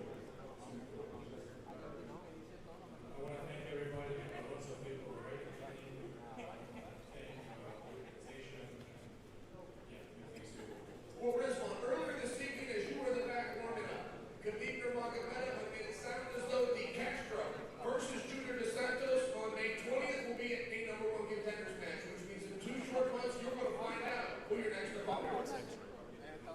De Castro будет драться с Dos Сантосом, и следующий, кто победит, будет выступать за поясом. Я очень рад. Хотелось бы, конечно, чтобы я повторюсь, я говорил при этом тоже. Сергей Харитон, он изъявил желание подраться со мной. Джуниора Дос Сантоса подписали, я с большим удовольствием с ними подрался. Это хорошие моменты и картины, Джуниор конкретно. Well, Rizvan, it's an honor. I want to be the first to congratulate you and tell you on your championship. Ladies and gentlemen, the champion of Eagle FC, Rizvan Cunha.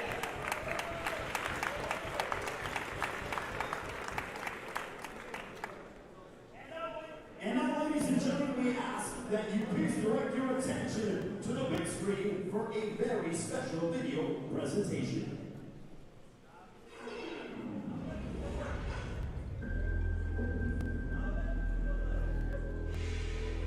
They call him the Eagle, and Khabib Nurmagomedov certainly flies in rarefied air. 29 wins, 0 losses, and in nearly 3 years, the longest reign as UFC lightweight champion. Dominance inside the cage, humility outside of it, and then a new title for arguably the greatest MMA fighter of all time. Induction into the UFC Hall of Fame.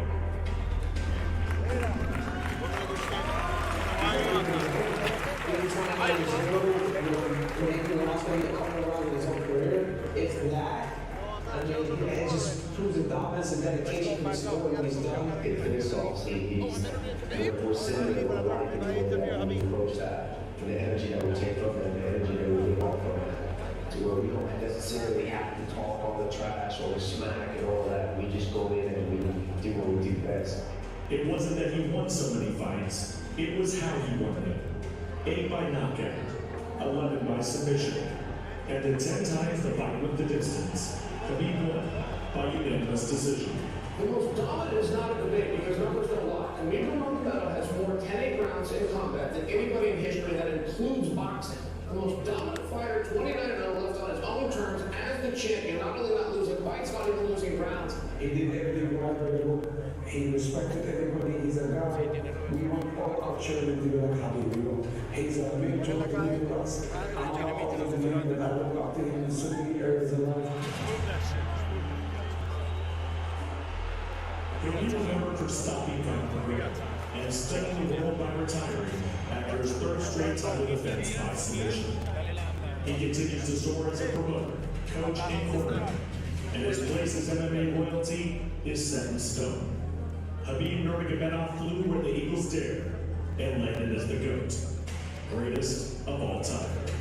Habib, my brother, I just want to let you know, I don't know about accolades, but I just want to let you know that I'm proud of you, man. There's only one 29-0, there's only one Hall of Famer, there's only one fighter that's retired at the age of 30, 31, and I just want to say congratulations, man. 29-0 is a beautiful number, not one that's soon going to be beaten. But all records are set to be broken. When somebody does do that, they're actually paying homage to you. Habib, my man, you've done it all, and now you're retired. What a great career. Congratulations on the Hall of Fame. Habib, I want to say I love you for everybody. I'm talking for me, for my family, for everybody. And my life will not be the same without you. I love you, brother.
I don't need a IFB? Or just okay, copy. And what are we taking? The other one. Grab this shit. Grab this shit. Bring this shit.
This fight is going to have a lot of action.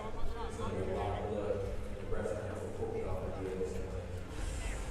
What I want to do in this fight is that I'm skilled in martial arts in all areas, around, standing, everywhere the fight goes. I hope he makes that. Seems like a perfectly nice guy.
así te digo, sigue tu mesa.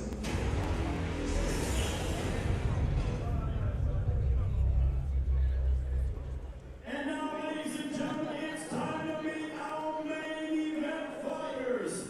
First, please welcome to the Eagle FC Studio, Diego, the Nightmare Sanchez.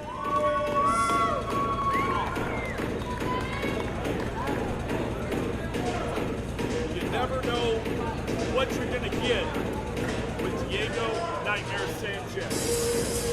But stats speak for themselves. This guy has been a fixture in mixed martial arts for a long, long time, guys. We saw him at the press conference absolutely lose his mind. At the weigh-in, he was chill. Now he comes in and he just looks focused. We've seen him in all sorts of different conditions on his way out. But right now, it just looks like he's dialed in.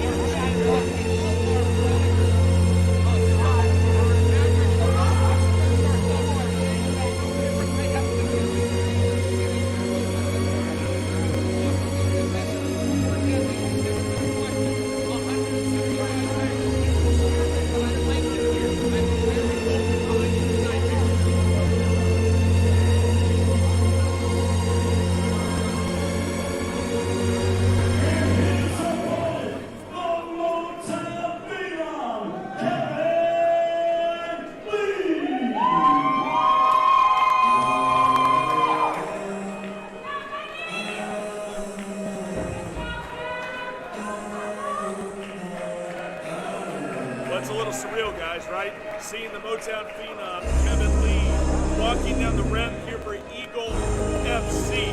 This was one of the most highly sought-out free agents that hit the market in mixed martial arts tomorrow.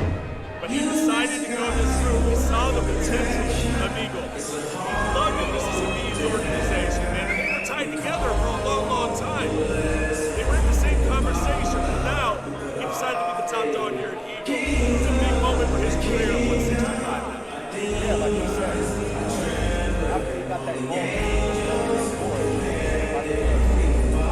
on vacation, he's soul searching, and he realized at the airport, I am still that guy. I am that guy. So he decided, you know what, I'll take the contract, I'll go back, and I will dominate that division that I've so long wanted. So I'm excited. I can't wait to see him tonight. He looks like he's back to the fire. So let's go to the tail of the table. By Saitama. Up his younger is Kevin Lee. Motown phenom will have a reach advantage here. We know that the Nightmare is the wild card. Let's go by Saitama. Here in Miami, Florida, it is time for our Eagle FC 46 main event of the evening. 3 rounds in the Eagle FC Super Lightweight Division. There are 3 judges scoring this fight will be Hector Gomez, Eliseo Rodriguez, and Lorenzo Toledo. Introducing first fighting to my left, out of the blue corner. He stands 5 10 inches tall, weighing officially at already 163.2 pounds. A stellar mixed martial arts career that stands at 30 wins against 13 losses. Fighting and representing Albuquerque, New Mexico. Ladies and gentlemen, please welcome back to the cage, Diego Nightmare Sanchez! And across the Eagle FC Steel, his adversary fighting out of the red corner. He stands 5'9" inches tall, weighing officially at 165.8 pounds. His excellent mixed martial arts record stands at 18 wins against 7 losses. Fighting out of Miami, Florida by way of the Motor City, Detroit, Michigan. Ladies and gentlemen, please welcome the Motown Phenom, Kevin Lee. And you're in charge, Alan A. Davies.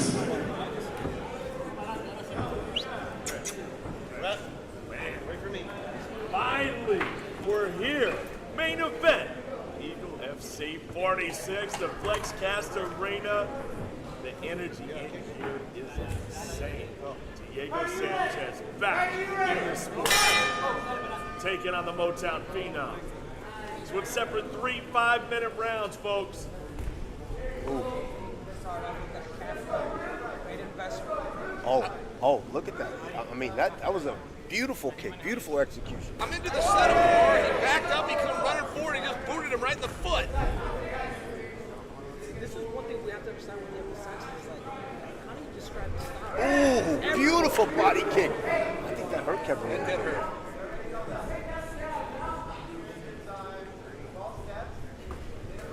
Guys, in fairness, you don't fully know what to expect from Diego, no matter what a veteran he is. He is in a new system right now.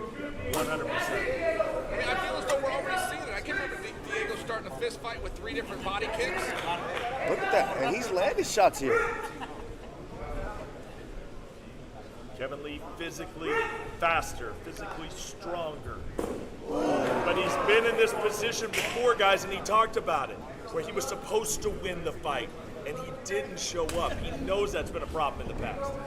Right now, it looks like Motown is really trying to sit on his power. And make Yes. it more strategic. Really playing the fight different. Both of them. Lighting up the body, Kevin Lee. Oh, looks like he may have tripped there. Oh, no, that first big kick in the beginning of the fight, it's almost shutting down that left leg. That's why Kevin Lee's not bouncing. Look at that, he's carrying that leg. It's almost like you got to put weight on it. Yes. Wait for it to recover. Yes, because. Oh, I didn't realize that. Yes, look, he's carrying the leg. Yeah, he's having a hard time with that left leg. Wow, what a strategy by Diego Sanchez. Oh, I'm seeing it now. Oh, yeah, it's heavy. There's like Escobar, literally thinking that Diego needs to attack it once again and compensate Kevin Lee's hands. And then he can start kind of opening up a little bit more with the striking. Right down the middle. Yeah, but Kevin Lee, Kevin's got to throw that right hand to the body. You know, and this is one thing that I learned when I started kickboxing is, you got an opponent like that moving that way, you got to hit him with that body kick. You got to stop him from going to that right side.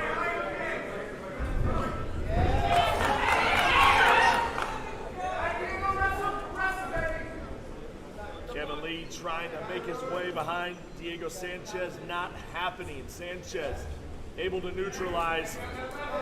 Kevin Lee continuing to work, guys.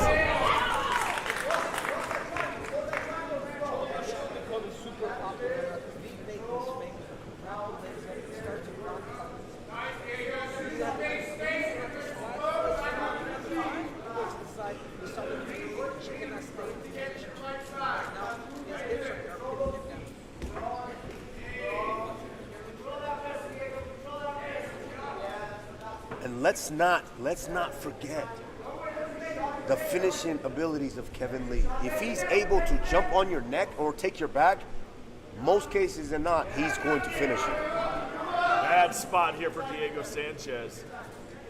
I got to give Kevin credit, though, for not exploding. He realizes the rope-a-dope is very real with almost all Diego Sanchez's opponents. Kevin sees openings here, but he's not emptying them all out fast. He's prepared for a long evening, and that's smart. But that's the thing about Kevin Lee. You can't give Kevin Lee your back. You give him your back, in most cases than not, he's going to find that neck and he's going to find the finish.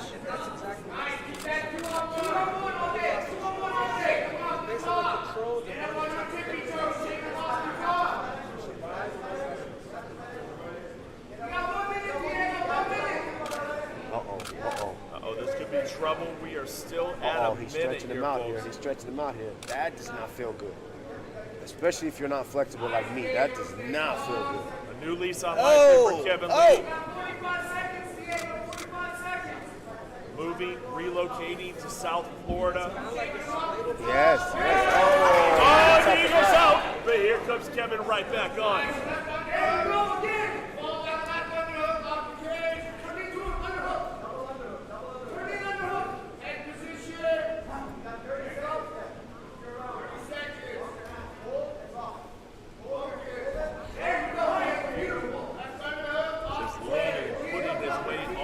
Sanchez trying to press Sanchez up against that cage is the Motown Phenom.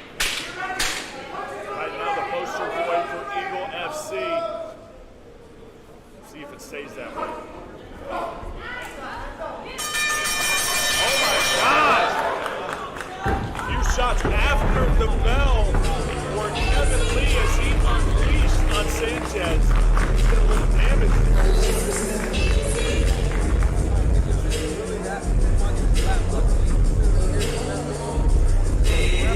Looking so fresh. He's got this routine, man, and he has a lot of big names in his corner right now. Just Kevin Lee that have invested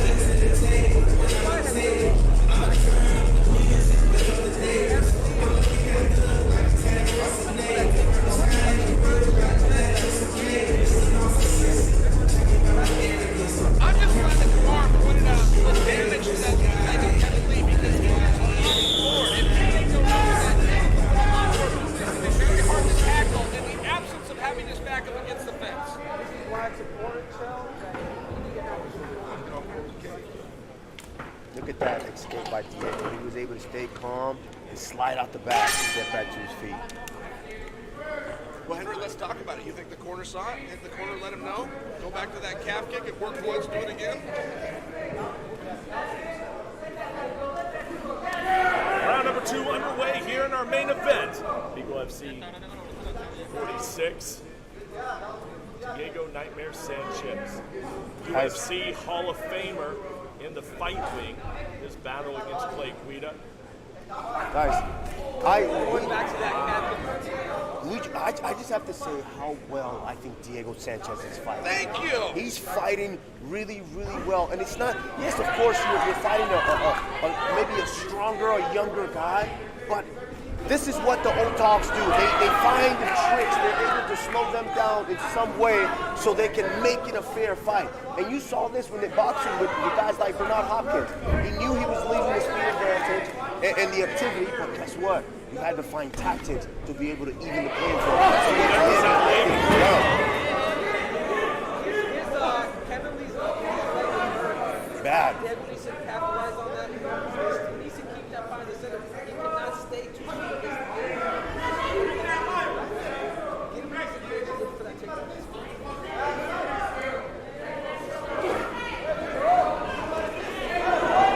Great combination by Kevin Lee there. Great combination. Nice right hand by Sanchez, answered by Lee. Kevin Lee not giving him room to breathe, guys.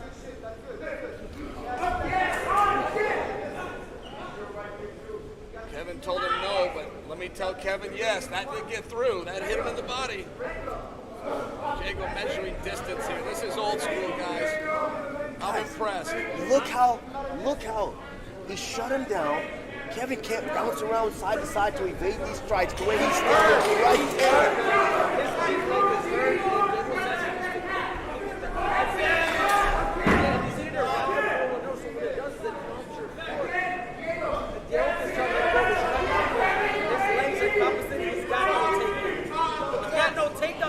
Kamar, is it good news or bad news that it's the lead leg? I realize he just switched his stance, but as somebody who likes to wrestle like Kevin, wouldn't you rather it was your lead leg so you could drive off your back leg? Yes and no, because Kevin Lee's he's an all-around fighter. But of course, here there's no secret to what his strategy is. He wants a knockout. He wants the big finish. He's the poster boy there. He wants that big knockout and that big finish to just basically tell everyone, hey, I'm back.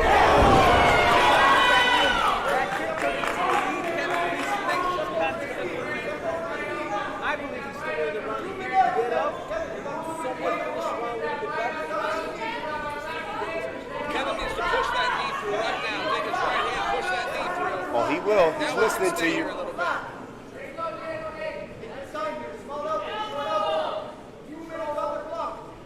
Kevin Lee needed this, guys, in such a big way. To take that time, not being on an injured lead leg, now on top, operating, managing the clock. You feel like Diego Sanchez still has his round, though, Henry, but right now, if he can stay on top, this could be Kevin Lee's That's important for him to start looking at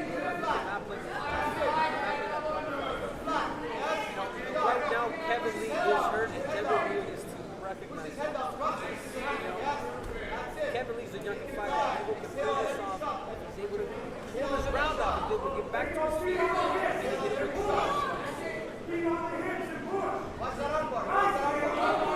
Jacobs making arm bar. Kevin pulled that elbow through. That's very difficult to do when you're up against the cage. And of course, you're sweating at this moment. Kevin's fighting smart. He had respect for Diego Sanchez, and he knew this could be a long evening. Diego Sanchez right now, he's got to forget the same.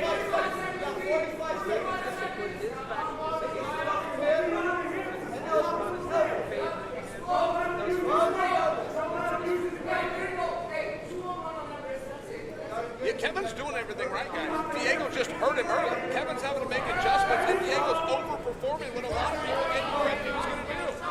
I agree. Kevin Lee now raining down short shots. This could be bad. Elbows into Diego Nightmare Sanchez. Seconds ticking away. Big shot, Kevin. One big shot. One.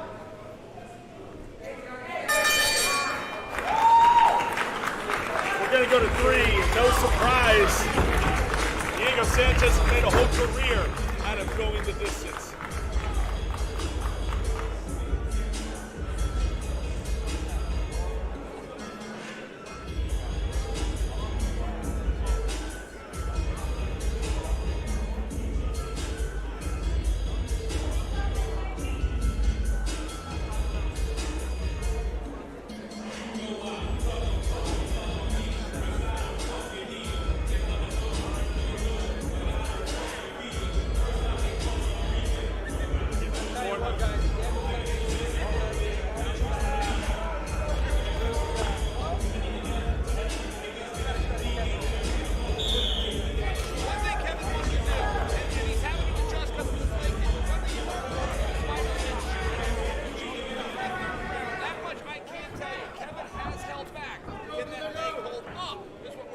But you see that big left kick by by Diego Sanchez. Kevin Lee was able to catch it, get the takedown, and finish the round on top. So it comes down to this, the final round in our main event, UFC 46, the damaged leg of Kevin Lee. How much will it play into this final 5 minutes? Can Diego Sanchez pull it out somehow, some way tonight? Diego so much as flinches, Kevin Lee raises that lead leg. Eventually, Diego's going to swing to get the other one and maybe find himself on top. There goes the mouthpiece. I don't know if the referee noticed it. He did indeed. Come on, you gotta hurry here. We gotta hurry. Yeah, but referees gotta hurry there. It's not. You can't. It's not a break in action. It's break and then put it back in there. A little bit too long on the break. Like, what are we doing here? That's kind of crazy, no doubt. Sometimes when we get longer breaks, we see it. Let's not go. I want to see that action. I almost liked when Kevin Lee switched to southpaw in that last round. He was popping that jab a lot more. He was landing it a lot more. I think he probably needs to go back to it.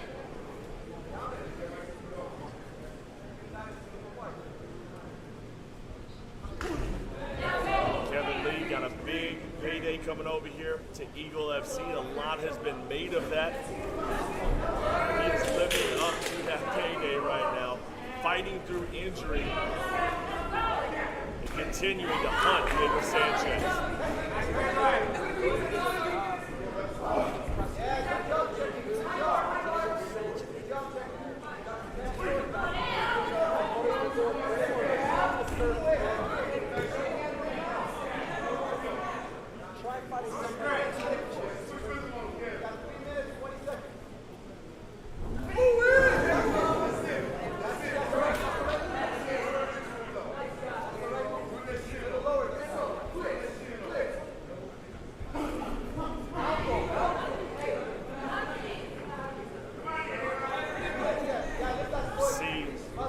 He's favoring that leg right now. Hey, like you said, every time he flinches, like you said, every time he attempts to throw, he's picking up that leg. Yeah, he's finding a way. This is a big problem for Kevin, and he's dealt with it.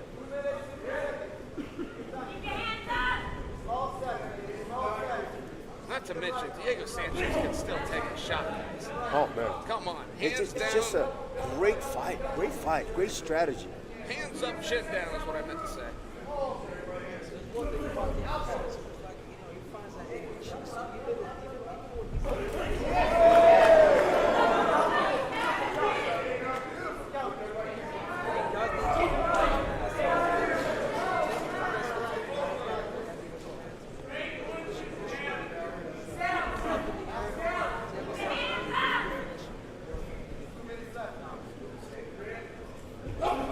Diego with a nice right hand. Combination from the legend, Diego Sanchez. What a showing tonight with 2 minutes left. Is it going to be a disappointment, Joe? Let me ask you, if Kevin Lee doesn't finish Diego Sanchez, is that a disappointment? No, truly, I don't think so. Kevin Lee never said I'm going to go the distance with it, but boy, he hit it at it. He said, look, I know one thing I can do is tire myself out. He respected the toughness of the weight. I think Kevin has really shown some advanced technique here. Never gone to the but he's dealt with it. He's cut off the right. He's backed him up. Kevin's been very smart. Guys, let's just be honest here. Everyone who was saying this is the end for Diego Sanchez, I think you guys are wrong. Diego Sanchez came out here, he put on an excellent performance, and he beat up that leg. Kevin Lee is definitely compromised. Kevin Lee's one of the best in the world. I believe he's the top 15 in the world. And Diego Sanchez is an amazing fight.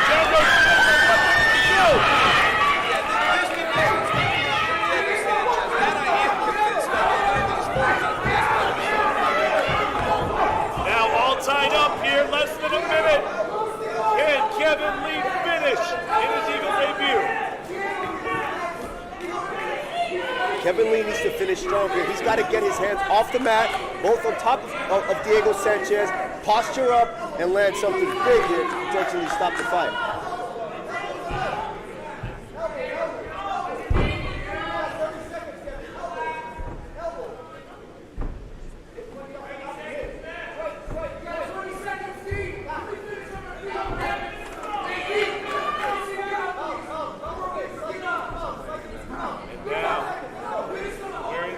Down, 10 seconds left in this fight. A fight to the finish. Kevin Lee, Diego Sanchez. Straight up violence. Eagle FC. I love the way that fight just finished. Kevin Lee showing us the real deal. And Diego Sanchez showing us that he has more left in that tank. What a great fight. What a great fight by both guys. That was a competitive fight. For those at home thinking that wasn't going to be a competitive fight, Diego Sanchez otherwise. Great performance. I think great game plan, great technique coming into that fight. How do you us that it wasn't how to we was 3.5 to 1 underdog? The point is, can you protect yourself all the time? Absolutely. Chin down, hands up, walk it down, damn it. Hung in there, both on his feet, on the canvas. These buildings you see around right now. Great job, gentlemen. All right, let's take a look at the fight recap for our main event. Brought to you by Elite Developments. Special fight, 3 hard-fought rounds. Diego Sanchez started early.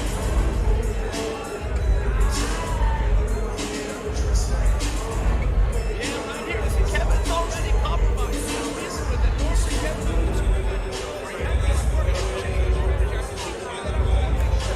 Kevin also gives his credit tonight. He does not know he's fighting. I think he's joking out of one leg man in an ass.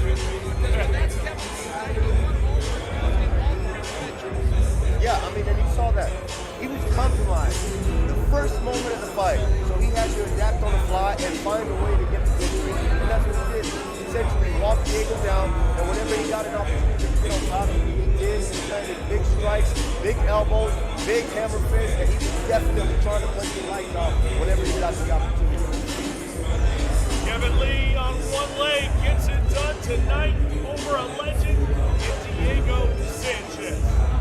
Let's take a look at the stats here, how it all shook out. Strikes landed, 32 4 strikes landed, 2 more takedowns. It was a nice fight for Kevin Lee and a great debut.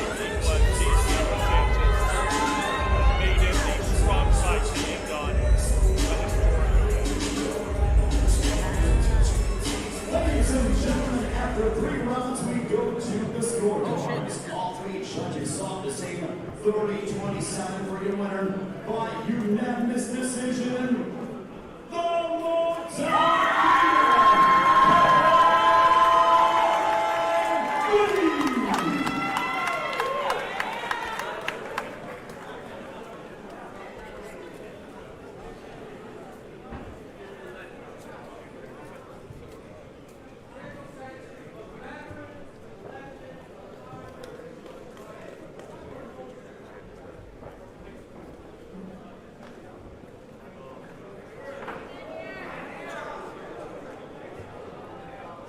being able to get back in there with a guy like Kevin Lee was amazing.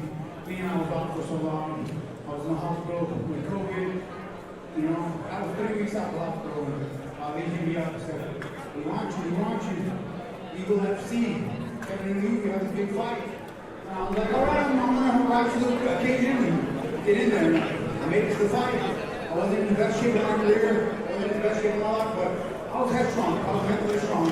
I couldn't have done it without my wife, Angela, and number 1, my Lord and Savior, Yeshua, Jesus Christ, who's my Lord and Savior, man. He saved me from that whole ordeal of the last 2 years, what went down with me and Fabia, man, it's all under the glory of Jesus Christ, man. I got saved, and I got rescued, man. So all my love, and it's for him. Daryl Saxon, how much more do you have in you, bro? Is this how many more fights do you got in you? Well, you know what? This one, like I said, was coming out of the hospital, so I definitely want to finish out my contract with Eagle FC. I got 2 more fights, so I want to finish out these 2 last fights and come show the real Diego Sanchez. And nothing to take off Kevin Lee, because he's 29 and he's a great athletic phenom. So you know he earned the victory tonight, and I take my hat off to him. And so it's his night, man. Kevin Lee should have a round of applause for this guy right now.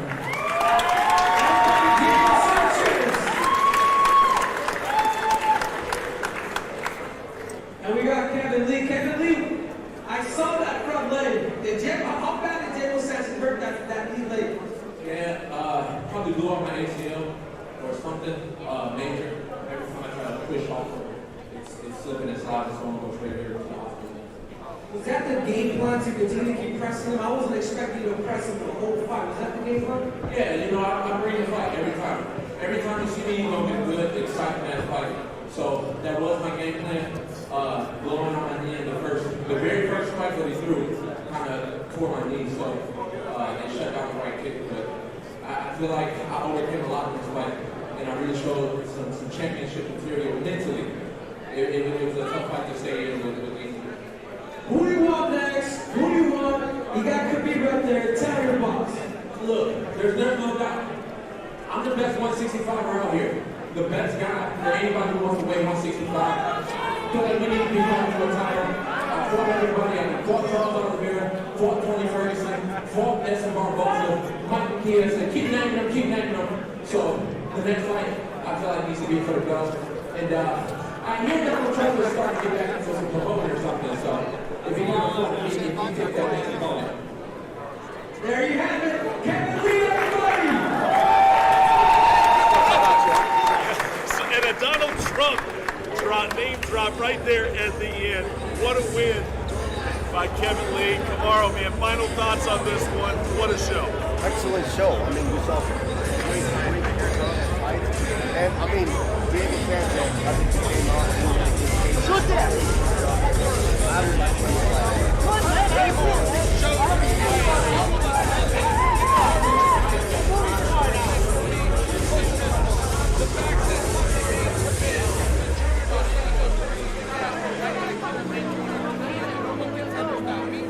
My bro, I know you remember.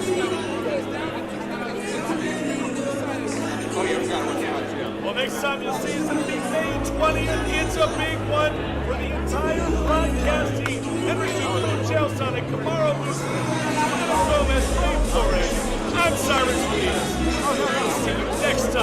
right here. It's like one of my favorite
Why did they bring it? I just think it was I don't know. He said it was all big old fight club.